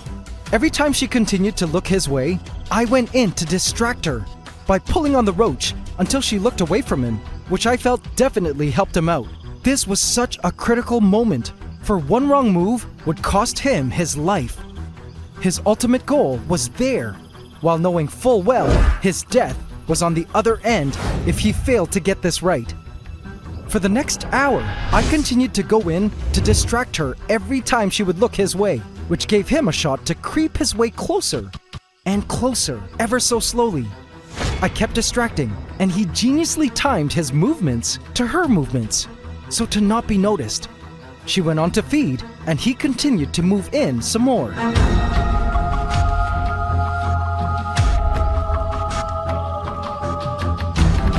And I kept performing my job by distracting.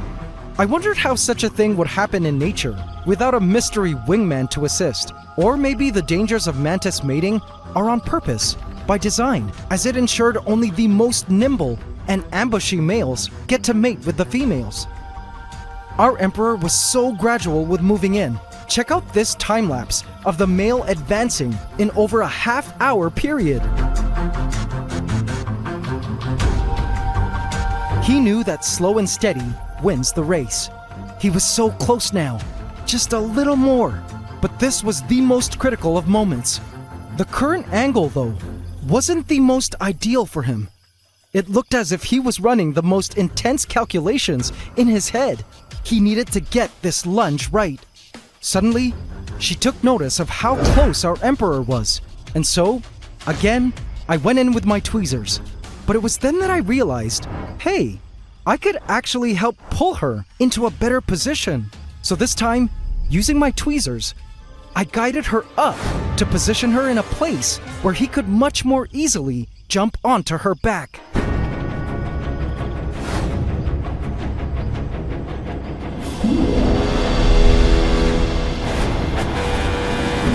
And then, the moment of truth had arrived. Her gat was right in his face now, and she couldn't have been in a better spot for him to complete the final move of the ancient million-year-old dance of the mantises. He moved in, and when he was ready,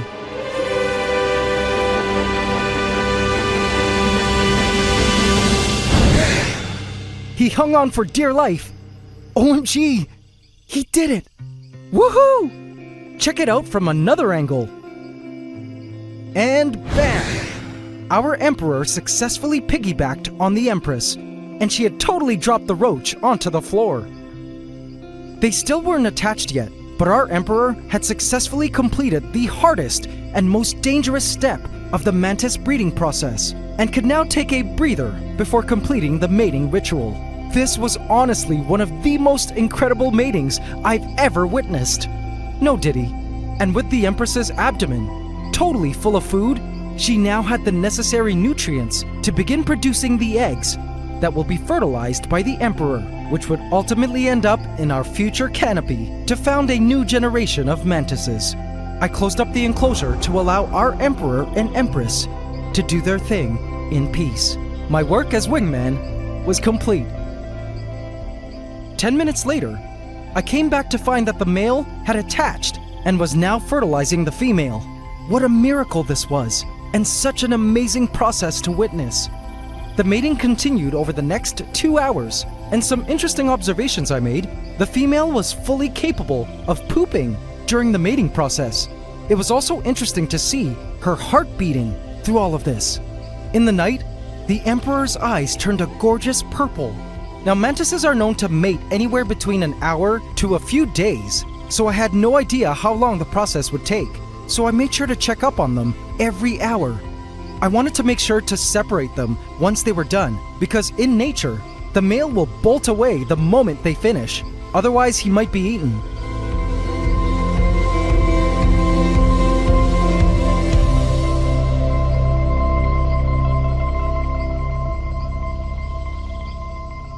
And finally, after a long 5 hours of mating, I finally spotted they had separated. Get me out of here, wingman! On it, my Emperor. I carefully removed him and placed him into his container. The Empress's eyes were now purple as well, having also fulfilled a major part of her destiny. I was so proud of our Emperor and Empress. This mantis mating was a complete success. Now it was all a matter of waiting for the Empress to lay her egg sacs. I panicked when I spotted Daenerys sitting over the spot where the Weaver Ant Queens were stationed. No! Daenerys, mind moving, please? The Weaver Queens were gone. This filled my heart with such sadness. The eggs were still there, which meant Daenerys had just eaten the queens. But then I spotted a movement somewhere below.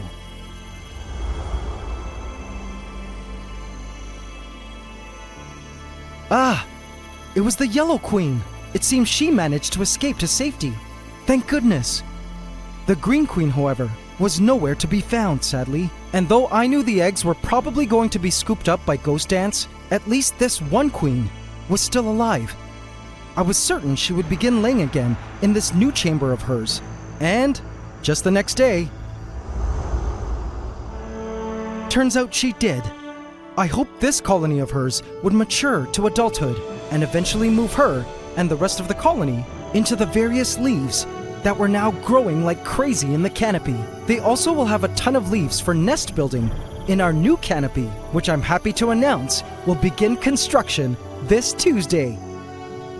I couldn't wait for us to expand on our ever-growing world of Pandora and continue to learn more and more about the wonders of nature together, its dangers, its triumphs, and its hidden beautiful moments. It seems several of our animals have begun to enter breeding mode. I began to hear our tree frogs singing at night, which means it's most likely breeding season for them. Our female sunskinks, now that a true male has been added to the mix, seem pretty fat. This is the fattest I've ever seen Smaug. Could they be pregnant? I do see the lizards meeting in the shadows. We'll just have to see. It's been a true honor to witness the circle of life. And though Pandora is now emerging out of a dry spell, as far as life goes, due to the heat of the previous season, it was reassuring to see that life was making a great comeback, with the rains returning to our rainforest, and with a new biological world now on the way. Now some of you may be wondering, what was in the box I was holding at the start of the video? Well, I think you guys will be surprised. So this week, I've been hosting some friends of mine from South Africa. Dingo Dinkelman, wildlife expert and creator, and his family checked out my ant room last week, and after scanning Pandora, he looked into Aqua Noctis and wondered why I hadn't added a particular creature that was one of his ultimate favorite animals. When he mentioned it, I told him that I couldn't possibly house one because Aqua Noctis was simply not enough space for it. To which, to my surprise, he informed me that Aqua Noctis was indeed enough space for not one, but two babies of this particular creature, as the smaller quarters meant that they would ensure the babies find their food and that the pond would be enough space for them for quite some time, since they're such slow growers, at least until we eventually get our swamp vivarium up and running. After discussing the topic on this quote-unquote creature further, I came to the realization that he might actually be right. And so, after further deliberation, within this box is the creature many of you who wanted a swamp vivarium have been dying to learn about. I also have been eager to learn more about them. Now when you guys see what's inside, it might get you asking, are you okay, man? Behold, our newest prehistoric beast. Vote in my community tab to affect this story. This is my 1,000-gallon cloud rainforest vivarium. I call Pandora, and its aim is to study the epic lives of the vast array of creatures, plants, and fungi living within it.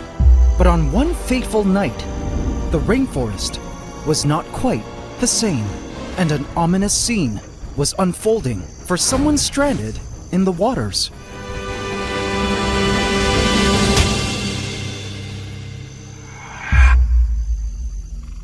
Now where am I? Said the roach, as it waved its antennae around, smelling the swampy air. It was lying on its back, on the surface of the water.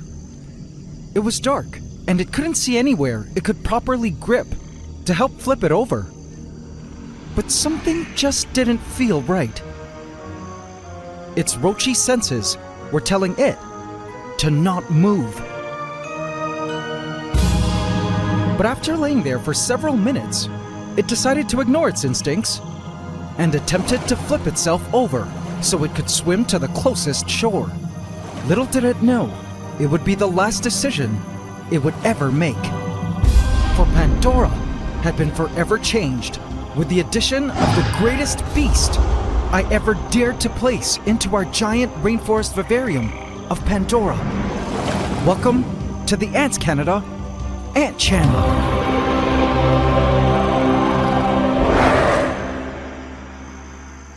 Please subscribe to my channel and hit the bell icon. Welcome to the AC fam. Enjoy. Of all the animals I've ever owned in my life, and there have been a lot, crocodilians were always just one of those creatures that I enjoyed watching on screen, but preferred to leave it to the animal pros like crocodile hunter Steve Irwin to get up close and personal with them, so I didn't have to. I knew they were important predators in an ecosystem, but they were scary looking and weren't particularly the most beautiful beasts. In my mind, you needed to be a whole level of crazy to care for a crocodilian, and I always felt nothing would ever compel me to try. That wasn't until I met Dingo Dinkelman, South African wildlife educator and animal park owner who specializes in often dangerous beasts like these Nile crocodiles.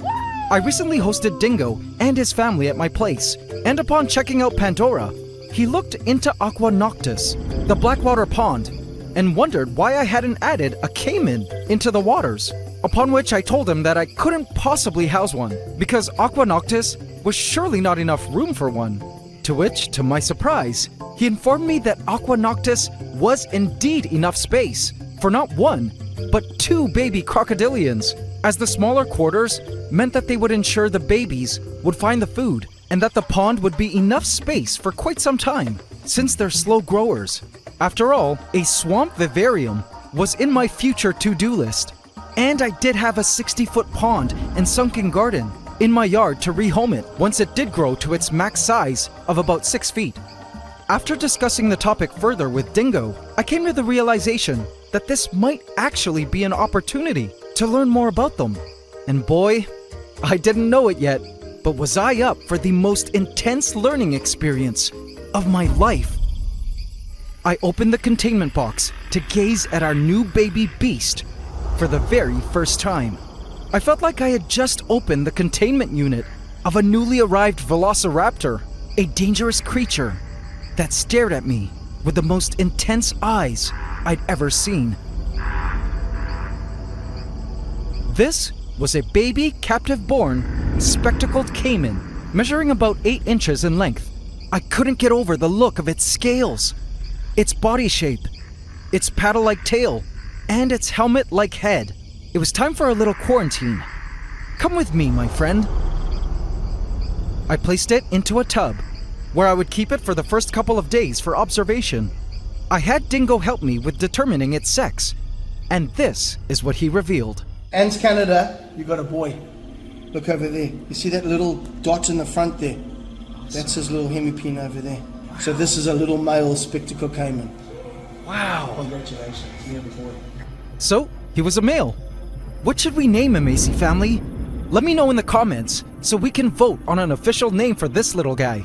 Over the next couple of days, I allowed the beast to rest and get accustomed to the conditions of the ant room. And then when I was ready, I pulled off the mesh top and discovered that the creature had pooped. Oh, is that what caiman poop looks like? I expected it to be much messier. Oh, this was good, because where he was about to go, I had just the organisms to help deal with these kind of biological messes. This is Aqua Noctis, Pandora's blackwater pond system, full of fish, snails, crabs, and plants that grow inside the water. Aside from a simple filter under the rock pile, the plants and vines that set its roots into the waters actually feed off the toxic nitrates produced by the poop from the animals, as well as decaying material like drowned insects in the water. In fact, drowned insects has always been a problem in these waters, and until now, the fish and crabs dealt with them. But now with a new caiman frequenting the waters, I hoped it could be the solution I was looking for regarding these drowned insects, since these caimans specialize in eating insects at this young age. Well, there was only one way to find out. To prepare the waters for our caiman, I added a new layer of floating mini frogbit to give the surface of the water a little coating of greenery, so our caiman would feel more at home in case he needed a little cover.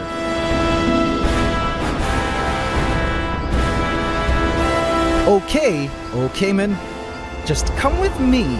I needed to be confident and strong. I moved down to scoop the baby up, but it instantly shot away, and I jumped back at its sudden burst. Confidence went completely out the window. I tried my best to muster up the courage to move in again in a swift and careful way, until suddenly, "Back off if you love your fingers!" It threatened me with open mouth, then shot away once again. It continued to lunge at me with jaws wide open. This was one vicious crocodilian. Even Dingo's son, Rex, made handling it look so easy. But in this moment, I was terrified. Okay, change of plan. I went in with the caiman's container and scooped him up. It glared at me, sporting its row of tiny razor-sharp teeth, advertising how painful my future would be if I tested it. What a monster from the swamps of hell! Okay, my caiman, don't worry. You'll be safe now. Where you are going shall be your new watery domain to rule.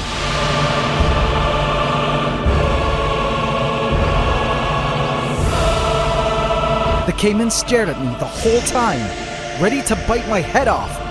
I opened the side door, and then I carefully placed him into the water.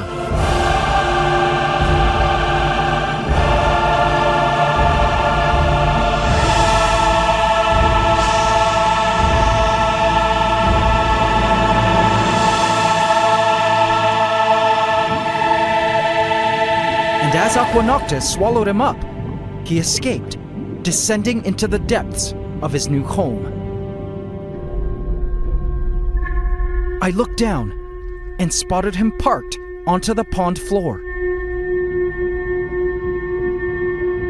He stood perfectly still in the tinted waters, and it was almost as though time itself had also stood still.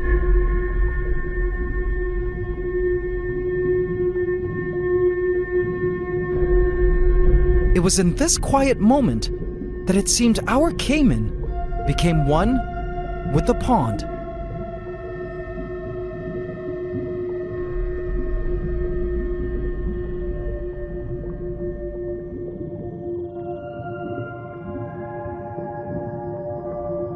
And then suddenly, he began to move. Ever so slowly, he tilted upwards towards the surface and began to ascend.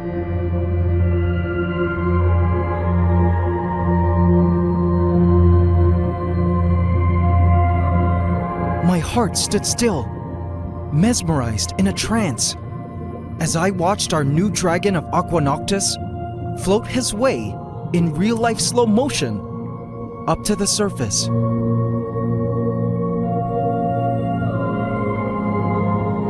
This was the most beautiful thing I'd ever seen. Not 5 minutes ago, I saw it as a demonic creature, but now it looked like an angel in reptilian form, ascending into a paradise above.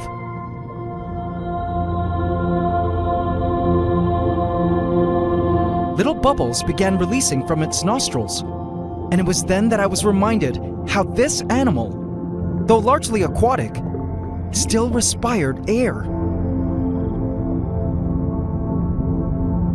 And then, when it was ready, it shot up and took its first gasp of refreshing Pandoran oxygen. Aquanoctus now hosted the largest animal to ever enter Pandora. What a sight!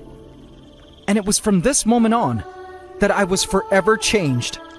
My overall view of crocodilians had officially gone from just an okay cool animal to one of nature's most stunning creations on the planet. The guppy swam around, unharmed and unfazed by the new dragon in town. For the next several minutes, I watched in awe as our new caiman lay suspended there like its prehistoric ancestors had done in swamps and waters for 200 million years since the dinosaurs, and my spirit was moved to witness our new caiman settling in.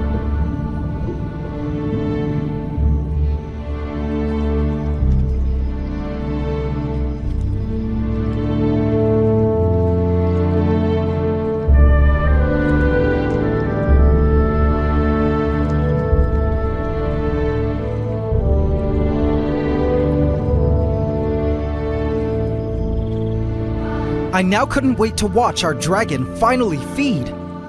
And the truth was, there was plenty of food for him here in Pandora. But this is where things took an unexpected turn.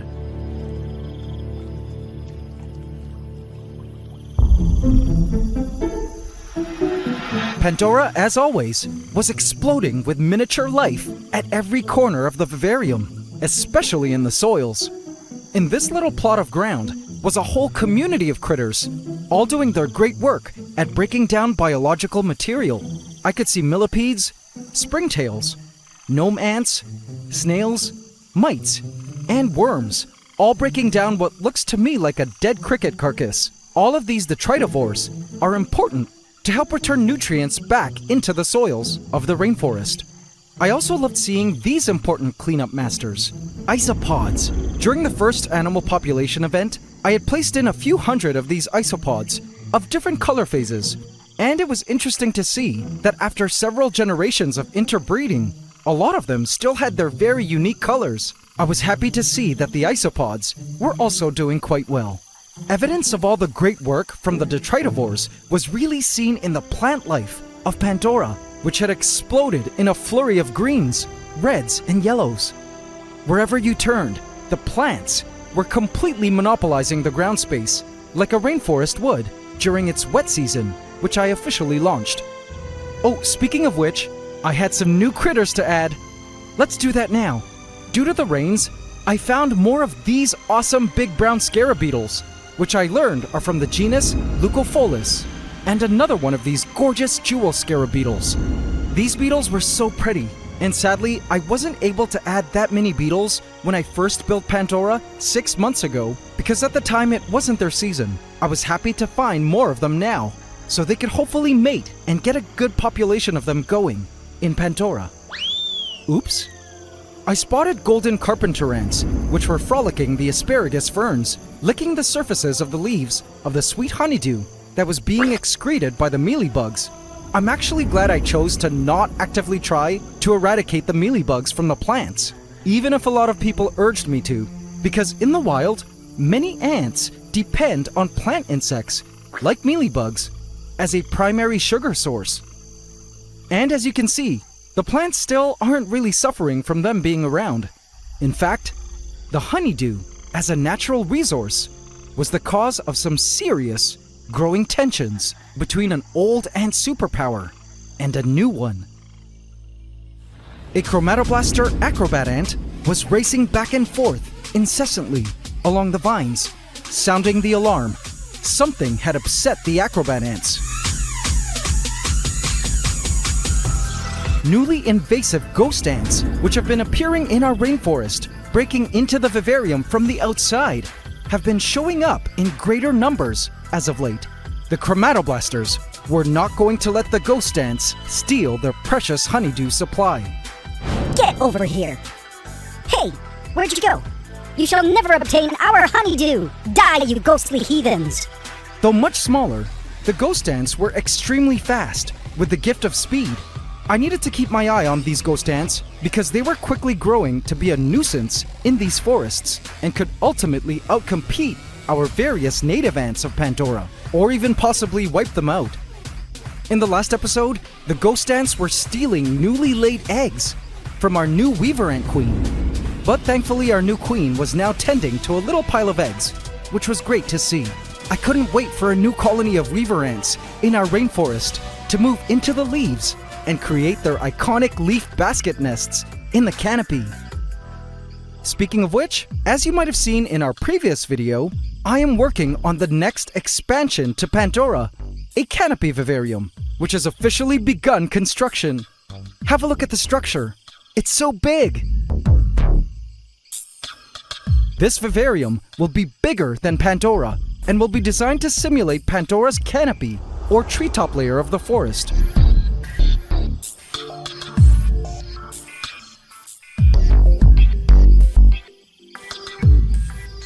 I cannot wait to get started on building it once the glass finally arrives in 2 weeks.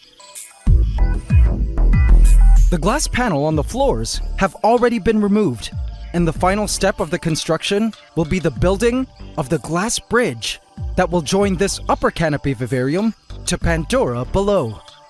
I was so excited for what was to come. It would be soon, AC family, and I knew the added extension would be super beneficial to our rainforest ecosystem.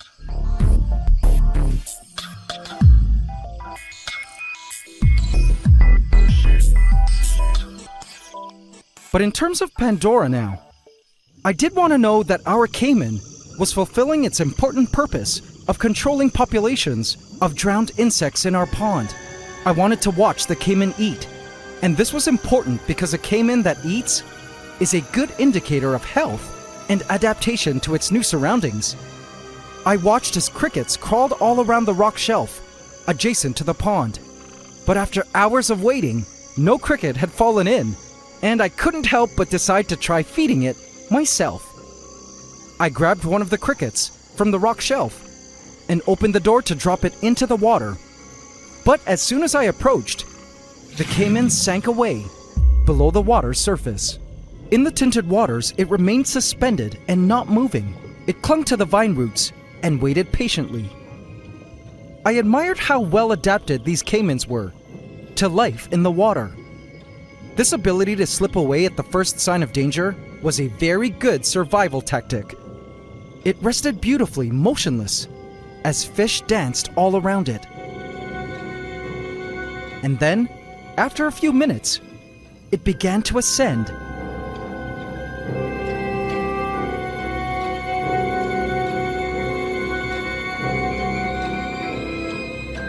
And I watched the water to see its head emerge. But to my surprise, it didn't. What? Where did it go? Upon closer inspection, I noticed it had just surfaced the very tip of its nose. Genius. It refused to make itself visible by remaining underwater, while only exposing the very tip of its nose, so it could breathe through its nostrils. Clever boy. The caiman remained in the submerged position for the next hour or so, and I decided to drop the cricket in anyway, hoping the croc would come and swipe at it. But instead, the cricket immediately swam to the nearest site of dry land, ultimately crawling up onto this wooden island, where it remained trapped for the next several hours.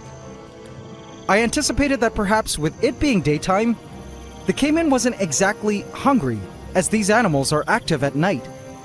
But I knew this cricket would be eaten as soon as night fell. But what ended up happening was not quite what I expected at all.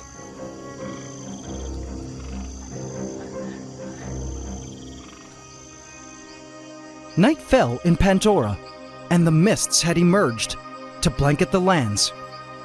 I love the calming sight of our rainforest at night.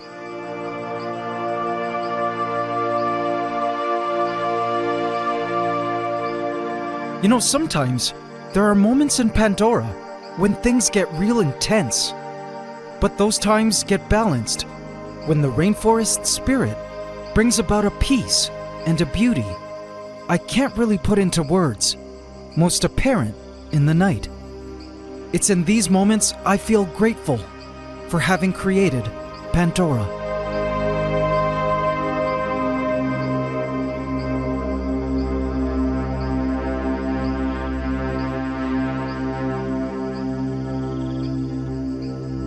The cricket was still stranded on the wood. The caiman was still hovering below the surface. Perhaps it had taken a nap? If only it looked above the surface, it would be able to see the stranded cricket and eat it. I felt like I was watching a goat being fed to a T-Rex in Jurassic Park. The cricket decided to grab and munch on some floating plants. It had grown hungry. Suddenly, a nearby vine started to move. The caiman was moving below the surface.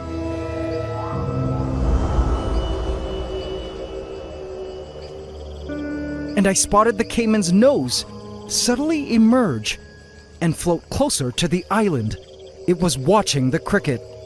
Then, it went under. Was it going to shoot out to grab it from below like a shark? The suspense was killing me as I waited with bated breath. But to my surprise, the caiman had moved here, far from the cricket. What? Guess it wasn't interested?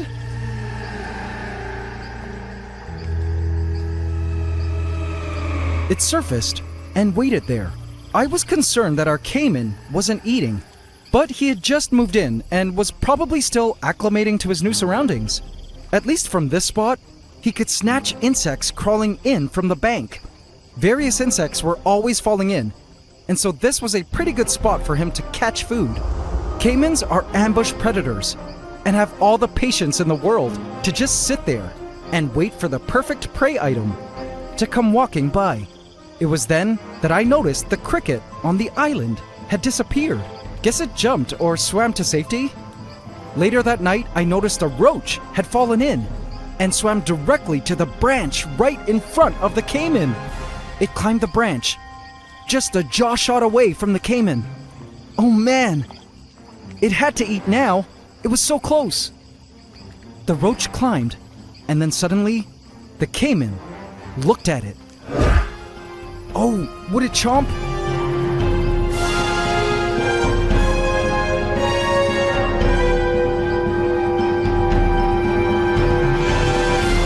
Ah, it allowed the roach to slip away.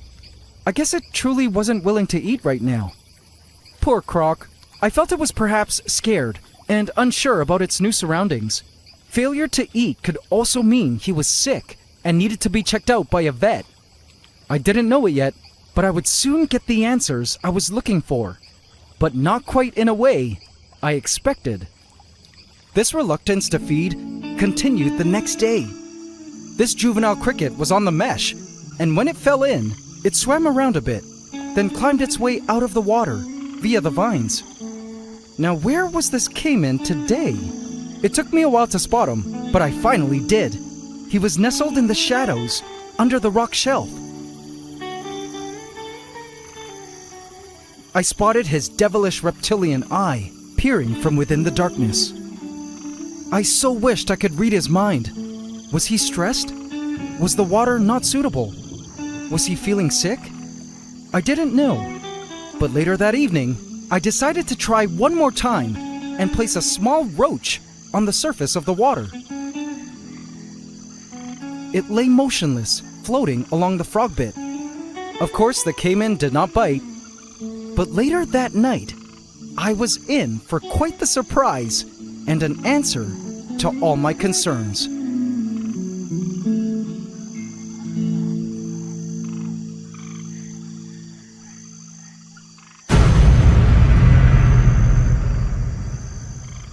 In the night, the roach still lay there on its back.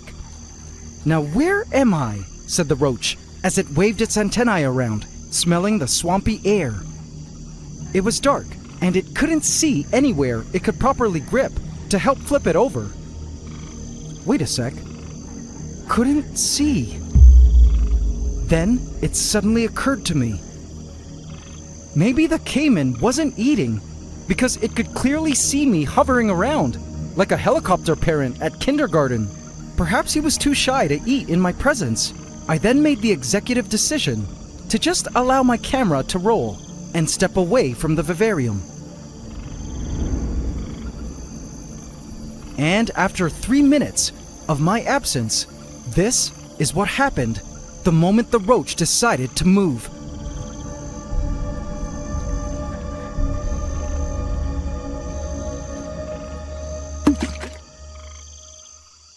From the other end of the room, I thought I had heard a slap in the water, but it was so subtle I wasn't sure. And sure enough, checking back on the footage, indeed the roach had disappeared in an instant. Let's watch that again in slow motion. Did you see the caiman? Man, it was lightning fast. And look, peeking at him under the rock shelf, I could see that the roach was still in his mouth. And although I didn't clearly catch the caiman eating, this was all I needed to see, really. Our Croc just wanted to feed in private. Just knowing he was finally eating in Pandora was a clear sign that he was settling right into his new kingdom. Aqua Noctis had officially welcomed our new dragon to its home waters. And things only got better from here. A couple of days later, I spotted our caiman sleeping soundly against the glass, almost completely submerged, save for just a tiny point of contact between the air and its nostrils, so it could breathe. He looked so cute, and I was happy he was comfortable enough now to sleep up against the glass like this. I also noticed that his belly was so full. Don't worry, I checked the frogs and sunskinks, and they were all still alive and well. I wasn't worried because baby caimans only eat insects at this age, and maybe tiny pinky mice. But for now, he had eaten a lot of insects and was much better nourished now than when he first arrived.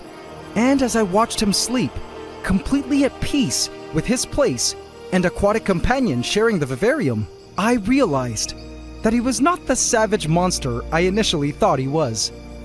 I grinned seeing him smile as he slept, and realized that behind the beastly exterior was an innately gentle creature that only when threatened will fight tooth and claw in self-defense. I mean, wouldn't you? But if given the choice, it was clear that our caiman would much rather retreat and hide. I visited a zoo this week and was able to check out some adult spectacled caimans, which was pretty cool. They were about 5 feet long and 8 years of age, but were not as large as I imagined adults might be in my head. I was told that as adults, they are dangerous, but like our baby caiman, would much rather swim away at the opportunity of an altercation, which is more than one could say for their much larger relatives, the Nile and saltwater crocs. My buddy Dingo is insane for this. But as a wildlife educator, sharing knowledge on these animals serves a very important purpose in the world, and that is to help spread a greater awareness of these very misunderstood animals. You see, although the spectacled caiman isn't an endangered species, as of 2022, 7 other crocodilian species were classified as endangered, and 4 species vulnerable, due mostly to habitat loss through logging, drainage of wetlands, urbanization, and pollution. Many crocodilians are killed through other human activities, like dynamite fishing in their natural habitat. The thought of innocent crocs like our baby here being blasted out of existence from their swamp homes just breaks my heart into 1,000 pieces. That can be stopped with your support for organizations dedicated to the conservation of crocodilians globally and spreading what you've learned about crocodilians to others. They are important predators in the ecosystems they're from. And though I never imagined I'd ever be a caregiver to a caiman, now that I was determined to provide our new baby dragon the best home I possibly could for the rest of his life, and to make sure his presence under our care would not go in vain, for the sake of all the angel-like crocodilians of the world.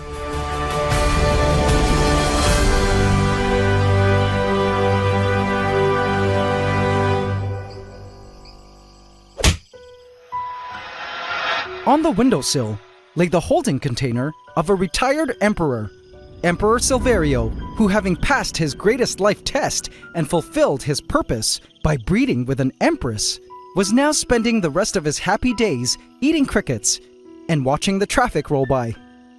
But as for the empress, I gasped when I saw her. Whoa! Look at that huge abdomen!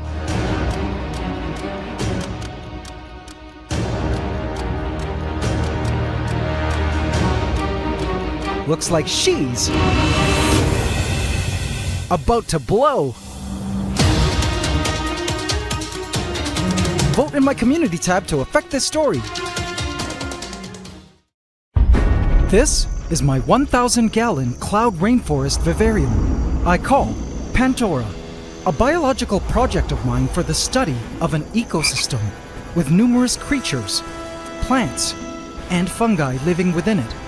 And my most recent addition, a baby crocodilian spectacled caiman, whom I was under the impression would just live in the waters, eating the random insects falling into the pond. But boy, was I wrong. For one night, I spotted this.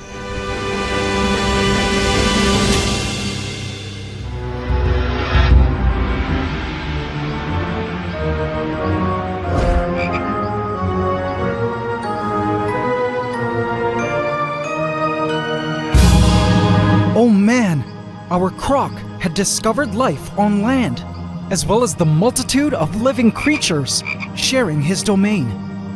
So now you ask, what happens when a baby croc breaks free of the waters and learns it has the freedom to hunt creatures on land? Well, as I found out, the events that ensued involved predation, disappearances, death, and an angry territorial swarm of ants. Welcome to the AntsCanada Ant Channel.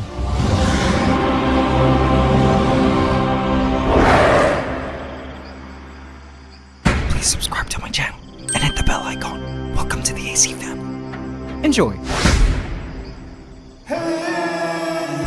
I should have guessed when I began spotting ground vegetation in the rainforest looking more flattened in appearance, like something large had trampled on them. I thought maybe the resident sunskinks or tree frogs had gotten a bit rowdy while hunting. But little did I know, something stressful was ahead this week, especially before stumbling across our croc's biggest secret. He was hiding here in this rainforest. But for now, I was working on training.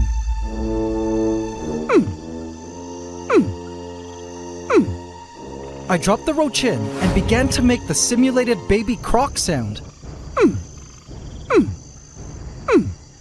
The purpose of this was to have him associate me and the sound with food. My attempt to begin the bonding process with him, to tame him out for whenever I would have to move him into his future swamp vivarium, and then eventually my 60-foot outdoor pond when full grown. His first interaction with me was a bit traumatic for both him and I, so it was time to start a fresh new page in our relationship. By the way, he needs a name, so please kindly vote by hitting like on the post under the pinned comment of this video with the name you feel would best suit our new Cayman here, all names suggested by you, the AC family. The roach continued to move and struggle, flipping itself over, which suddenly caught the attention of our croc. The roach remained still, sensing it was in danger. Bam! It was no use. The Cayman did a lightning-fast side-lunge death roll and secured the newly caught roach into his mouth. Wow, that was awesome! It was his first time openly eating in broad daylight with me standing around. Okay, fine. Me being a total creeper. But I was just so happy our baby Cayman was accepting my food gifts after just the third day and settling happily into his brand new home. Now, I had no idea at the time, but it turns out our Cayman here was actually much more acquainted with his home than I ever realized, and had already taken matters into his own jaws.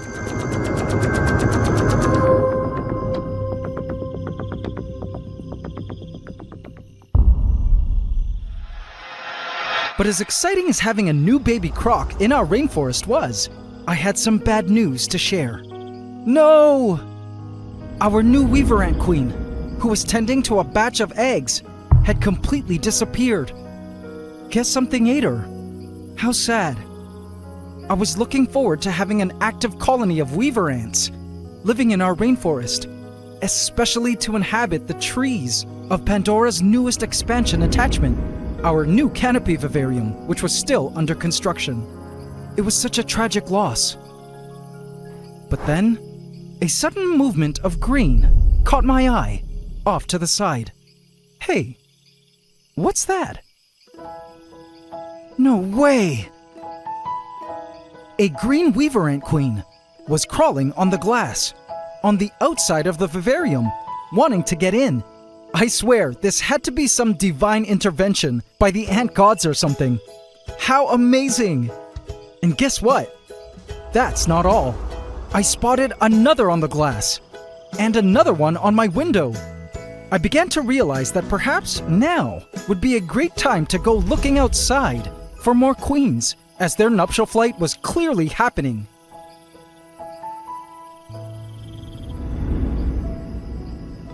And as I left to attempt catching more queens, an empress was enjoying her new catch, feeding a developing future empire inside her.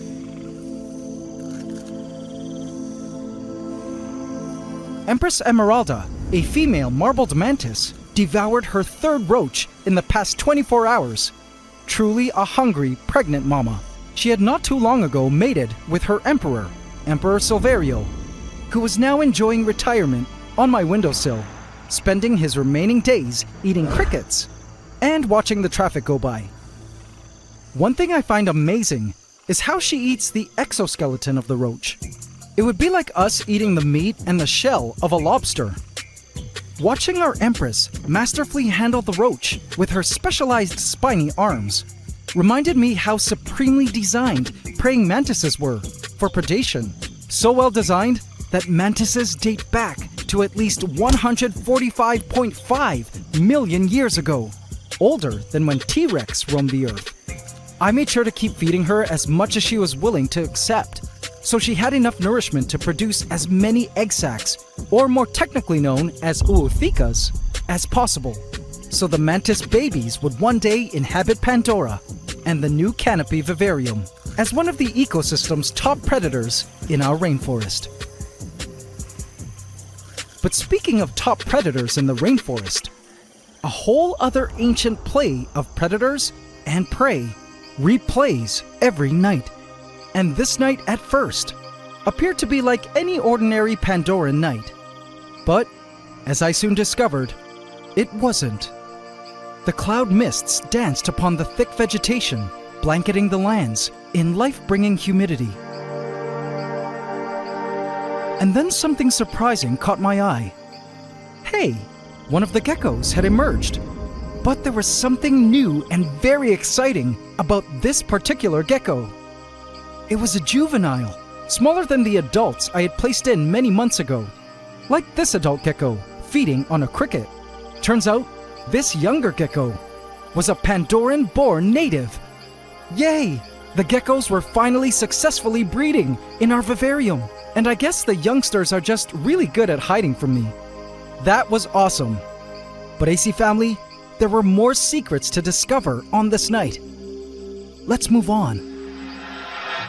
The orange carpenter ants were on the night prowl, scavenging the forest.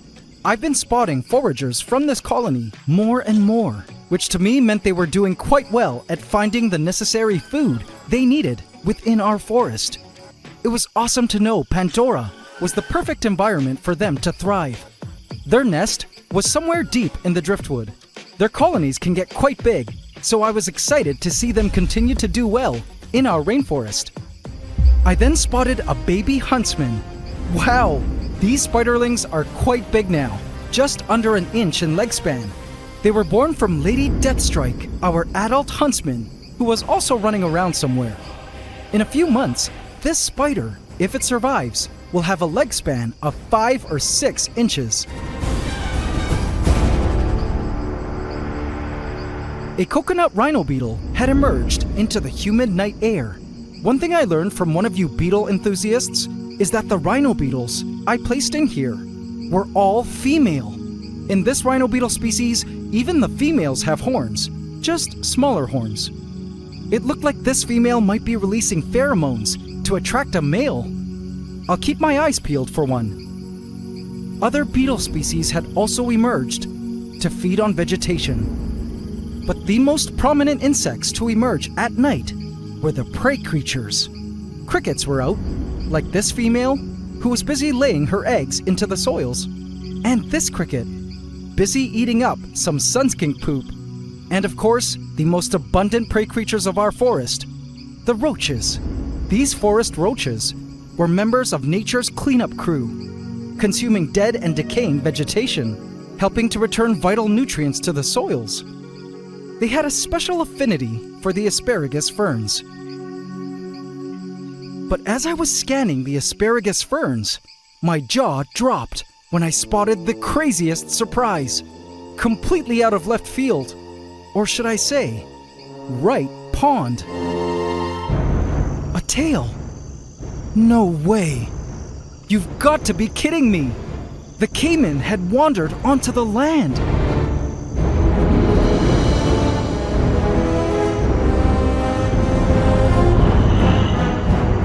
I don't know why this was a surprise, as I did know crocodilians are amphibious, but I didn't expect our baby croc to have wandered this far out onto land.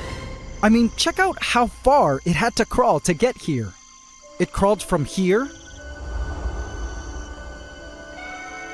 all the way across that vegetation. And all the way from the pond in that darkness. It had moved quite the distance, 3/4 down to the other end of the vivarium. This baby croc of ours was full of surprises and had one thing on its mind.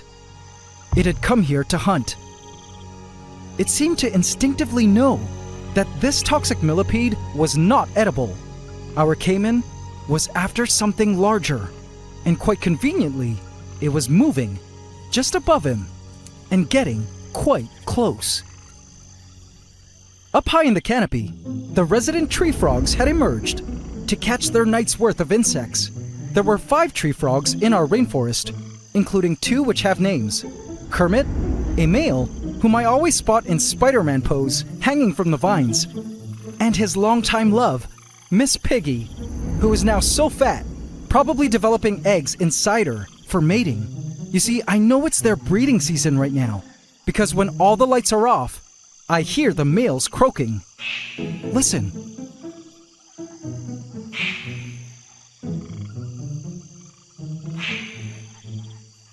Kermit here is a bit shy to sing on camera, but one of these days I'll catch him or one of the other males singing and find a frog egg mass in our pond. But for now, I would just have to allow the tree frogs to do their thing in private. But on the topic of privacy, I was just about to witness for the very first time a private ritual for a certain baby croc. A young roach up in the asparagus ferns had lost its footing and fell nearby, and began to make its way closer to the caiman, who had all the patience in the world to wait for food to come within snapping distance. The roach scuttled by, and bam! Captured. Whoa! Those are some pretty fast reflexes. It was also quite amazing to know that our croc was quite the avid land hunter. I wanted to see how the caiman would swallow this roach, because prior to this, I had only watched the croc feed in water and never got to watch the swallowing process. But this time, I could now see how the roach makes its way from in the mouth to its belly. And AC family, this was such a cool thing to watch. Check this out. So for the first 8 seemingly long minutes, the caiman did nothing but hold the roach in its mouth.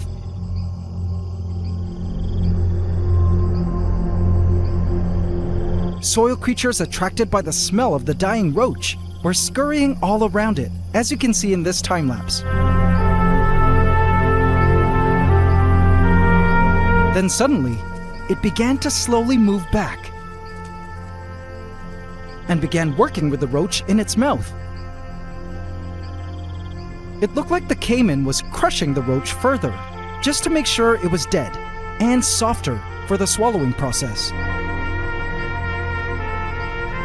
The roach was indeed still alive and struggled as the caiman continued to chomp.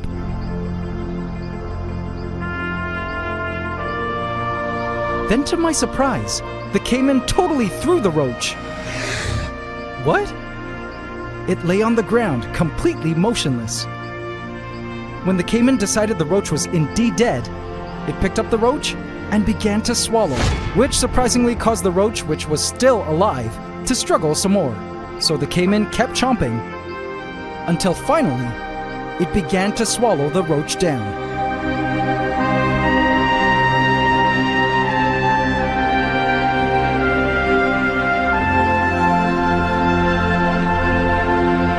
Actually, nope. Back out. Chomp, chomp, chomp, some more.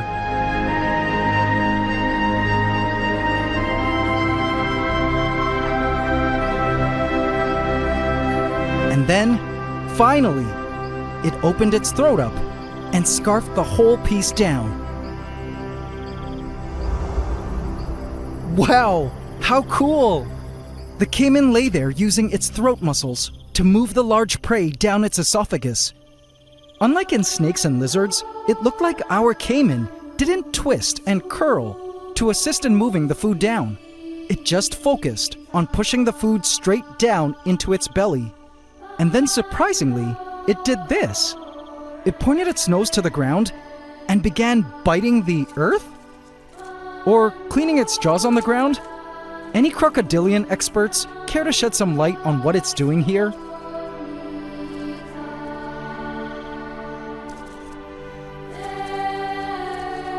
And just like that, our baby caiman had consumed a full meal it had fully caught on land. What a sight! Moments later, I caught the croc further at the other end of the vivarium, enjoying the hydrating mists of his new home. He looked calm and relaxed here. I wished I could know what our caiman was thinking. It was clear that he was a very intelligent animal. I wished he knew how much we loved him, how he didn't have to worry about going hungry ever again in his life, and could understand all the exciting domains we had lined up for him to live in as he would grow. But right now, I smiled, watching our gentle predator rest his head onto the pillowy moss as the tree frog serenaded him from the moonlit night sky above.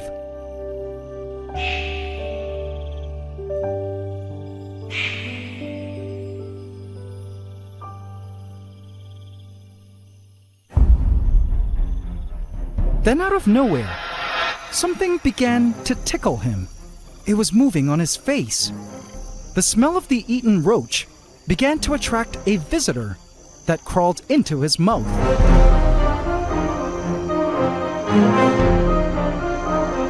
It was a dwarf ant, and they began appearing around our caiman's face. It bothered the caiman a bit, getting in his eyes. I began to worry. Should I be concerned? I knew if the ants were causing pain and stinging the croc, he'd quite easily just move away. But he wasn't. He was just kind of putting up with them at the moment. Crocodilian skin is interesting in that it is considered a dermal exoskeleton consisting of really tough, bony, scale-like structures known as osteoderms. The dwarf ants don't have a stinger strong enough to hurt me when I have my hands in the vivarium, so I assumed they surely weren't going to hurt our caiman. They were just a nuisance, and it looked like the ants were beginning to swarm, but I trusted our caiman would simply move away if they became too problematic. But this is where things took a terrifying turn. The next day, I looked into Aqua Noctis. I could usually spot his whereabouts in the pond by looking underwater, but today I couldn't see his body from the front, nor from the side. I scanned the surface of the pond, but nothing. He wasn't in his usual spot under the rock shelf either. I instantly went into panic mode and began scouring the forest floor for his whereabouts. Surely he couldn't have been attacked and devoured by dwarf ants the night before, could he? The thought left a terrible feeling in the pit of my stomach, and my heart began to race. With my endoscopic camera, I decided to look deep into the mossy hill adjacent to the pond. I could see nothing. I then peeked into the dark areas under the driftwood, and all I could spot were millipedes and roaches. Could he have buried himself underground? Do caimans even do that? I resolved to check the vivarium in the night when he would be active again, if ever.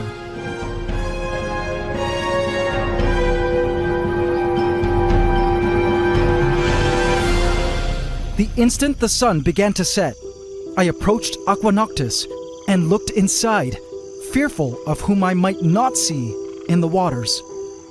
I scanned the pond surface.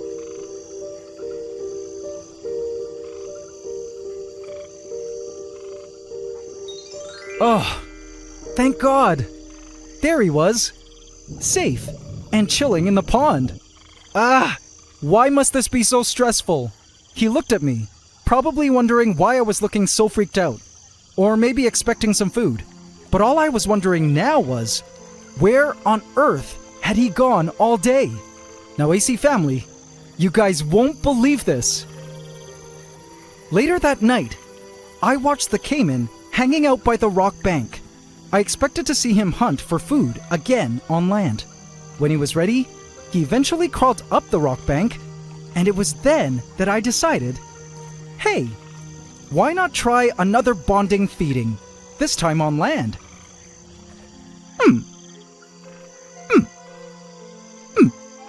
I did the sound and handed him a roach, which he ignored, and tried again.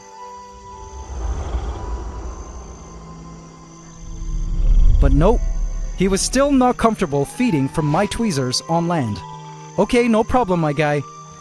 But as I watched him resting along the pond's bank, he showed me something about Pandora I completely had no idea about. the caiman slipped into the water and began to swim away towards the back. Hey, where's it going? Wait a minute. I looked towards the area where the caiman had gone. And lo and behold, this is what I saw.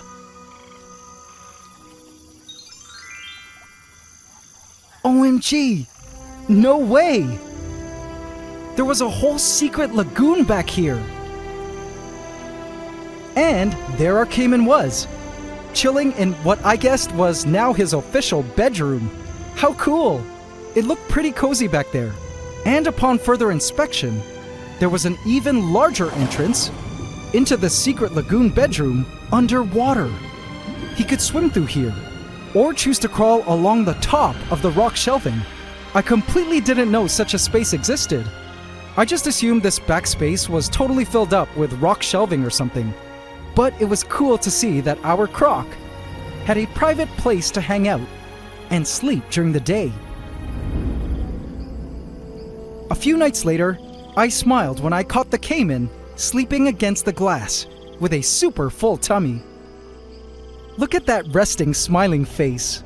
It was at this moment when I realized that our caiman would be alright in Pandora, that he naturally had the skills to survive in these sometimes hostile lands. Every night, I continued to spot our caiman coming to the same spot in the moss under the giant driftwood stump to moon gaze after a night of hunting through the ferns.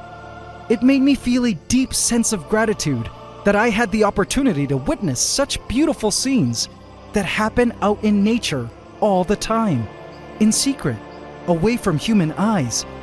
That was, after all, the whole purpose of creating Pandora. I also learned, once again, that nature has a way of defying human expectations, breaking free of limiting barriers, and in a very Jurassic Park type manner, finding a way. Upon further research, I learned that caiman babies do indeed perform a lot of hunting for prey on land. I guess our caiman was too hungry to simply wait for the insects to come to him, so he instinctively crawled onto the land to begin hunting. At this age, they specialize on eating insects. But by the time our caiman gets big enough to pose a danger to our tree frogs or sunskinks, I expect he'll be all settled into our future swamp vivarium. But for now, it was clear he was happy in our rainforest, with all its tropical biological glory. Emperor Silverio, our male mantis, took his final breath of air this week and sadly passed away. I took his body, which was already covered in flies, and placed it into Pandora to become one with our ecosystem. The soil creatures instantly began to come around, including springtails and dwarf ants. It wasn't long before I spotted a dwarf ant trail coming to and from the mantis. Our male mantis would soon become one with the soils, which would eventually become the plants, eaten by the insects, which would one day feed his future babies. I expect the Empress to lay her egg sacs any day now. What an incredible life cycle. I also spotted that our sunskinks had also found some new bedrooms of their own. They had learned to bury themselves into the moss every afternoon, instead of the soils, when they retreated to sleep. This was Drake, drifting off to bed in the moss. And here was Smaug, all stuffed up behind the moist mossy layer, behind the rock wall. I guess it's safe to say Smaug was the one who ate our weaver ant queen. Oh yeah, and speaking of which, I almost forgot. I have to show you my epic catch from the weaver ant queen search outside. I'd say I was pretty successful on my hunt, because have a look at this.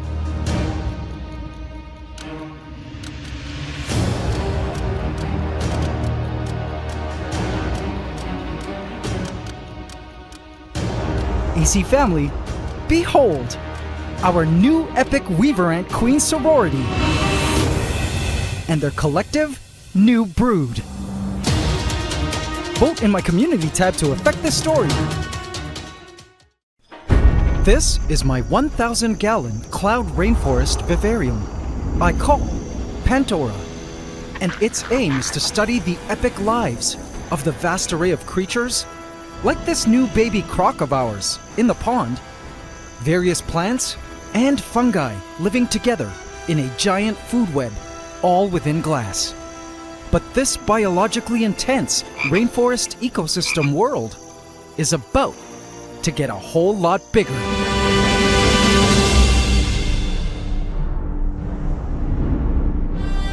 Behold, my giant ecosystem Vivarium 2, officially built, attached, and now ready for life. But the biggest surprise of all is the first species of creature to go in, chosen by Mother Nature herself. Welcome to the AntsCanada Ant Channel. Please subscribe to my channel and hit the bell icon. Welcome to the AC family. Enjoy. It seemed like any ordinary night in the rainforest, and Godzilla, our new baby caiman, had awakened, breathing in the fresh, humid night air. Something was different about this night, but he just couldn't put a finger on it. Anyway, it was time to feed, and the night was young. So when he was ready, staying true to his name, Godzilla swam to climb onto land to wreak his crocodilian brand of havoc onto the Pandoran populations of delicious prey creatures. Now I can see how in the wild, these baby caimans are experts at being undetected. Can you spot our Godzilla here? I don't know about you, but I'd totally step through this spot and not know a baby croc was at my toes. He's right there, waiting in the mist, looking out into the forest in search of his next meal. He's had 2 weeks to master his routine in this rainforest, and you guys will love his new hunting ritual.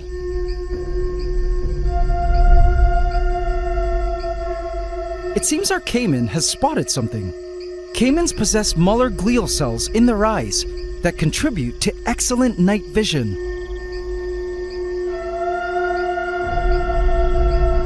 He spotted a large juvenile huntsman spider waiting in ambush under a leaf for its prey to hopefully scurry by. On this night, meat was everywhere, from crickets to roaches, beetles, and more. But Godzilla knew better than to just burst out snapping his jaws everywhere. He knew that the best technique was to just stay in place and wait. Eventually, the meat would come to him. And he was right. Creatures were crawling in the foliage right next to him. A roach nymph crawled down the stem, not knowing a dragon was watching his every move. And then, bam! Caught! He instantly scarfed it down. He had gotten good at swallowing these roaches, and that was quite yummy. As he enjoyed the roach sliding into his belly, he began to wonder again, what was so different about this particular night? Something about the air was different, and the overall ambient sound of the rainforest seemed different. Oh, bam! Second roach caught. Man, how I loved watching our caiman hunt and feed as he would in the wild. He didn't know it yet, but he was right. Something in the rainforest had changed. The tree frogs of Pandora could also sense there was something different about the forest on this night. Tree frogs with their special skin are sensitive to certain changes in the air, like humidity and air movement. They all agreed that tonight, the rainforest seemed a bit more airy, like their home had somehow opened up. But little did they know, their world was indeed a whole lot bigger.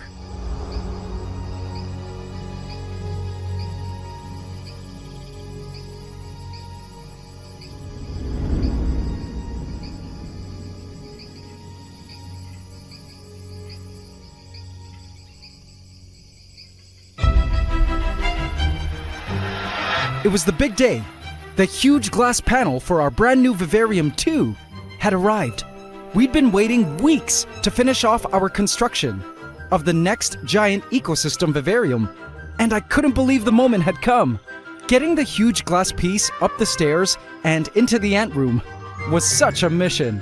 The main framing of the second vivarium had already been built for weeks, and my team and I were just waiting for the glass to arrive. But I knew this would be the hardest part of the construction process of the vivarium, because today we were going to officially join Pandora to the newly finished vivarium through a glass bridge, which would ascend upward from Pandora through a glass floor cutout and connect directly to the new vivarium above, which would be turned into a canopy vivarium, or the treetop layer of Pandora, which I couldn't wait to get started on. But of course, the structure had to be built first, and I had to make sure I oversaw every stage of this bridge construction, because it involved going into Pandora and cutting out a gaping hole here. Of course, doing so would be challenging because of all the various creatures living inside. I knew we could pull it off, but we had to do it very carefully. The team first began by building the framing of the new glass bridge.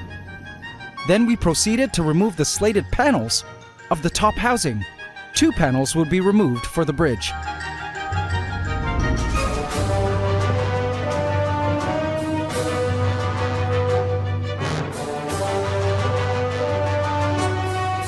Then it was time to remove some of the bars of the framing, and we did so through sawing. As I watched, I began to get butterflies. You know that feeling you get when you start to question whether or not this was the right choice, but it was actually too late now, as there was no going back? That's what I felt at this point. As the sawing took place, it shook the entire vivarium, and it made me feel even more nervous. Please be careful, sir. The team was very skilled, so I knew this build was in good hands.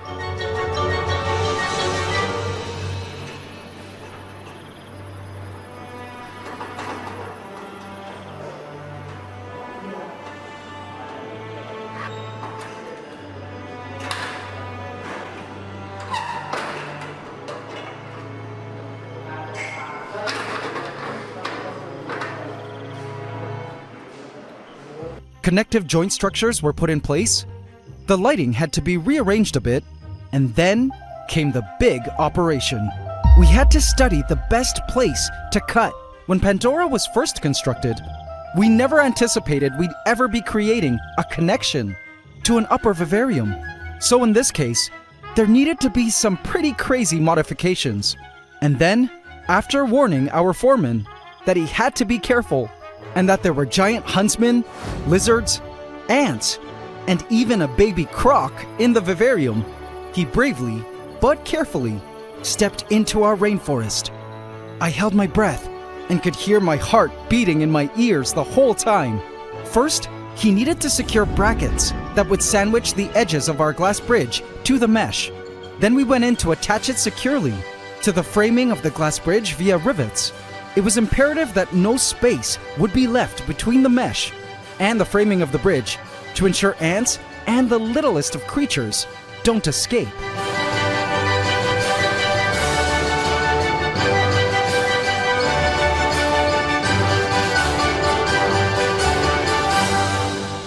And then came the part I was most nervous about, cutting the mesh. He went in and began to cut away at the mesh. For this brief moment, Pandora was open to the ant room. I watched the hole to ensure nothing got out.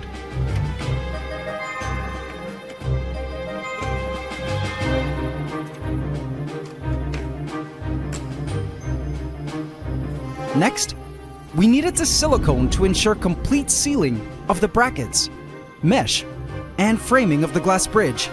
And when that was done, the team went in to install the front panel of the glass bridge.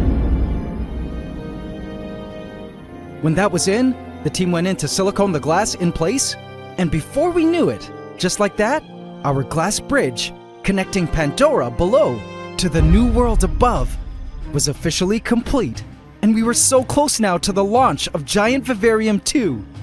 But little did I know, As exciting as this new Vivarium addition was, Mother Nature had some pretty major secret plans of her own.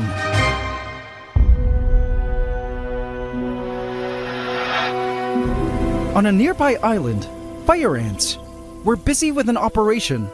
This is the Crimson Knights, my ravenous pet fire ant colony that I raised from just a single pregnant queen ant in a test tube over a year ago. Today I gave them a very special gift. One of my adult scorpions had sadly passed away the other day, and so I decided to give its body to the Crimson Knights to enjoy. They worked at burrowing into the dead scorpion, whom they would be bringing back to the nest piece by piece. Now this scorpion was a very special treat for them because I've been doing my best to limit their protein these past few months, so the colony didn't grow out of control. For a while they were completely getting out of hand and even attempting to break out of their setup a few times. The colony now was pretty massive, with over 1 million or more highly aggressive worker ants. I have found the best way to control the explosive growth of a fire ant colony is to limit their protein. I usually give them a lot of sugary food, a daily roach, and the odd chicken leg as a treat. This food amount seems to be a good ration, and I know the protein restriction is limiting the colony's growth because if you look carefully at that fire ant swarm, you'll notice that the colony has put a halt on producing super majors, those really big workers with huge heads. I was okay with this. The Crimson Knights were now at a good size, and I didn't want them to grow any bigger. The fire ants had probably been using the protein I did give them to just produce these normal-sized workers. At least that was what I thought. I watched the blazing trails of eagerly rushing fire ants as they carried food back to their nest, deep within their volcanic mountain called Volcania.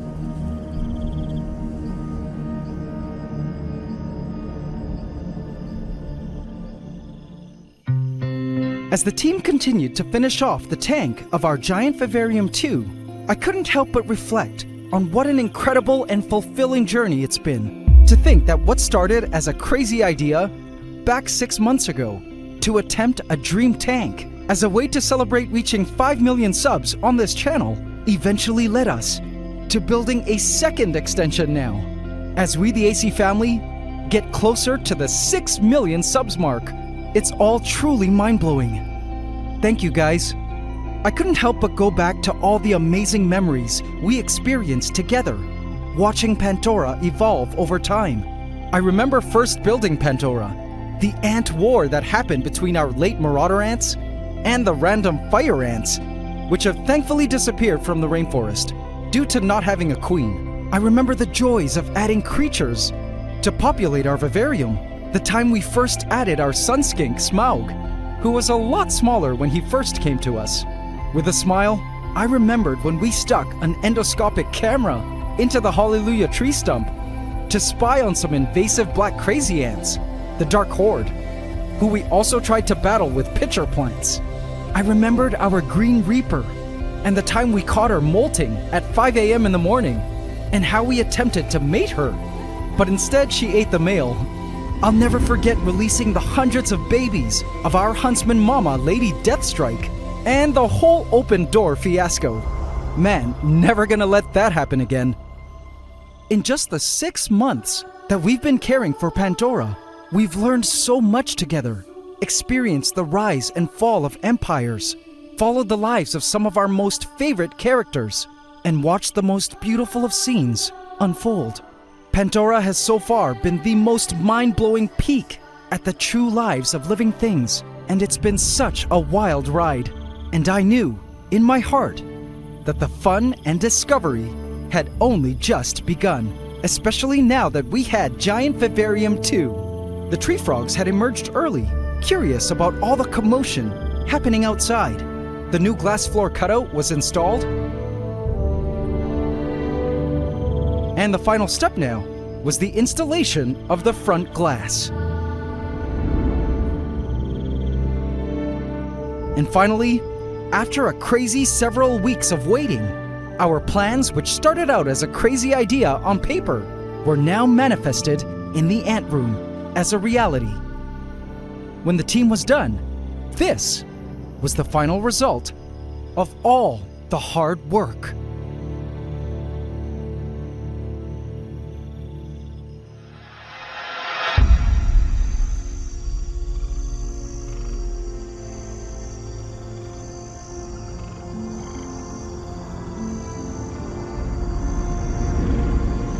Behold, the finished empty tank, which will contain our future giant Vivarium 2. It's gorgeous, isn't it?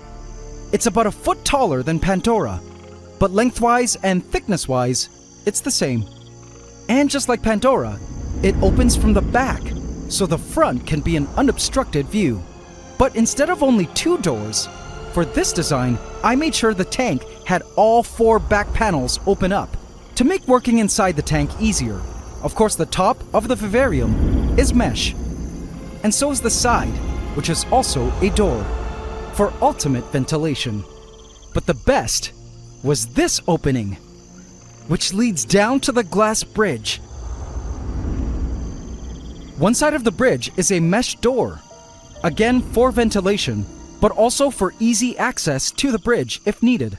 Right now, only the tree frogs, geckos, ants, and huntsman spiders can climb this bridge, but I plan on putting branches and plants through this glass bridge to help creatures climb up and down.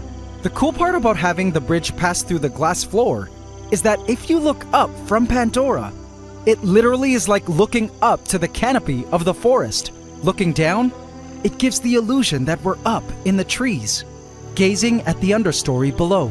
One of the best parts about having this upper vivarium is that the additional space acts as a refugium, meaning it gives prey animals that can access this area a kind of safe haven away from ground-dwelling predators, so they can continue breeding and supplying food to the predators in the rainforest's understory below.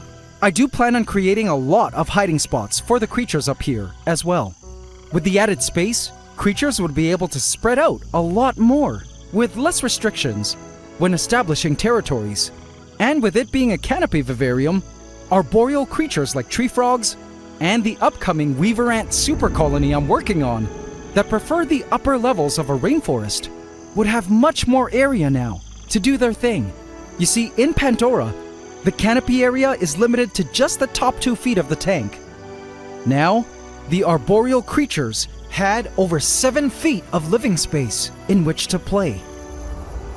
Overall, our giant Vivarium 2 will benefit our ecosystem and help it thrive even more. I just couldn't wait to get started on finally landscaping and decorating this new giant Vivarium 2.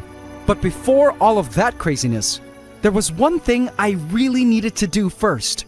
One of the problems I experienced with the first Vivarium was that it wasn't sealed watertight. There were leaks.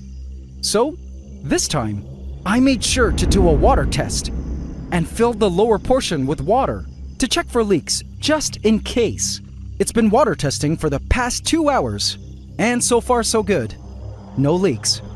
I would need to leave the water overnight to be absolutely sure. Oh yeah, can't forget to plug up the bridge for now. I'll unplug this after I've completed landscaping, and the animals are ready to enjoy the new space.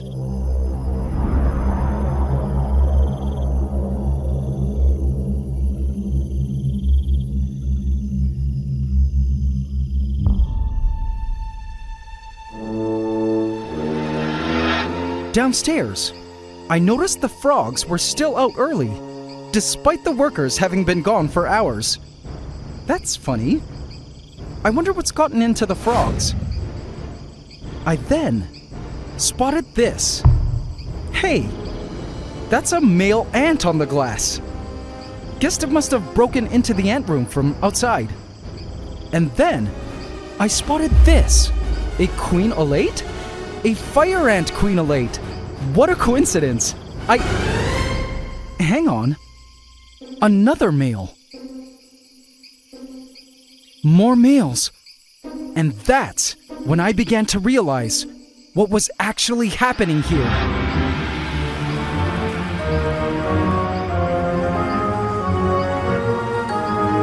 I followed the swarm towards Volcania, and my heart dropped to my stomach when I saw this.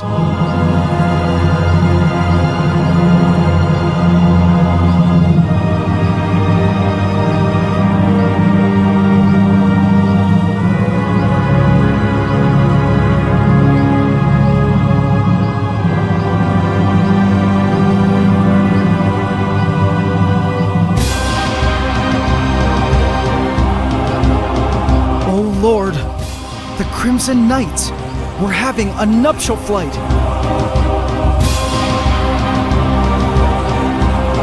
I had to act quickly. They're attracted to the lights. I moved my large lamp and fixated it over Volcania, so the Elates would fly to it and fall back in. Done. And now to shut off all lights in the ant room. Oh no. The Vivarium.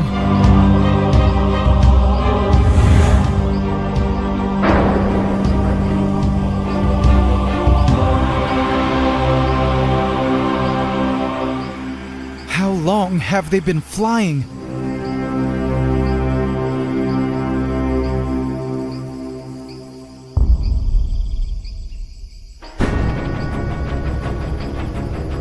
Vote in my community tab to affect this story. This is my 1,000-gallon cloud rainforest vivarium I call Pandora, full of exotic creatures like this new baby croc of ours with quite the appetite, tropical plants, and fungi living together in a giant food web, all within glass. If you think that's cool, I just completed a brand new giant vivarium 2 attached to Pandora, located up on the floor above. And I was just about to start landscaping it into an epic treetop canopy world when a rather unexpected crisis derailed my plans.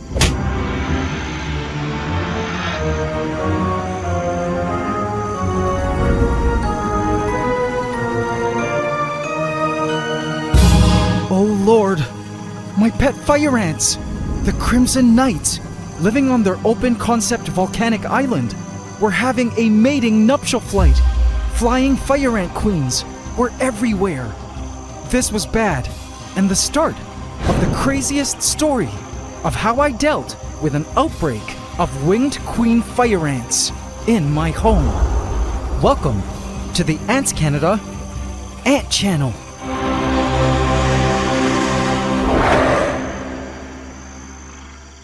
Please subscribe to my channel and hit the bell icon. Welcome to the AC fam. Enjoy. All ant keepers know that pet ant colonies kept indoors typically don't launch these annual mating nuptial flights like their wild counterparts do, because indoors, the ants lack the environmental cues that signal ant colonies in the wild to host these huge mating flights when new queen ants leave the nest to mate and start new colonies of their own. But the problem is, I guess my ant room had since become a tropical haven due to housing my rainforest vivarium Pandora. So the fire ants had taken all the cues and did what they normally would do in the wild, i.e., produce these winged wannabe queens to fly into the air and mate with these males in order to found the next generation of fire ants. But it was in my home, and it only takes one pregnant fire ant queen to find a suitable spot to set up station in my place to amass a terrible, stinging fire ant infestation that would be hard to get rid of, seeing as pesticidal fumigation is obviously not an option I'm willing to pursue. The sight of all the reproductive fire ants swarming at the crater of their volcanic island ant farm, Volcania, and flying everywhere, crawling against the glass of Pandora, trying to get inside, and all over my floor, was what antkeeper nightmares were made of. The tree frogs were crawling up against the glass, attempting to eat the winged fire ants on the outside. Even a juvenile huntsman spider had emerged to attempt feeding on the winged fire ants, whose wing reverberations it could feel through the glass. Don't panic, I'm a professional, but I had to act quickly. First, I needed to remove all areas any new mated queen ants might want to nest in, mainly the potted plants in the room. This was the first thing, because after the queens mate, they seek moist soil in which to burrow to start their own colonies. Next, I realized the fire ants were attracted to the lights. So, I moved my large lamp and fixated it over Volcania so the alates would fly to it and fall back in. Done. I now needed to shut off all lights in the ant room. Oh no, the Vivarium.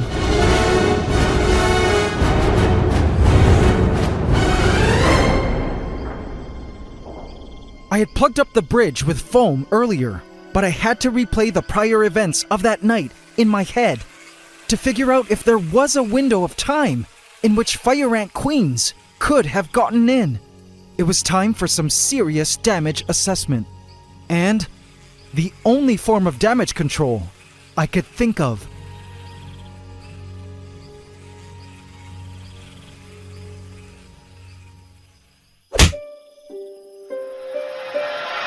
In a small modest chamber lay the carcasses of 2 royal queens. They were dead weaver ant queens, and I needed to remove them. For huddled together at another spot lay a sacred sorority. 6 weaver ant queens I collected during their nuptial flight were now caring for a promising brood pile.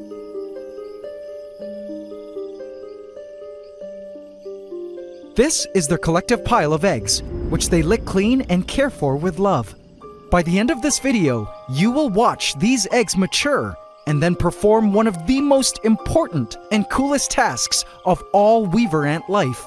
A rare event that even I have never before seen nor documented on film until creating this video. You'll see what I mean later. But if you're new to weaver ants, these super cool ants live in trees where they create hanging leaf nests, marvelously constructed by pulling leaves together, then gluing them in place using silk produced by their larvae. After their nuptial flight, weaver ant queens come together like this, then found their colonies cooperatively. Any queens who didn't end up mating during the flight end up dying, and those that did mate embark on the most dangerous and challenging 3-week journey of their lives. Even when I opened their container, the queens did not budge. They were committed to protecting the brood and sacrificing their lives if the moment came to it. They needed to grow these eggs to maturity, and I didn't know it at the time, but so did I. The future salvation of Pandora and all its inhabitants lay in the success of these queen weaver ants.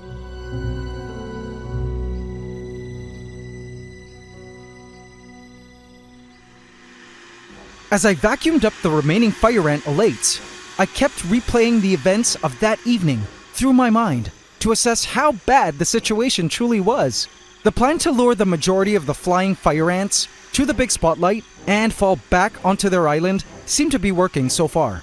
Tonight was pretty much the colony's one and only chance to fly and mate, so any and all alates falling back onto Volcania would eventually die. Any mated queens would be killed off by the colony and won't be allowed to carry to term, as this species only allows 1 main queen ant per colony, and their allegiance is to the main original queen. All males and unmated queens would rejoin the colony and live out the rest of their lives to die, having failed at their ultimate life purpose. Now, I wasn't worried about my other ant setups, as any fire ant queens ending up in any of my other open ant farms would immediately be killed and eaten by the resident ants. What I was worried about, however, was Pandora, and whether or not any mated fire ant queens had managed to get in through the glass bridge of the new giant Vivarium 2. It was time to investigate.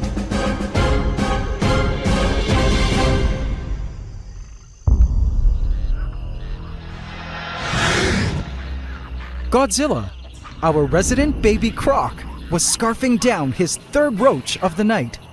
Man, he was getting so good at hunting in the rainforest. And look at that head!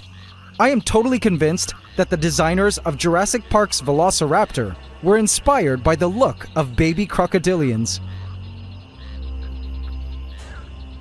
He continued to attempt lunging at prey that scurried all around him, but he was much too full now to move properly, as insect prey scuttled by him when he wasn't ready. But now, with his excellent night vision, our Cayman was eyeing something interesting in the distance, just beyond Pandora, through the darkness at the other end of the ant room. Within a glass holding container, an empress was bracing herself for an event that she had long been preparing for. Empress Emeralda, our female marbled mantis, could hardly breathe. She had eaten all the roaches and prey insects she could, and now was about to fulfill her ultimate purpose in life as she proceeded to go into labor.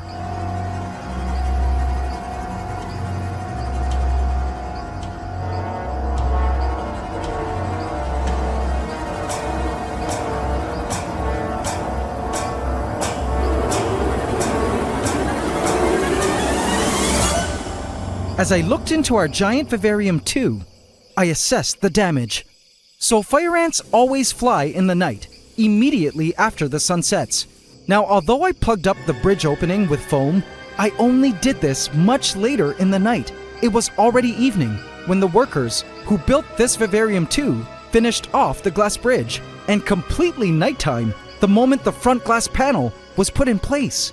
During this time, the fire ants could have already begun to fly, and a newly mated fire ant queen could have made her way in. In addition to this, when last week's episode aired, some of you commented that you spotted a huntsman spider in one of the shots at the top of the giant Vivarium 2. Looking back, I was shocked. There! Man! So this meant that one of the young huntsman spiders must have already wandered up the glass bridge and into our giant Vivarium 2, which only means at some point, if something could have found its way up, then something could have also possibly gone down. The unknowns of it all filled me with the greatest anxiety. A full-blown fire ant colony in Pandora would completely destroy the ecosystem in our forest and negatively impact all the life within it. But I did see a glimmer of hope in case a fire ant queen did sneak inside.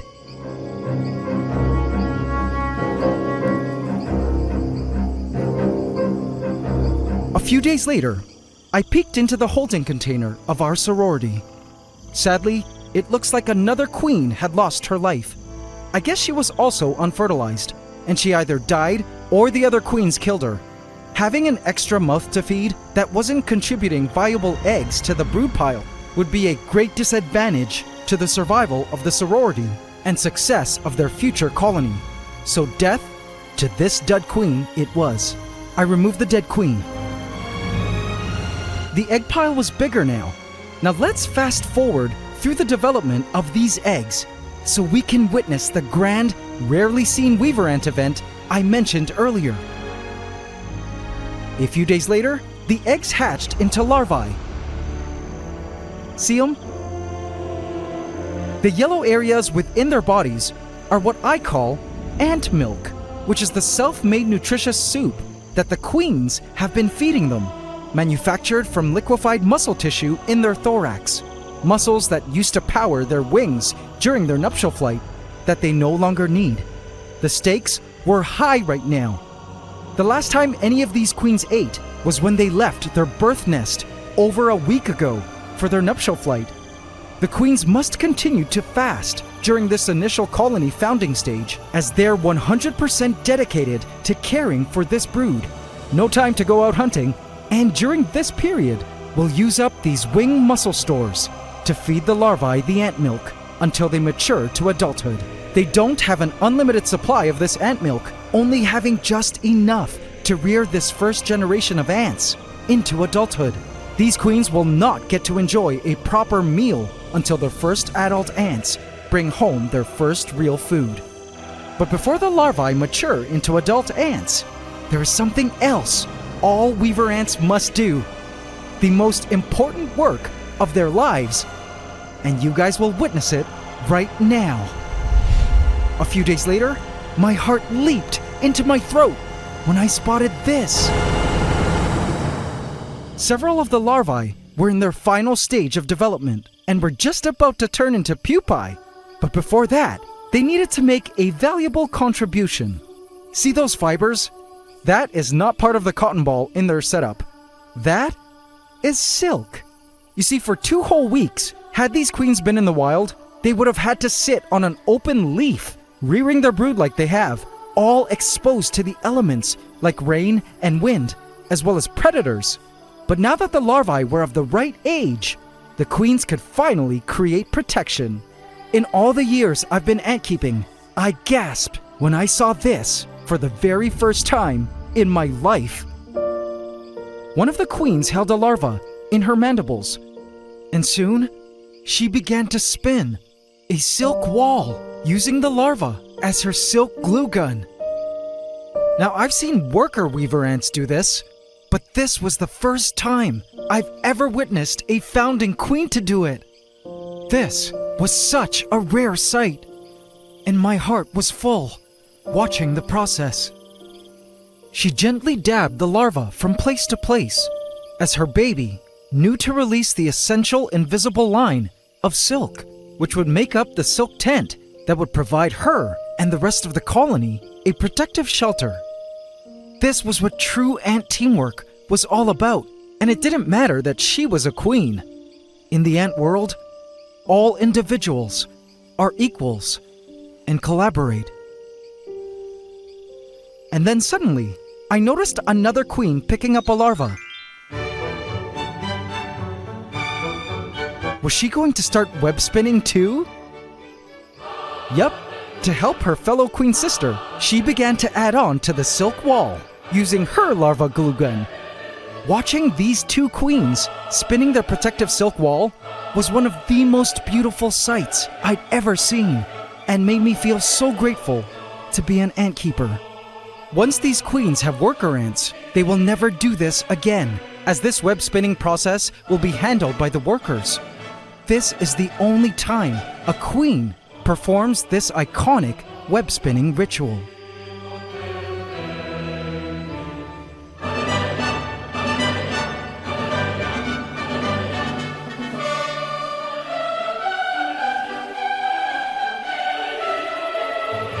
The 2 sisters continued to spin through the night. This colony will soon have their first set of workers, known as nanitics, by next week, which is perfect timing, because I plan on placing this container on one of the plants in the new canopy vivarium too, where the workers will venture out to look for food to bring back to these starving queens, and grow their colony to eventually move out of this container and into the leaves of the canopy. My hopes is that the weaver ants will help form an effective defense against the fire ants.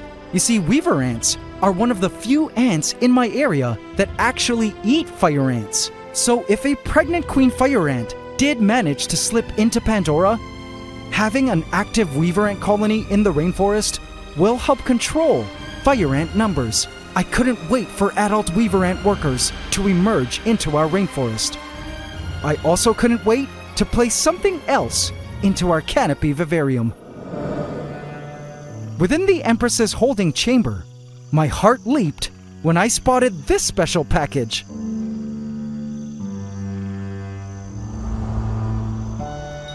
Up on the stick was a little Hershey Kiss-shaped deposit. Our mantis had finally laid an ootheca, her first egg sac. Yay! Great work, Empress. And guys, check out her deflated abdomen. She must be starved now. Let's fatten her back up. I offered her a roach, which she locked her eyes onto and happily accepted. Why, thank you. She began to devour the roach to replenish the nutrients she had given up to her ootheca. I wanted to continue feeding her well because female mantises can produce multiple oothecas before they finally pass away, and producing them requires a lot of energy and nutrients. As I watched her feed, I couldn't help but feel lucky to be able to experience and witness the process of life and how it carries out in unique ways in different species.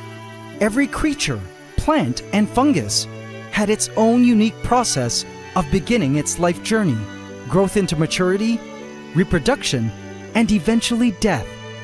Other than the fact that it was totally my fault for having them in an open setup, I couldn't be mad at our Crimson Knights, my pet fire ants, for having a nuptial flight. It was part of their life process. Life just finds a way to continue on and have the next generation thrive. It crosses great lengths, travels vast distances to other worlds, and seeks out greener pastures against the greatest of odds to plant its seeds and send down its roots in the lushest of gardens. We'll just have to see if fire ants start appearing in Pandora. But I knew, if they did, we'd have a weaver ant line of defense ready in the canopy, as well as hundreds of hungry baby mantises to wreak havoc on a renegade fire ant colony startup. Which brings me now to the canopy. Our weaver ant colony and the mantis egg sac were ready to finally become part of our rainforest. But before that, I needed to do something first. The time has finally come, AC family, to transform this empty giant Vivarium 2 tank into our new majestic world of trees. It was time to build our canopy Vivarium. This was going to be so much fun. Vote in my community tab to affect this story.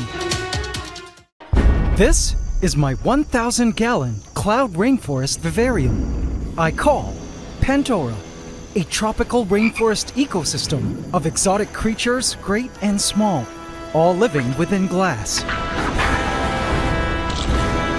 But a new age in our rainforest has come. For up on the floor above is a new world that will attach to our current rainforest via a glass bridge through the floor that will literally take our rainforest to new heights.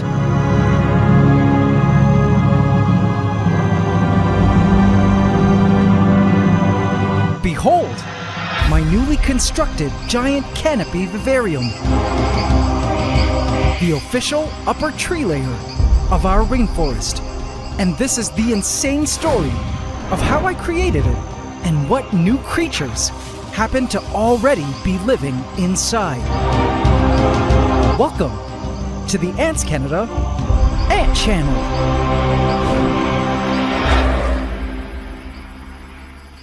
Please subscribe to my channel and hit the bell icon. Welcome to the AC family. Enjoy.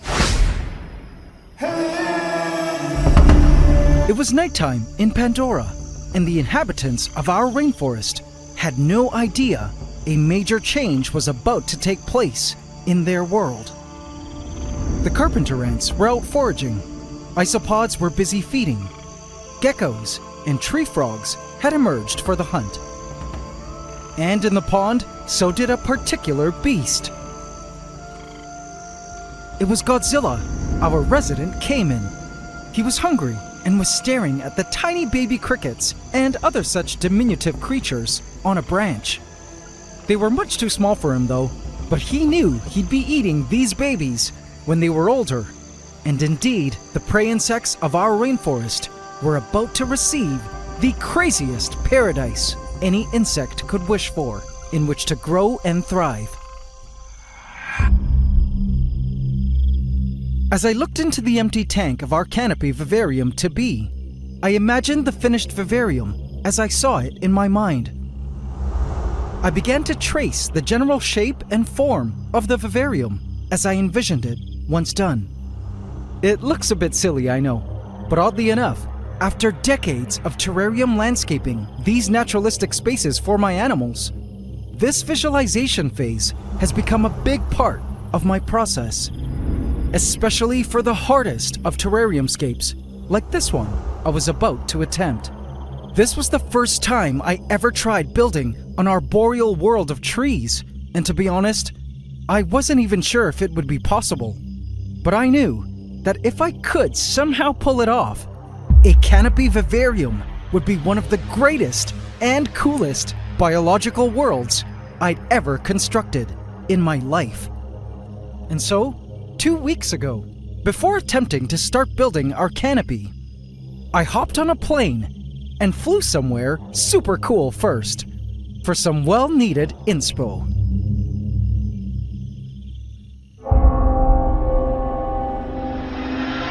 A cable car took me through the most stunning bird's-eye view, nearly 5,000 feet above the cloud rainforest, covering the Bana Hills in Da Nang, Vietnam. I flew here to this mountain location in Vietnam specifically for this perspective of what a true cloud rainforest is like, for I knew our canopy vivarium tank would stretch my vivarium building skills to the limit, and so I needed to take notes from the OG creator of worlds herself, Mother Nature. Check out the view.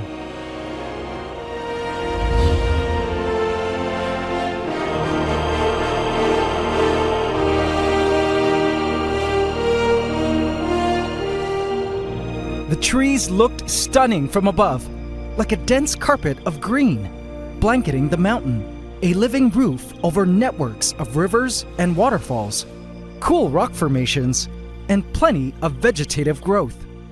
Among the endless communities of ferns, branches, and foliage, I could only imagine what sorts of cool life existed inside this giant cloud rainforest. Now you guys will be amazed at what this cloud rainforest looks like when it completely transforms during an amazing event that happens every afternoon in this forest. But meanwhile, some of you might be asking yourself, what exactly is a canopy? Is it just trees? Surely a tree vivarium would be a bit boring, and certainly not as interesting as what goes on in Pandora at ground level, right? Well, not so fast. I actually used to think so too, until I began researching about the biological haven that is the forest canopy. So listen to this. All rainforests are composed of 4 main layers: the emergent layer, or overstory, which is basically the uppermost area of the tops of trees, where it's windy, hot, and exposed to the most sun. The canopy, which is more leaf-dense, humid, and warm. The understory, which is much cooler and darker.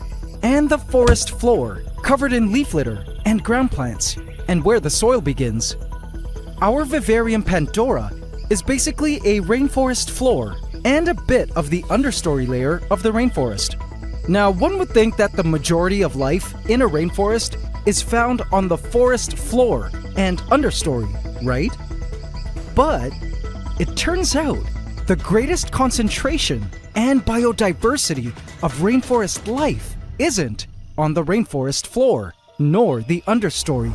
It is actually up high in the canopy. Scientists estimate that 60 to 90% of all life in a rainforest can be found in the canopy layer, making it the richest habitat for plant and animal life compared to any place else in the rainforest. Many animals that are largely thought of as ground-dwelling creatures, like poison dart frogs, land crabs, and worms, actually spend a great deal of time in the canopy. Surprising, right? Thinking back to Pandora, so many of our Pandoran creatures have a natural liking for the upper regions of the vivarium, choosing to hang out on our vines, rock wall, moss wall, the highest asparagus ferns, driftwood summit, or mesh screen. This is exactly why I was thrilled when you guys helped me through a series of votes and polls on my community tab to decide on canopy as the biome type for our next giant ecosystem vivarium. I knew the grand moment Pandora was connected to its new treetop bank of biodiversity that was to be the new canopy. A whole new chapter in the story of our rainforest would begin. But when the time came to begin the build, I had no idea just how crazy reconstructing such a complex layer of life in the rainforest would be. So many obstacles needed to be overcome first.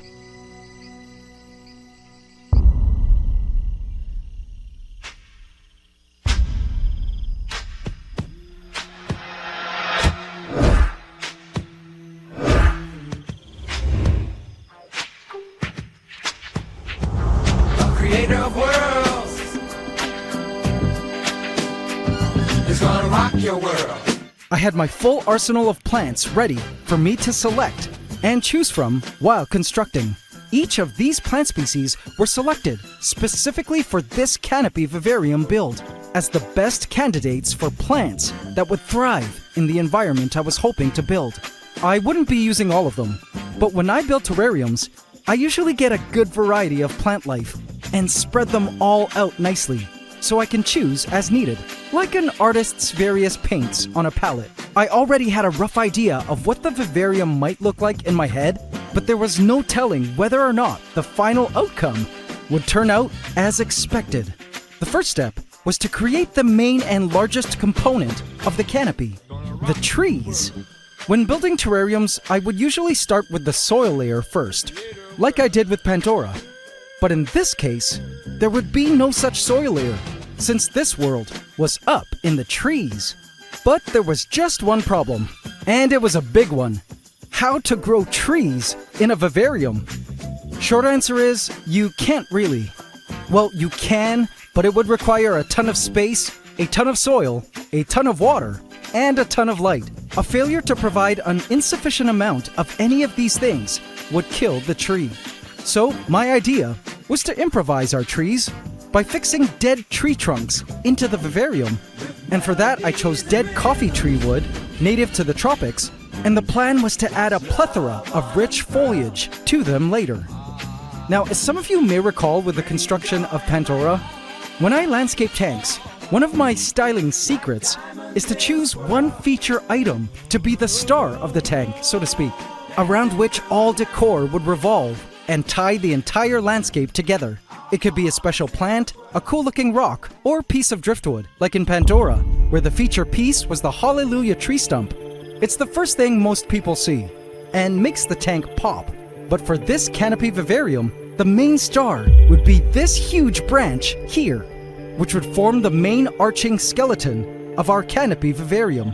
I loved its shape, but I needed to get the arrangement and position of the wood in the tank perfect. It would determine the overall shape of our canopy when everything was done. I tried so many positions, and I had to saw some branches down to size, prop the branch up using other driftwood, and pressure lock the branch ends together and trunk bases into the corners to form a stable structure.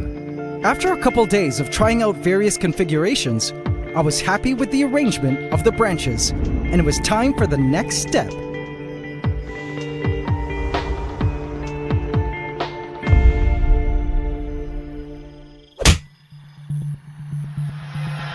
Now, although I couldn't grow legit trees inside the vivarium, there was an exception that I could possibly try out. Meet the strangler fig, also known as a banyan tree. It's not quite a true tree in its early stages of life, but it has a very interesting life cycle. So get this, it's known as a hemiepiphyte. The reason they're called strangler figs is because they use trees around them as a host, which provide a structure for them to climb and grow upward. The strangler fig eventually gets so big as it matures into a tree that it eventually strangles the tree to death. So this bonsai strangler fig, which I'd been keeping temporarily in my aviary, was the perfect addition to our canopy. It was heavy and already looked like a giant tree, shrunken down, with plenty of air roots. I had another species of strangler fig to keep it company. I've never tried growing strangler figs indoors, but I really hoped it would survive, because imagine a full-blown strangler fig climbing our branches and busting out of our tank. Okay, maybe that wouldn't be so good. But I had time to think about a plan for if these trees ever did outgrow our canopy space. Once that was in, it was time for the hardest part of all. And man, this was where things got extremely difficult. I added a layer of black lava rocks. This was simply a filler to cover the bottom of the tank. The lava rocks would be great at hosting beneficial bacteria.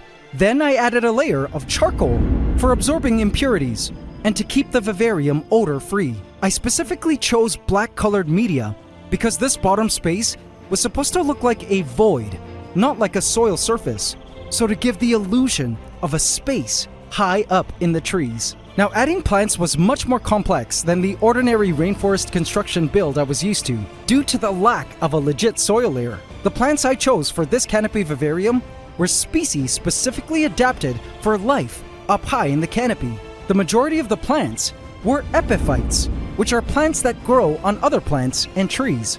I chose to start with plants that would resemble the leaves of our trees, trying out different options of both epiphytes and bushy vining plants in hanging pots of soil to see what worked best. Now you may be thinking, hey, soil?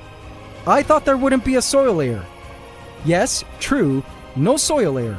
But up in the canopy, there are spots where organic clumps of nutrient-rich compost created from decaying leaf litter, animal waste, and wood actually do collect.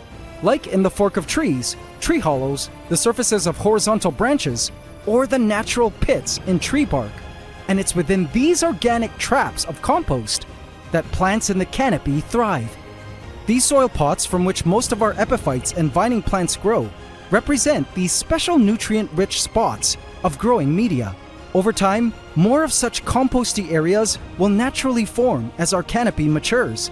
But initially, these soil pots are essential growing spots for our plants. This process took such a long time.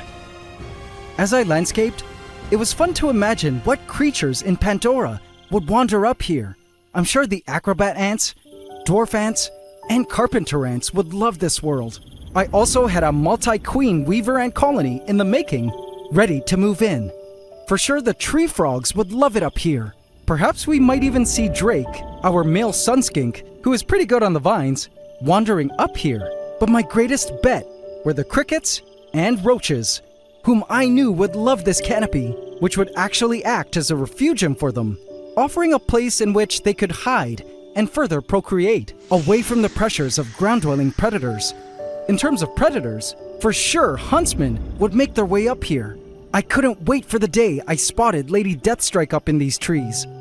Finally, I had a mantis egg sac just waiting to be added. I also had some other new creatures in mind to place in here, but you guys will just have to see what they are once I add them in. I also was quite aware that there would be life unintentionally introduced into here, seeing as the plants all came from outdoor nurseries. Pandora was completely seeded with life from the plants and decor, which was amazing. For the most part, I just had to do my best to make sure invasive ants weren't added, like fire ants or black crazy ants like last time, which can devastate an ecosystem. Little did I know, there already were introduced creatures secretly hiding in the plants, and I was about to discover them soon.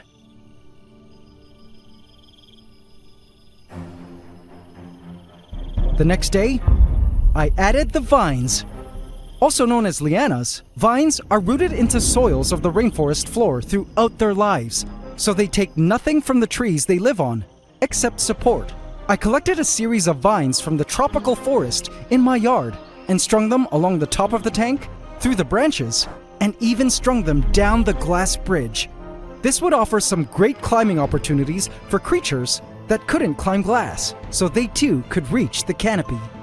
Over the next several days, I continued to add more and more details to the scape, rearranging foliage and decor over and over again. This landscaping process was tough, and just when I thought I had worked out a landscaping configuration I was happy with, I ended up changing my mind, completely redoing a whole day's work.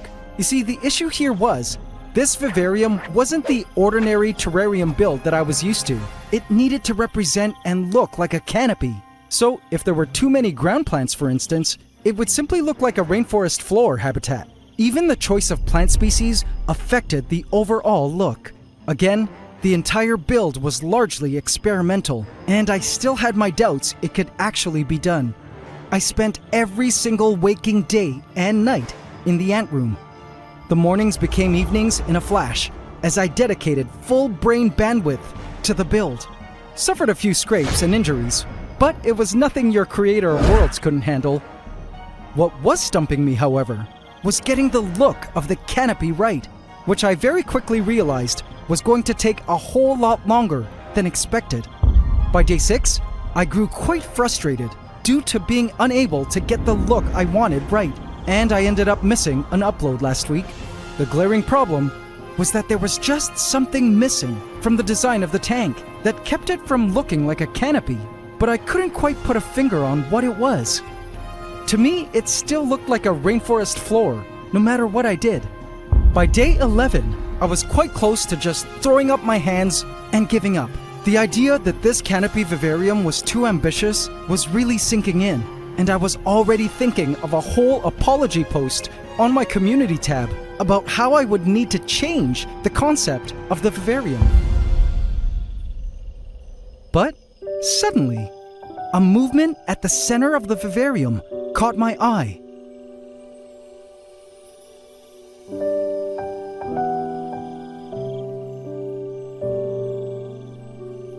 Hey, it's a baby spider. It must have unintentionally been introduced through one of the plants or decor. It was an orb weaver spider and was busy spinning its famous wheel-shaped orb web. I watched as it weaved its nearly invisible line of silk, attaching it so precisely and tirelessly to all the right points of the web. It was amazing to me that despite not having an instructions manual, this tiny creature already knew how to build its complex, magnificent silk structure. Mesmerized, I watched it spiral around and around, completing the web ever so delicately and gradually as it drew closer and closer towards the center of its web.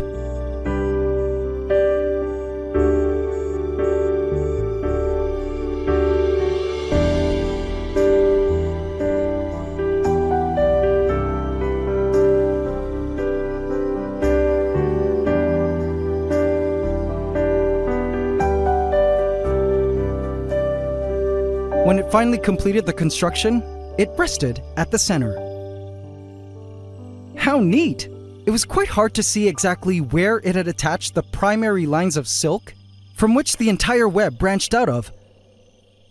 Wait a minute. Hard to see where it had attached.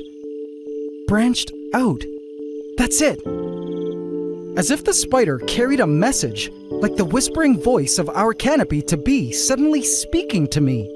I finally understood what the missing piece of our canopy puzzle was, and knew what I had to do to complete our giant canopy vivarium.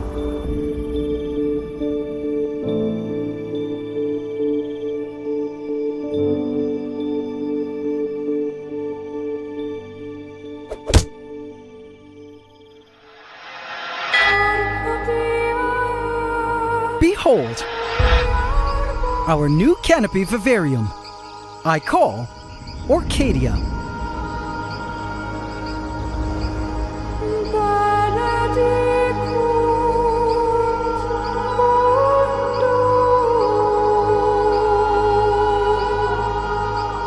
So, what do you think?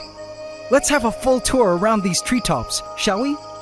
I named this new arboreal world, with your help, for those of you who voted in my community tab for the name Arcadia, which means a quiet and peaceful place, joined with the gorgeous flowers of these treetops, the orchids, which I'll get more into later. I created the canopy to represent a tree that supports a vast array of other plant life, from epiphytes to lianas to hemiepiphytes, with a species saturation that stays true to the biodiversity that exists in wild canopies. Let's start with the epiphytes. This here is bird's nest fern, one of my favorite epiphytes. They're shaped like baskets, so they can catch pieces of organic matter and animal droppings falling in the canopy for nourishment. Similarly, these are bromeliads, which are growing attached to wood and capture water and nutrients in their pits, perfect for soilless life in the canopy. Curtains of Spanish moss, a type of air plant, gets its nutrients from moisture in the air and nutrients falling on it, carried by raindrops trickling down the canopy off other plants and trees. Various ferns, calycia, and philodendrons adorn the branches. Living mosses and climbing plants that were already living on the branches when the tree was still alive came back to life with the new humidity and lights, adding such a cool forest feel to the environment. I really loved this lemon lime philodendron, matching the one in Pandora, a cool climbing plant that is also epiphytic, attaching its roots to the trunks of trees, climbing upward into the canopy, collecting nutrients trapped in the bark, and accessing better quality light. And some of my ultimate favorite epiphytes of all. Orchids. I've never really had the chance to incorporate orchids into a terrarium simply because they weren't suitable for my terrariums in the past, and can be notoriously picky with where they're placed and grown. But if there was an ultimate haven for orchids to thrive in an indoor setting, our canopy vivarium would be the best there was. It's literally their natural habitat. Orchids are the most diverse group of flowering plants, with over 18,000 species, representing about 8% of all flowering plants found worldwide, and are very well adapted to life in the canopy. Their roots, which cling onto the surfaces of trees, wood, or rocks, have a large surface area for rapid absorption of nutrients and water. Orchids like to grow together in communities, so I made sure to get 2. I may get more in the future. If the orchids approve of where they're growing and have sufficient nutrients, they will continue to bloom multiple times a year.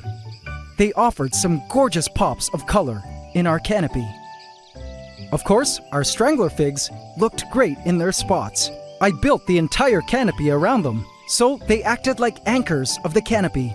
I expect them to drop some leaves over the next few weeks as they adapt to the new space. But let's hope they grow into banyan trees here and start stringing their iconic vining roots and branches all around. Speaking of vines, I found ivy to be beautiful vining plants for our canopy, particularly for the area around the glass bridge. The large vines, strung all around, were still alive, but it would take some time before they start sending out leaves, like Pandora's vines. But they're wasting no time, as I see the humidity of the canopy has stimulated the vines to grow air roots, which will reach for pots of soil. Together, the blended plant life formed a beautiful botanical community, with the lines between individual plants somewhat blurred, forming a single superorganism, like collective organs, to one massive living canopic beast. But there was one ultimate piece of decor that tied the whole look of the canopy together and saved the day for me. The final piece of the puzzle that made this entire tank finally look like a canopy that was inspired by the orb weaver spider I watched building its web. It was this massive tree trunk. For the longest time, the feature branch I added to me just looked like a fallen limb on the rainforest floor with plants growing on it. But looking at the spider's orb web, I realized from being unable to see where the main silk lines were attached that our main feature branch also needed to attach to something, and that something was currently unseen. And so, I made it seen by adding in this tree trunk. The moment I did, suddenly the branch no longer looked like it was a dead limb on the floor of the rainforest. Our branch now had life as an extension of a great tree. What's even cooler was that I noticed right away that the branch was no longer the star branch, but now the entire tree had become the star piece of this vivarium. It completely transformed this lush world into a true canopy. I added another branch at the top to tell the story that the tree continued up into more canopy space above, and also fixated a smaller neighboring tree to show that other trees were within close proximity, competing for space and resources. Our rainforest canopy was complete now, and I was so grateful. But want to see something else cool? As above, so below, for the great tree trunk continued down into Pandora, which made for a beautiful continuity of the two biological worlds. I never addressed what the moss wall in Pandora actually was, and I simply kept calling it a moss wall. But now we know, all along, it was a massive tree trunk on which grew carpets of moss, epiphytes, and vines. It was so cool to look up into the canopy from below, into the tree world, connected and continuing above. I made sure to take some of the blooming vines growing in Pandora and guide them along one of the hanging vines that would take them through the glass bridge and up into the canopy. An asparagus fern stalk had already found the bridge and began to grow upward. I can't wait to watch how our two biological worlds would merge to form one ecosystem the moment I unblock the glass bridge in a few more moments. I programmed the rains to blow through Arcadia and Pandora simultaneously. Watching it rain in both worlds was just a magical sight to behold. You know, it's just amazing. This all started out as a crazy idea and concept on paper, and we finally made it a reality. Thank you all for helping me create Arcadia. This is our canopy, and I was determined to do all I could to help it thrive. Marveling at it made me realize how valuable and important it was to preserve such natural spaces in forests of our fantastic world. As I descended back to the foot of the mountain in the cable car that afternoon, a huge cloudy fog arrived to blanket the forest. It was the craziest fog of fogs, completely impenetrable visually. It brought with it a cool, life-bringing humidity to all the plants and animals living within it. It was then that I realized how alive the cloud rainforest was, but specifically how the entire forest was like one massive superorganism, much like our canopy Vivarium was. Living, breathing, made up of endless living and non-living components. I suddenly felt in my little cable car that I was like a little tiny shrunken Ant-Man venturing deep into some crazy giant living animal or life form. Forest canopies are arguably considered some of the most species-rich environments on the planet. It is believed that the complex communities found within the canopy layer play an important role in the functioning of the forest, as well as maintaining ecological resilience. Sadly, rainforests of the world are decreasing at an alarming rate of 80,000 acres every single day, and with it, the trillions of living things that make up these dynamic biomes. Losing such natural spaces is unfortunate. Trees are also essential for our well-being. Aside from the fact that trees take in the greenhouse gas of carbon dioxide and produce oxygen, which we need, I don't think people talk enough about the fact that trees impact our immune system and ability to fight cancer. Did you guys know this? So check this out. Scientists have discovered that trees produce natural oils called phytoncides, which initially are designed to ward off pest insects, bacteria, and fungi. But when we humans breathe in these phytoncides from the air, it causes our bodies to produce more of what are called natural killer cells, which are immune cells that destroy cells in our body damaged by viruses or cancer.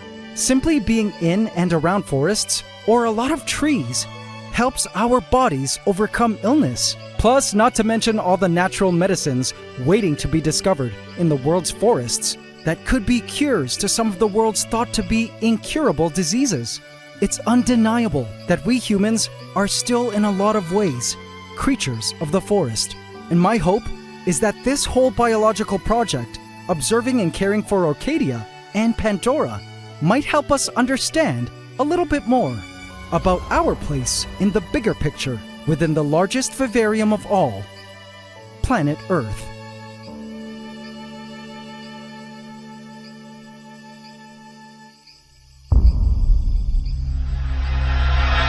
In the night, the canopy was absolutely breathtaking, like staring into a divine portal at God's nocturnal garden. And I was quite shocked to discover yet another unintentionally imported creature. A tree frog. Hey there.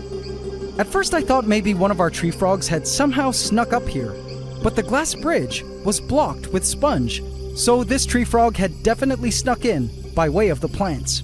Welcome to our canopy, tree frog. I can't wait for you to finally meet your Pandoran tree frog friends once we unblock the glass bridge. Which brings me now to the moment we've all been waiting for. The next day was the big day. Now that the canopy was completed and had a few days to settle with its new plant life and introduced creatures, it was time to populate it with its first round of animals. And the first step was to unplug the glass bridge and officially open up the gates of Arcadia to the residents of Pandora. Beloved Pandorans, it's time to enjoy your new world of trees. Vote in my community tab to affect this story. This is Pandora, my 1,000-gallon cloud rainforest vivarium, which contains a biodiverse tropical ecosystem of creatures, plants, and fungi, all intertwined in a great food web within glass. But they have no idea their great big world was about to get a whole lot greater and bigger.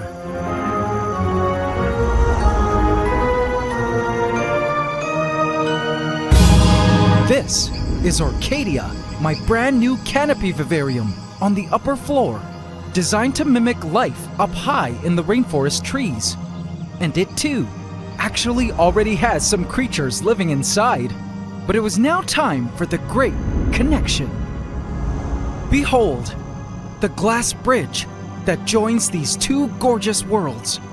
I proceeded to remove the sponge barricade. Residents of Pandora, it's time to enjoy your new world of trees. But little did I know, a host of creatures would be coming out to play at this great connection event of two awesome biological worlds. Creatures I'd never imagined I'd ever see in this new 2-story vivarium.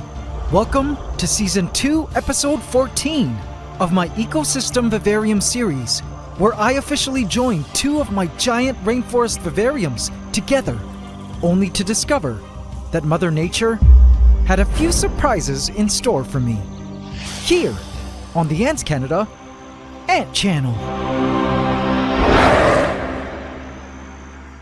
Please subscribe to my channel and hit the bell icon. Welcome to the AC fam. Enjoy. Creatures immediately began making their ascent into the new world of trees above. At first it was mostly crickets, a trail of invasive ghost ants, and soon the roaches. I was surprised to see that roaches, which are usually only active at night, were making their emigration up to the canopy in broad daylight. Comes to show you how eager the insects were to explore the world above and or get out of Pandora, where they knew predation was an ongoing danger for them. Even the vines of Pandora were already making their way towards the glass bridge in hopes to ascend into the new trees. But there were a few creatures that would be making a surprise appearance in both Pandora and Arcadia at this great connection event. Some totally not on my biological bingo card. I would soon be surprised to discover the host of new animals that were lurking in our double vivarial world. So, Smaug, what do you reckon is up there? Inquired Drake, as he gazed up into the void of vines, disappearing into the glass bridge above. Not sure, but not interested, Smaug dismissed, as she basked on the tree stump. All right. Drake moved in and tried to get sweet with Smaug, as he bobbed his head to try to woo her, but she stood her ground to shoo him away from her prime basking spot. I'm pretty sure these two have been breeding, but have long passed their honeymoon stage. The sunskinks, though partially arboreal, in my opinion would not be able to climb the glass bridge. The vines were much too thin and too vertical of a climb. They were solely bound to Pandora, sleeping below ground within the mosses, like Daenerys was doing here, and not suited for true life in the trees. Drake soon moved on to the great tree trunk to find another spot to bask, as our fattened Smaug sat there contently, soaking in the rays. But one creature I was extremely excited to see hanging out during the day, for the first time ever, was this. Godzilla, our baby caiman, floated there in Aqua Noctis, the Blackwater Pond, with his watchful eyes above water. I gasped at what he looked like below the surface.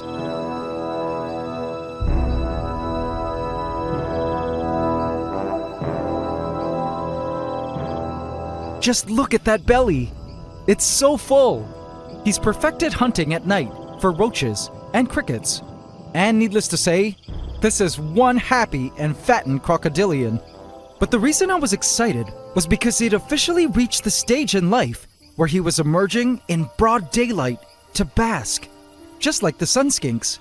You see, before this, Godzilla was exclusively nocturnal, simply retreating into his bedroom before sunrise, and never coming out until nightfall to hunt and go about his crocodilian business in the rainforest.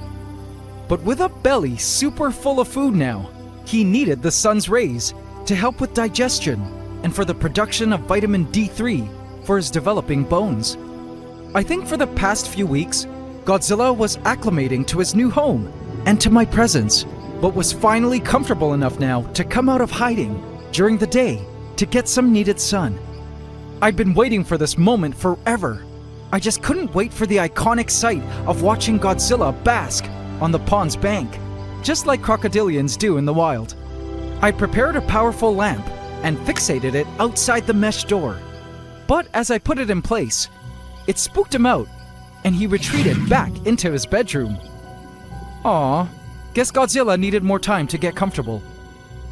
But as shy as he was, our croc would soon surprise me.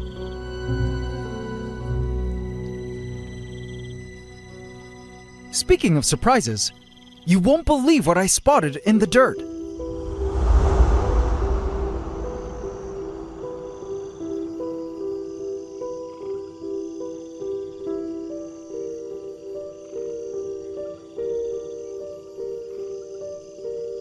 Hey, what on earth? Little white fragments of shell scattered on the forest floor. Eggshells. OMG. Our animals have been breeding. Life found a way. I had to, but I wasn't quite sure what creatures these eggshells belonged to. Something had hatched in Pandora, and I had a few suspicions as to what. Speaking of eggs, another surprise was waiting to be discovered, but it was both good news and bad news. I approached the holding container of our Empress. Empress Emeralda, our beloved marbled mantis, had laid an ootheca, an egg sac a few weeks ago, which we knew was fertilized as we facilitated the epic breeding ritual ourselves. And it still hadn't hatched. But look!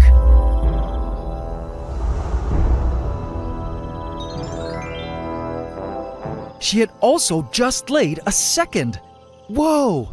This was amazing! From each one of these oothecae will hatch dozens, if not hundreds, of tiny mantises.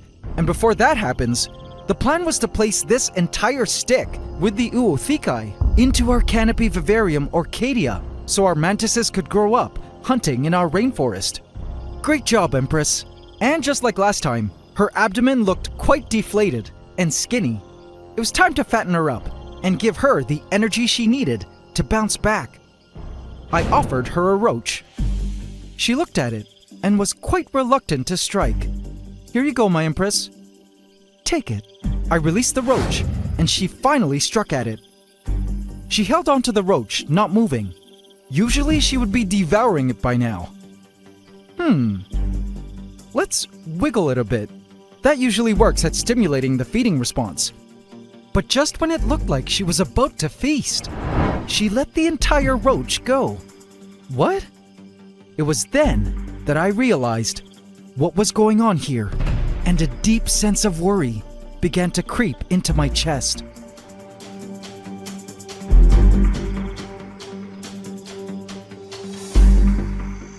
Pandora was bustling with life. I haven't really been able to update you on what's been happening in our rainforest for the past few weeks, simply because so much was going on outside Pandora lately. But prepare to be mind-blown by all the action and new discoveries. The golden carpenter ants of Pandora were now undergoing their golden era in the rainforest, as their workers were pretty much omnipresent. I loved watching them scour the vines for the sweet honeydew produced by the mealybugs all over the leaves and stems. Other insects were also trying to mooch off the sweet mealybug deposits, like this fly which I assume descended from our canopy, ghost ants, and an abundance of these little flying insects whose identity I'm unaware of. Anyone know what they are? I also suspect they had descended from Orcadia. Check out this carpenter ant taking a nap. Ever wonder if ants sleep? Well, they sure do. And a busy worker takes hundreds of these short minute or two naps throughout a 24-hour cycle. But super busy they were. And there wasn't a plant nor stem that these carpenter ants didn't cover. And I was happy to know the colony was doing well, nesting somewhere within the Hallelujah tree stump. Speaking of which, another ant species was also nesting in the stump. Our colony of dwarf ants, which had been introduced into the rainforest from the beginning, an OG ant colony that has survived the test of time, was busy at one of their nest entrances. But what blew my mind was the world of their nest opening. Let's shrink down and venture closer. I was shocked to discover a whole bustling community of microscopic life surrounding the entrance to their darkened lair. What on earth are those flecks of waving things we see everywhere? Are those tiny worms? I spotted springtails, isopods, mites, and more, making up such a complex and biologically dense community of life in such a tiny pocket of our rainforest. Our dwarf ants were clearly thriving, because I did notice that they'd already been sending out queens and having nuptial flights in Pandora, which means we can expect more of these dwarf ants to sprout all around our rainforest in the months to come. Also, highly successful, our gnome ants were also pretty omnipresent. I'm amazed at how well the colony has done and how they've integrated wonderfully into our rainforest. Here's a random spider I spotted crawling around, which fell from a web as it was trying to wrap this male dwarf ant elate. I also spotted this cool huntsman skin hanging from a line of silk. A leucopholus beetle was crawling along the forest floor.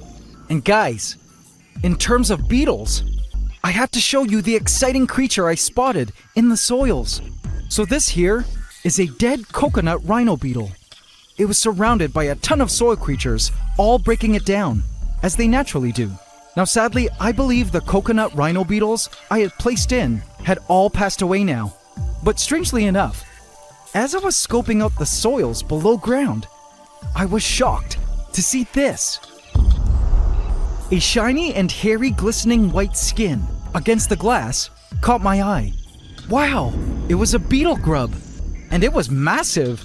Not sure how it got here, but my guess was it was a rhino beetle larva that was either laid here as an egg or was one of the random tiny grubs I placed in at the initial Gaia event when I first populated the lands 7 months ago. It had to have been living in these soils for a while, as it was massive. I wonder what species of giant beetle it would become. I guess only time would tell, but super cool to discover it. And perhaps my least favorite creatures in our forest, the most hideous creature, was squirming in the moss.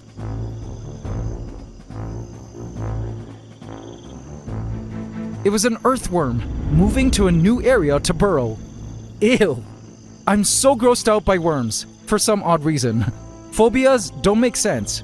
But I had to fight my fear and force myself through exposure therapy to watch the worm squirm by. And ew, look! There's a predatorial land planarian right next to it. Gross. Earthworms were now quite abundant in the rainforest, and I knew, as gross as they looked, they were extremely essential to our ecosystem. They helped break down organic material, produce essential fertilizer for the plants, keep the soil cycling and nicely aerated, and also offer a great food source to several other animals. But why do they have to look like moving digestive organs? Ugh. Alright, but now that we're all caught up with Pandoran life, it was now time to head on up into our trees. Now that the gates to our arboreal theme park were open to the Pandoran public, what was super cool was the sight of the mists from Pandora floating upwards into the canopy. Have a look.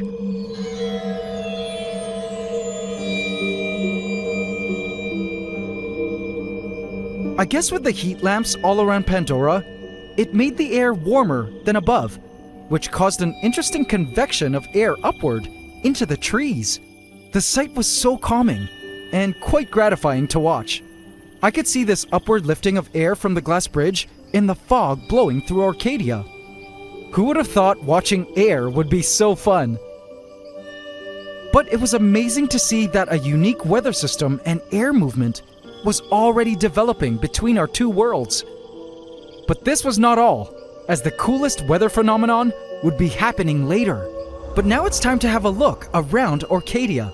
I already knew there was an orb weaver spider in here, which had now relocated way up here at a better spot, away from the rain spouts. Clever girl. And a tree frog, which loved sleeping in this bush. Both these creatures unintentionally introduced by way of the plants and decor. But it turns out there was more life here to discover. The newly emigrated crickets were already making themselves at home in the trees, inspecting the foliage, and even laying eggs. Awesome! Happy to know that the crickets had wasted no time at getting started on the next generation of prey insects, which was one of the purposes of Arcadia, to offer a refuge for prey insects to proliferate away from ground predators. Herbivores were already getting straight to work too, like this cute snail, which I watched for several minutes glide on its trail of slime over the branches and leaves in search of foliage to munch on. It eventually found a decaying leaf to consume. I smiled watching the initial stages of an orchid opening from its bud. Orchids are just stunning flowers. Have a look at the inside. It looks kind of like a bird, or a disgruntled chef in a red uniform throwing his hands up. More little buds were on the way. I was happy to see the orchids adapting well to our world of trees, and planned on adding more orchids around Arcadia if they continue to thrive. The banyan trees were doing surprisingly well. I had thought they would be dropping their leaves by now during this acclimation period, but instead the banyan was releasing new shoots and buds. It was so beautiful to see. The vines strung all around had wasted no time in sending out roots to begin anchoring themselves among the trees. In fact, I noticed the vines were already sprouting new leaf shoots, which was amazing. Pretty soon the vines will make our canopy look even more lush. And check this out. In an unexpected turn of events, this tree trunk, which I thought was dead, was actually sprouting leaves too. Whoa! Does this mean actual trees might come to life in our canopy? What a pleasant surprise. Everywhere I turned, the plant life was thriving and making full use of every available space in our canopy treescape. The mists had caused the mosses to truly explode on the branches. Usually growing mosses on wood is such a difficult thing to manage, but here in Arcadia, the deepest of green mosses were gloriously blooming on the wood. Conditions were perfect here for moss, as well as for these awesome organisms. Lichen. So, if you're new to the amazing life forms known as lichen, listen to this.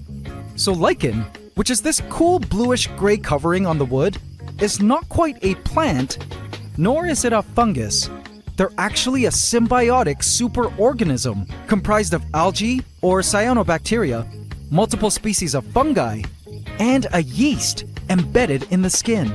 The combination of all these organisms create the body that is known as lichen. I've never once been able to grow lichen in a terrarium, but here in Arcadia, the cloud rainforest canopy conditions were perfect for it, and I saw the lichen just living their best lives in various places of the wood.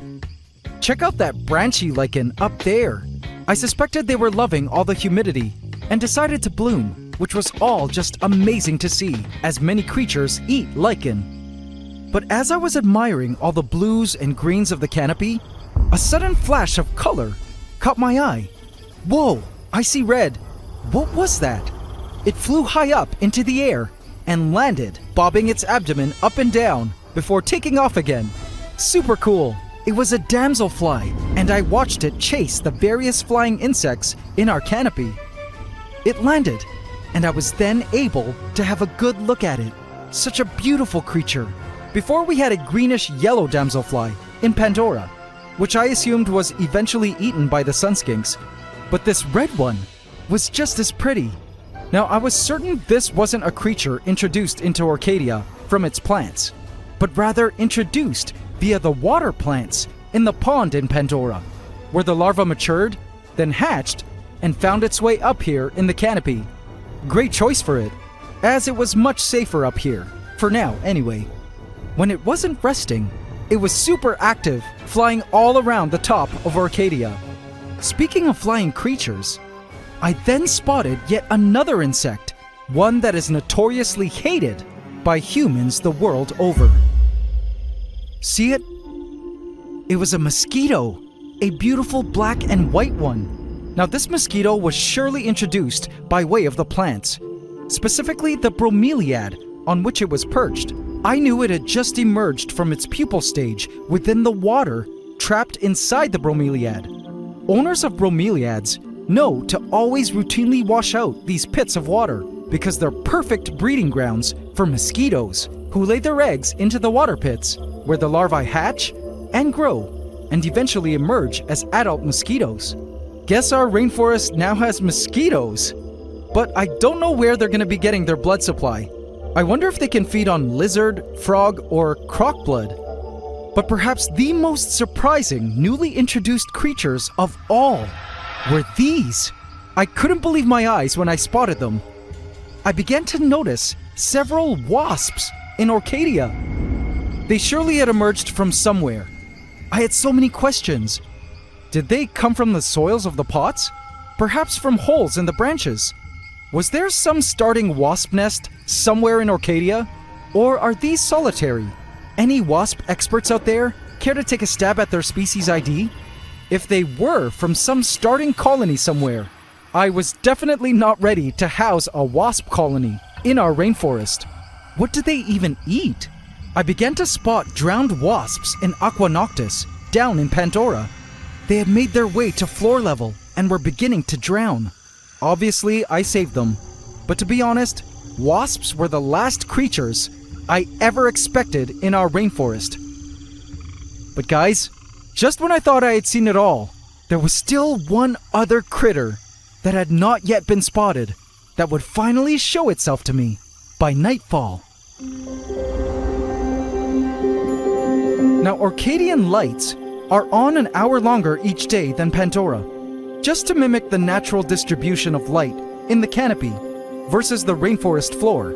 And what's cool is, I set it up so the lights dim gradually over a half-hour period, much like they would at sunset. Have a look at this time lapse.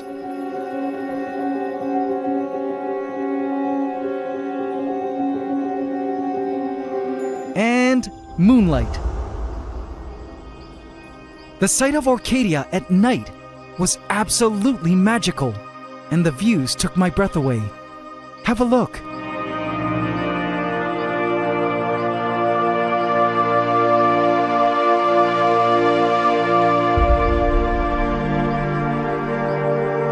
The mists covered the treetops with a humidity that blessed the foliage and orchids, as well as all the creatures who are now part of our canopy. It was then that I happened to notice the most interesting phenomenon taking place. When during the day, the air was blowing up into the canopy, now at night, the mists were descending downwards into a cooler nocturnal Pandora. I love that the air was mixing between both our biological realms in this way. It was almost as if the exchange of air back and forth over a 24-hour cycle was like our rainforest, breathing up during the day and down during the night, like exhaling and inhaling as air moved from one vivarium to the other, then back. It was awesome to know that our rainforest was one massive, breathing superorganism with a life of its own. I imagined all the amazing wonders this new world would reveal to us over time, and I felt so grateful to be the caregiver to this marvelous two-story rainforest kingdom we created together. It was then that I made a very happy discovery in the branches. Look, Aha!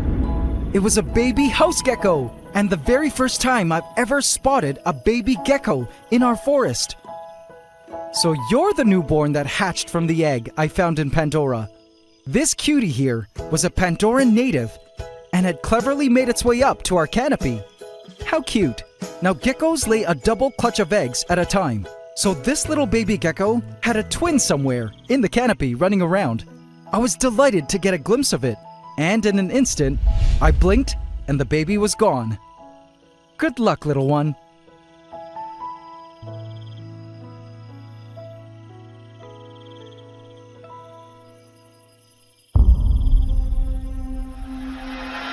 I visited the Empress and saw her hanging from her branch. But upon closer inspection, I realized that her two hind legs were folded in.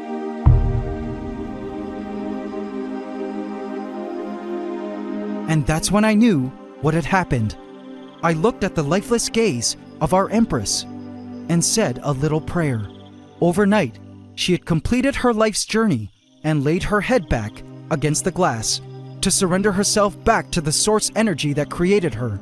Our Empress Emeralda had died. Birthing two egg sacs is extremely physically demanding for mantises, and we as her caregiver had given her all we could to complete her life's mission.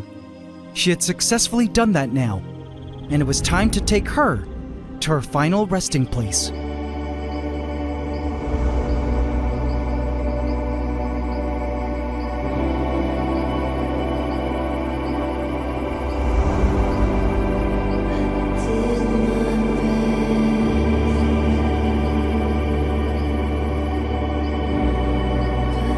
I placed her into the banyan tree roots, where she could decay and offer food for soil creatures, which would ultimately provide fertilizer to nourish the banyan tree. The tree would eventually offer food for herbivorous insects, which would eventually become food for her future children. After they emerged from the egg sacs, she was now forever part of the forest, and her life force would soon permeate her offspring.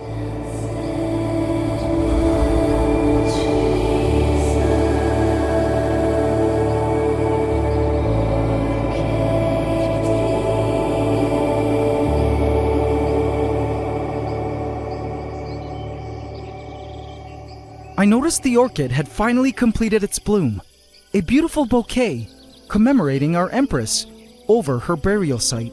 It made me smile.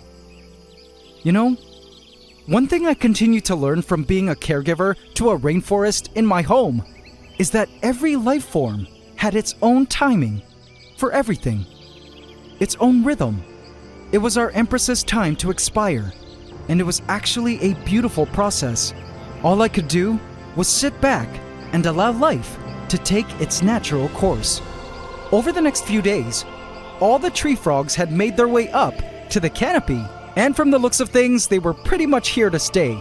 Kermit, our handsome male frog, hung from the vines and was noisy at night, calling for his female, Miss Piggy, to breed. And guess who else was ready to make a move? My jaw dropped when I spotted Godzilla one morning, finally basking on his rock bank, exactly like I had dreamed.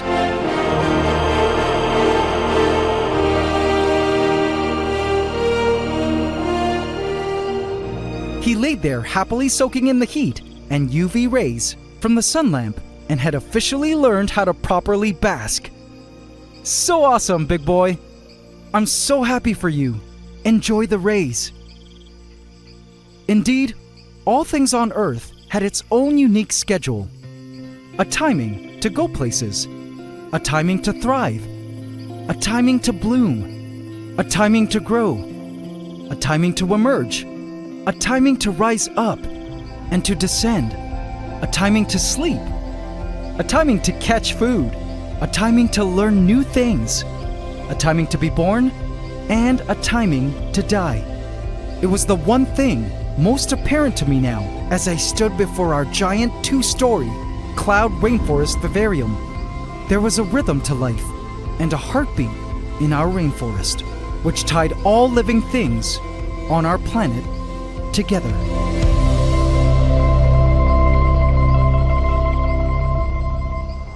And speaking of timing, it was time now for a grand population event. Canopies are the most biodiverse and life-dense areas of the rainforest. And so, it was time to make that a reality now. For our largely underpopulated canopy, I had a few creatures on the side that I'd been waiting to add into our new canopy vivarium. Come, my children.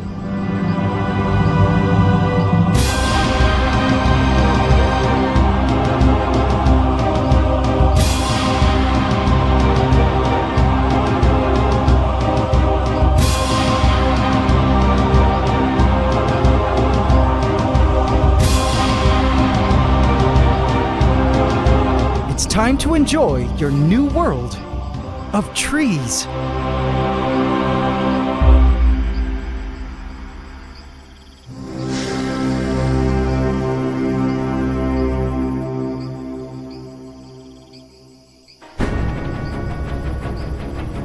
Vote in my community tab to affect this story. This is Pandora, my 1,000-gallon cloud rainforest vivarium.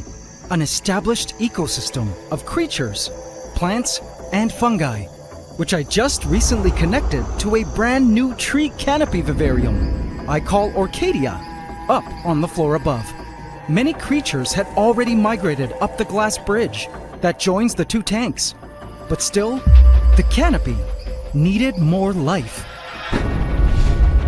Behold, the team of selected creatures just waiting to be added into their new home. It was time for Gaia 2, the second great animal integration advent, where Orcadia, my grand canopy vivarium, would be seeded with life. But little did I know, after adding these new creatures into our new rainforest, the chain of events that occurred would result in the greatest heartbreak I've ever experienced in the history of caring for this rainforest world.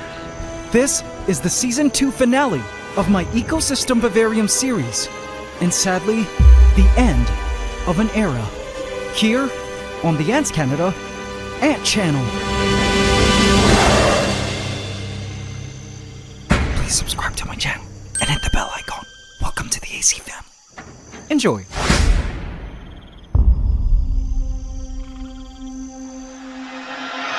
As I stood before our grand vivarium, it was just so hard for me to look inside. I never imagined this moment would come so soon. I was devastated by a very great loss in our rainforest, and things would never be the same again. I have some very sad news to share.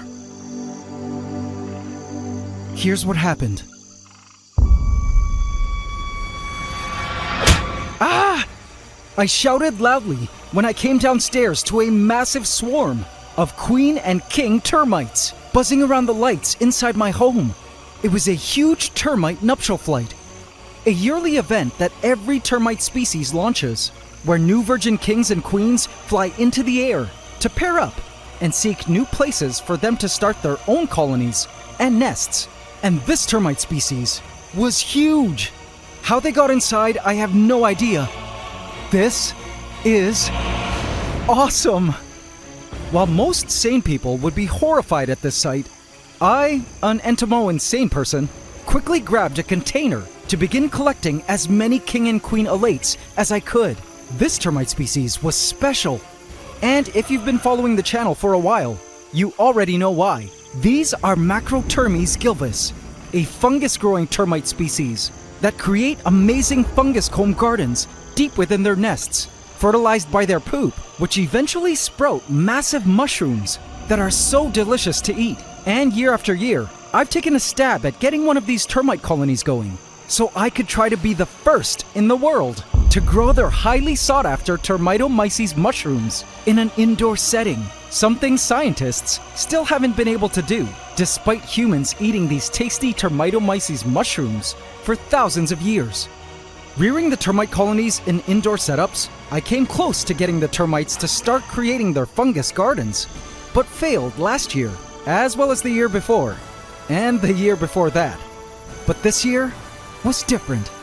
This time, I had the best simulation of nature to better my odds.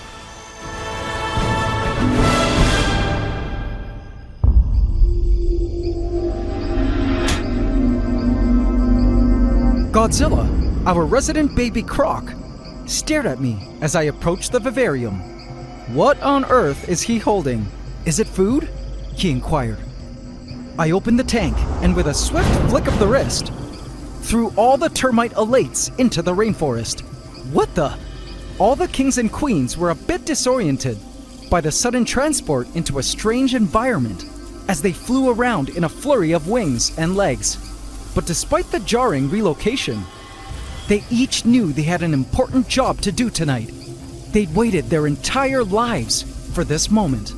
They had this one shot at finding their single life partner to marry, then burrow underground to form their official love chamber, where they would get started on founding their termite colony and fungus comb. But there was just one problem. Actually, 4 of them. Termite nuptial flights are buffets for frogs, and every year at this great culling ritual, termites that fail to pass this important test of survival do not get to pass their genes onto the next generation. They get eaten. The termites at this point had no idea they were being hunted and were fully consumed by the drive to find a mate as the frogs leaped to grab mouthfuls of nutritious termite royals. Could you imagine the pressure? You have minutes to sort through the chaos, to speed date and select the love of your life, all while dodging being eaten. The tree frogs were loving this buffet. My heart beat loudly in my chest as I watched the action unfold.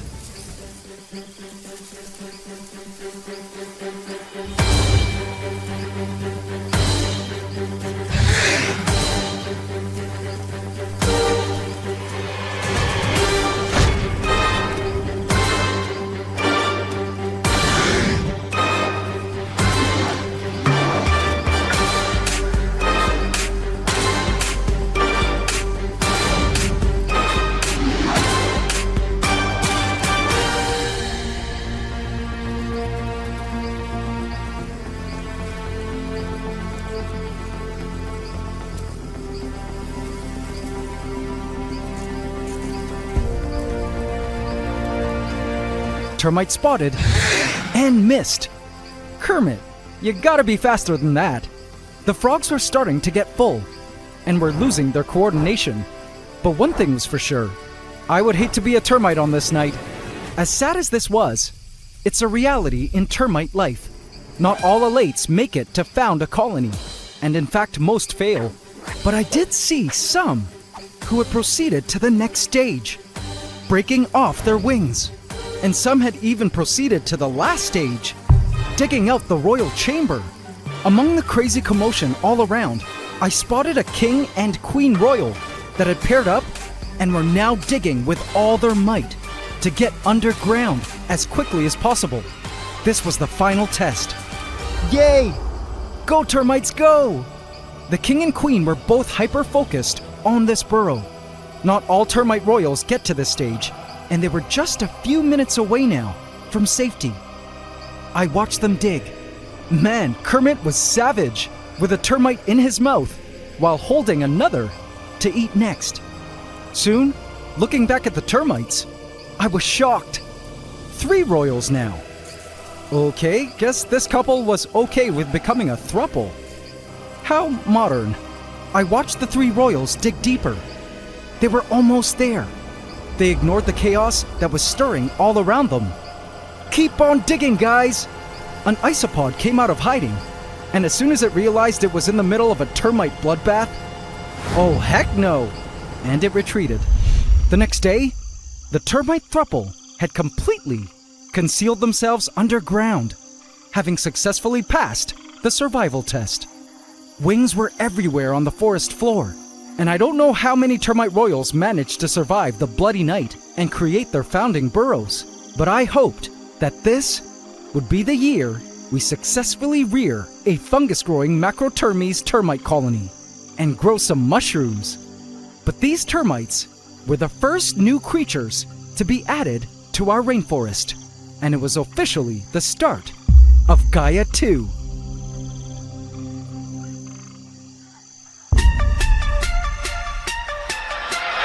My new team of initial creatures were ready to be added into Arcadia. These were simply going to be a first round of creatures, and I'd be adding more over time. First was the stick carrying the mantis egg sacs. And in the stick went. I fixated it here, on the eastern end of Arcadia, close to the glass, so we could clearly see them if we're lucky enough to catch the baby mantises emerging. Next were our detritivores. These creatures would be essential at breaking down organic matter in our rainforest canopy. First up, everyone's favorite, roaches. In these bottles, we had the usual lats and dubia roaches. In you go, my roach children. Shake it like a salt shaker.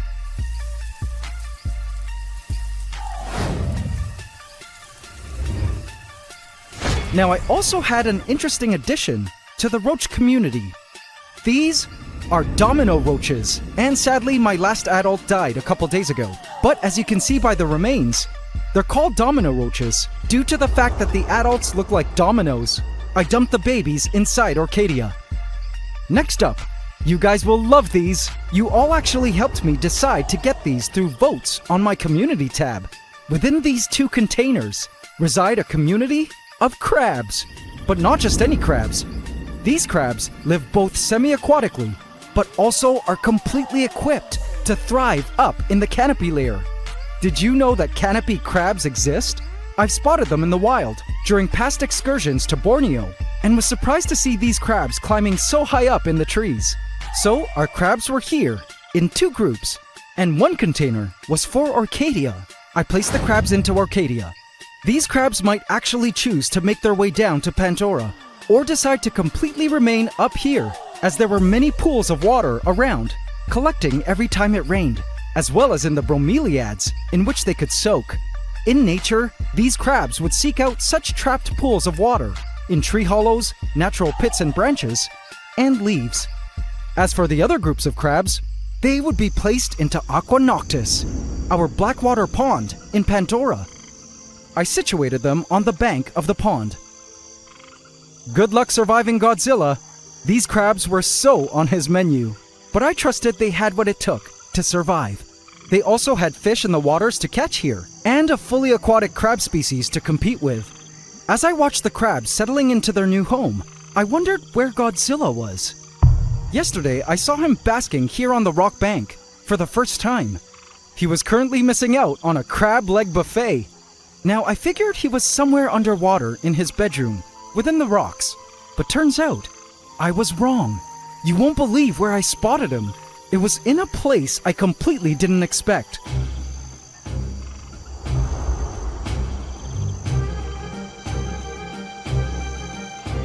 On the other side of the tank, deep in the shadows of the vegetation and tree trunk, was a cave, and inside I spotted the eyes. It was Godzilla. Hey, what are you doing all the way here? It looked like he was waiting in ambush to pounce on anything that might wander into this cave. It seemed our baby croc had become more and more comfortable with emerging in the daytime. Before this, he only ventured this far out onto land, in the night, to hunt. But now, it seemed he was super comfortable romping around and hunting during the day. I spotted Drake, our sunskink, with a concerned look, stationed on the driftwood nearby, and Smaug basking high up on the rock wall. Daenerys was hiding in the moss. It was then that a worrying thought entered my mind, and an unshakable feeling of concern came over me. These two species used to operate on opposite schedules, with the croc hunting by night while the sunskinks were asleep underground, and then switching shifts come daytime, so they would never meet. But now I realized that for the first time ever, the two predators were suddenly in direct competition. I had to come up with a solution for how to deal with this. There was one idea that came to mind, but I decided to wait and consider more options. But little did I know, I was not ready for what was to come.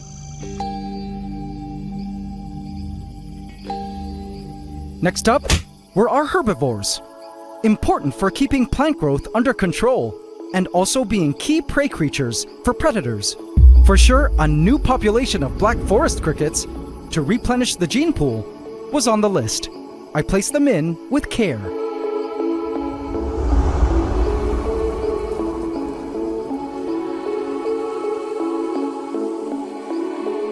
I spotted a cricket immediately munching on a decaying fern leaf. Next, a series of grasshoppers. I had a green grasshopper, a couple gray grasshoppers,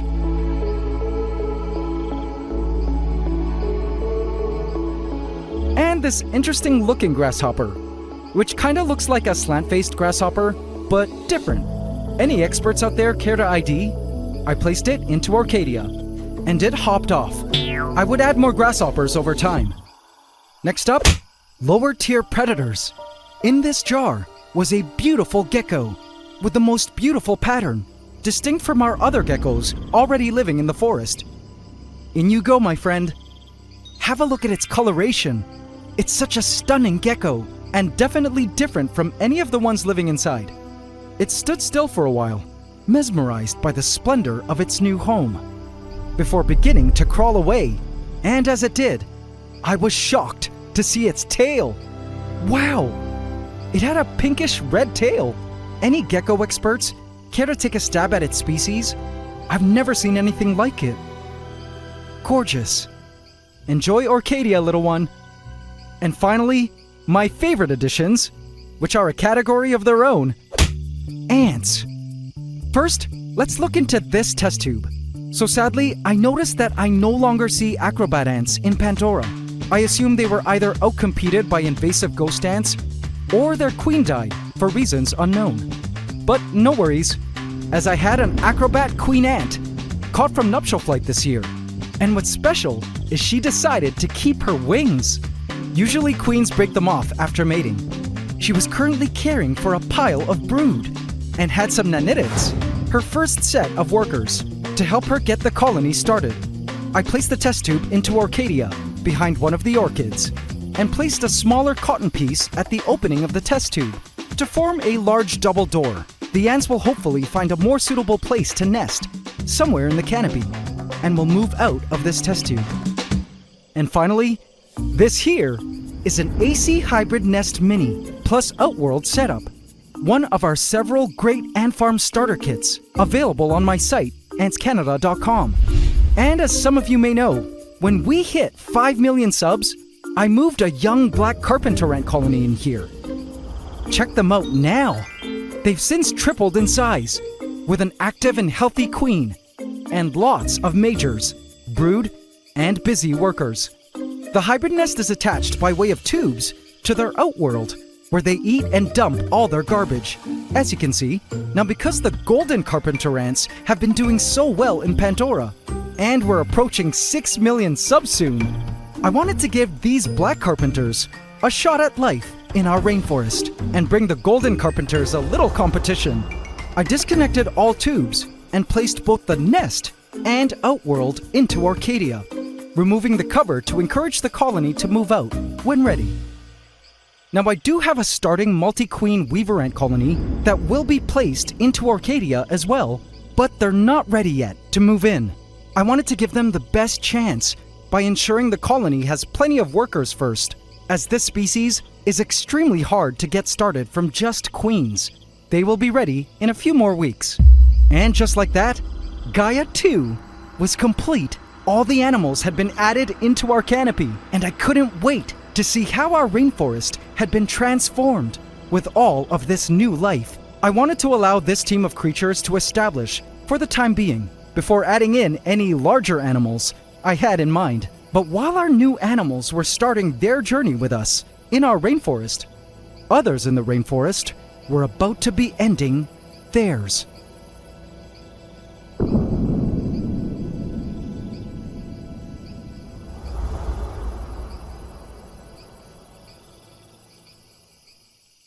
The The next day, I looked into Arcadia and marveled at all the new creatures we put in, already enjoying their new life in their grand canopy.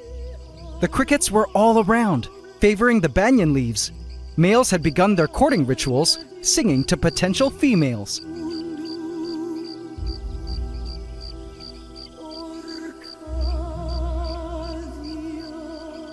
The grasshoppers were seen all around, just hanging out in the foliage.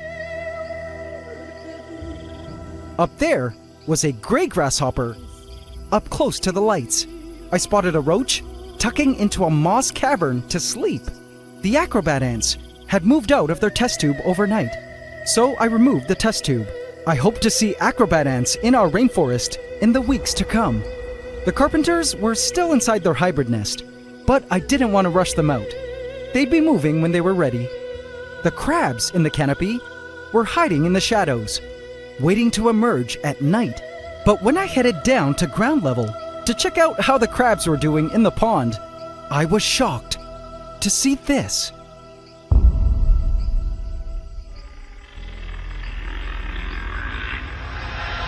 It was Godzilla, deep in the driftwood cavern.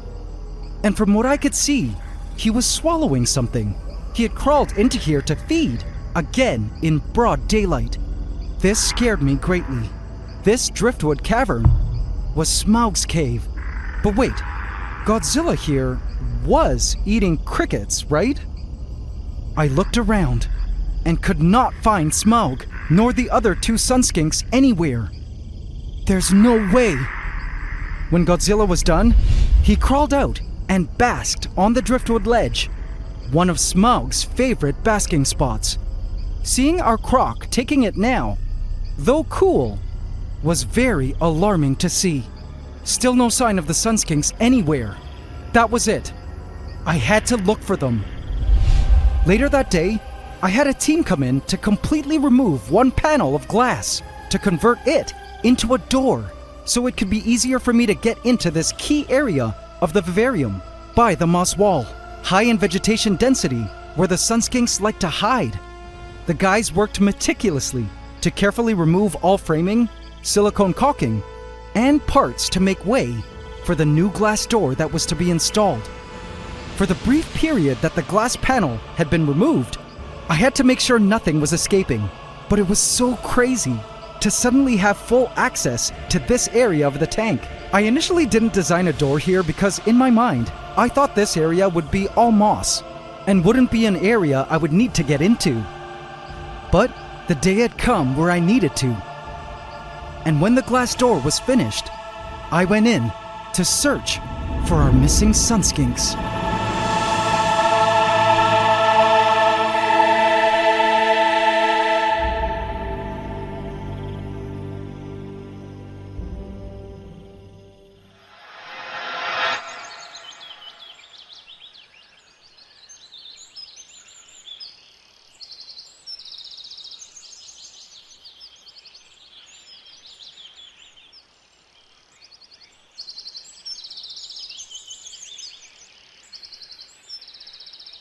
I stood at the edge of the forest, in my yard, with the heaviest of heart. They say, if you truly love something, you gotta be willing to let it go. I looked into the plastic tank and recalled a promise I had made to an old friend. You will remain the apex beast of these lands for as long as you show me signs that you're thriving in this kingdom I've made for you. For I acknowledge that you are not my pet, but a partner, to help me learn about the incredible world from which you come.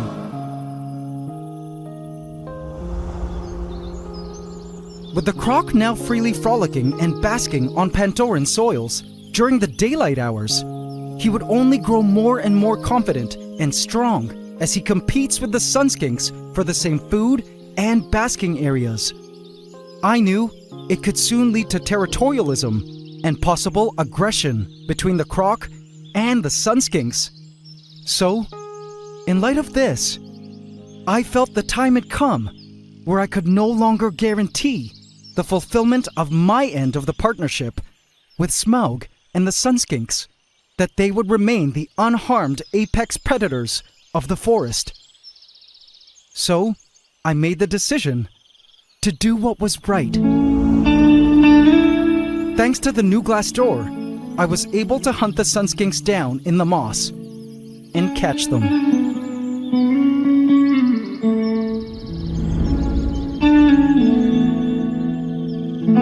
Drake, thank you. You may return to the forest.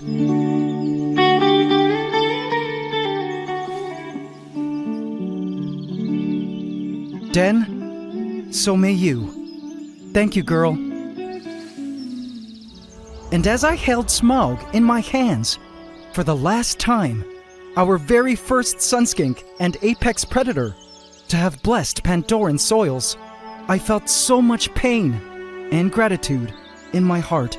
She had grown so much from when we first caught her 7 months ago. She had grown up wonderfully with us, enjoyed many days basking around the forest, grown out a new tail end, and was probably holding some babies in that round belly. She also had taught us a lot about what it means to be a lizard of the forest. And so, it was time to teach her about what it means to be a human of compassion. I turned her towards the forest.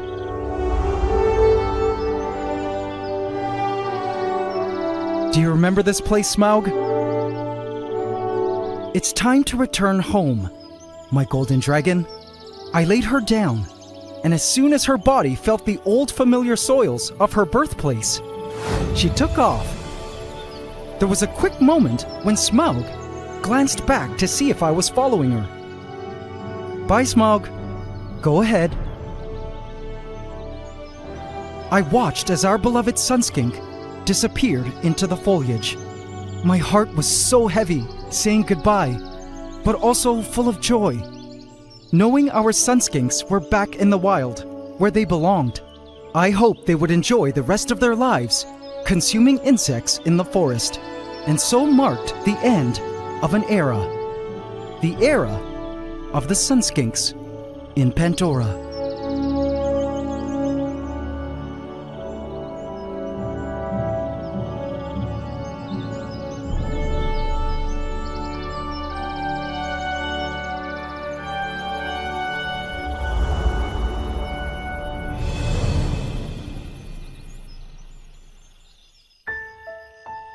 As I sat in front of the Vivarium, knowing that Smaug and the sunskinks were no longer part of Pandora, sleeping somewhere below the moss like usual, our forest felt so empty. With all the new animals having been placed inside our rainforest, this day was supposed to be an exciting one. But right now, it was just so hard to look inside. It was hard to accept that our rainforest had changed, and the sunskinks were gone.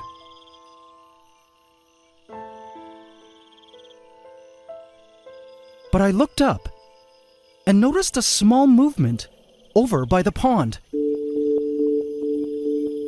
It was a crab, and it was picking at edibles on a branch.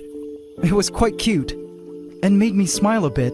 It then crawled back to its friends, who were all enjoying their new pond. It was pretty cool that these little crabs were adapted to both pond life and tree life, two very different worlds.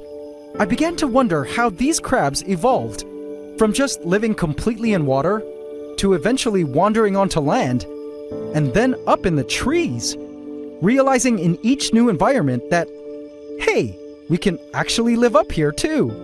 What a journey it must have been for their species. It was then that I was reminded how crabs have been so successful at occupying so many different habitats in the world. They were true masters of change. If there's one thing I've learned, it's that a rainforest is always changing. How many ant colonies have we seen rise and fall since we first started 7 months ago? The marauder ants, acrobat ants, a trapjaw ant queen, and even the invasive black crazy ants and fire ants have all come and gone. As the season changed from scorching hot summers to a cooler rainy season, we've had to say goodbye to so many cherished animal friends. Millipedes, which exploded at one point some months ago, were now a less frequent sight. Whatever happened to the tarantula I put in that one time? Or that tiny mystery frog I spotted out of nowhere in one episode? I've begun to see jumping spiders again in our rainforest after not seeing them for months. The animal and plant profile of our rainforest is always changing, depending on the seasons, the moving in of new plants, soil, or wood, and the interactions between the organisms themselves. Change, paradoxically, seems to be a constant in our rainforest. So, indeed, though our grand tropical kingdom had changed with the sunskinks gone, deep down, I knew it was a good thing, and our sunskinks were back where they belonged. Cycling through the predators was, after all, part of the plan for this ecosystem project. Since the start, I covered it in the 3rd episode of Season 1. It would mimic how predators naturally move in and out of a given space of wild rainforest. Also, in nature, predators are constantly displacing other less powerful predators, competing for the same resources, driving them out of a territory to hunt and live elsewhere. In this way, cycling through larger animals would ensure the ecosystem constantly changes. And change seems to be happening pretty quickly in our rainforest. Look at how fast the vines are taking over Orcadia. Vine leaves, elongated stems, and tendrils were stretching far out into the light, determined to be the first to completely monopolize the canopy, as if the vines had coordinated a mass launch attack to invade the rainforest. Even the vines down in Pandora have suddenly begun to send down pink air roots straight for the soils to help gather more nutrients to fuel this great vine explosion. The vines have begun to climb the glass bridge and have officially touched the top mesh of Orcadia. Other plants are doing their best to keep up. The banyans have also begun to send out air roots to help with gathering more nutrients to feed their growth of more foliage. As the overseer of our grand double rainforest world, I've been learning to embrace these sometimes turbulent winds of change, because nature is never stagnant, stationary, nor fixed in one spot. It's dynamic. It moves and is flexible. It finds its way through the chaos and inspects every unoccupied space. It cycles through and reinvents itself, evolving in a never-ending process towards an outcome that is always net positive for life. And it's the only way our biosphere has been able to endure the countless adversities that could have completely exterminated life on our planet in our past. Earth is designed to roll with all punches, and change is her secret sauce to victory.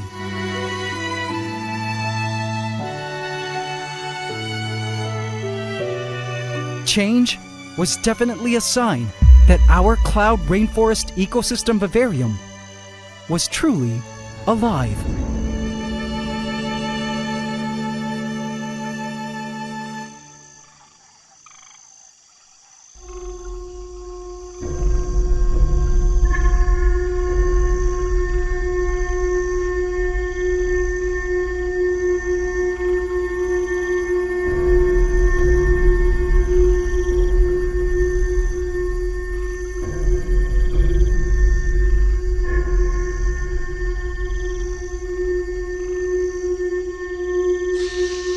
Patience, Valentino. I have some decisions to make.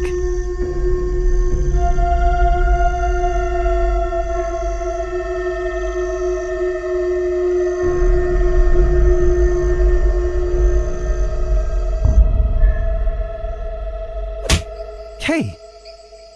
What's that? Not the crab. That! Oh no!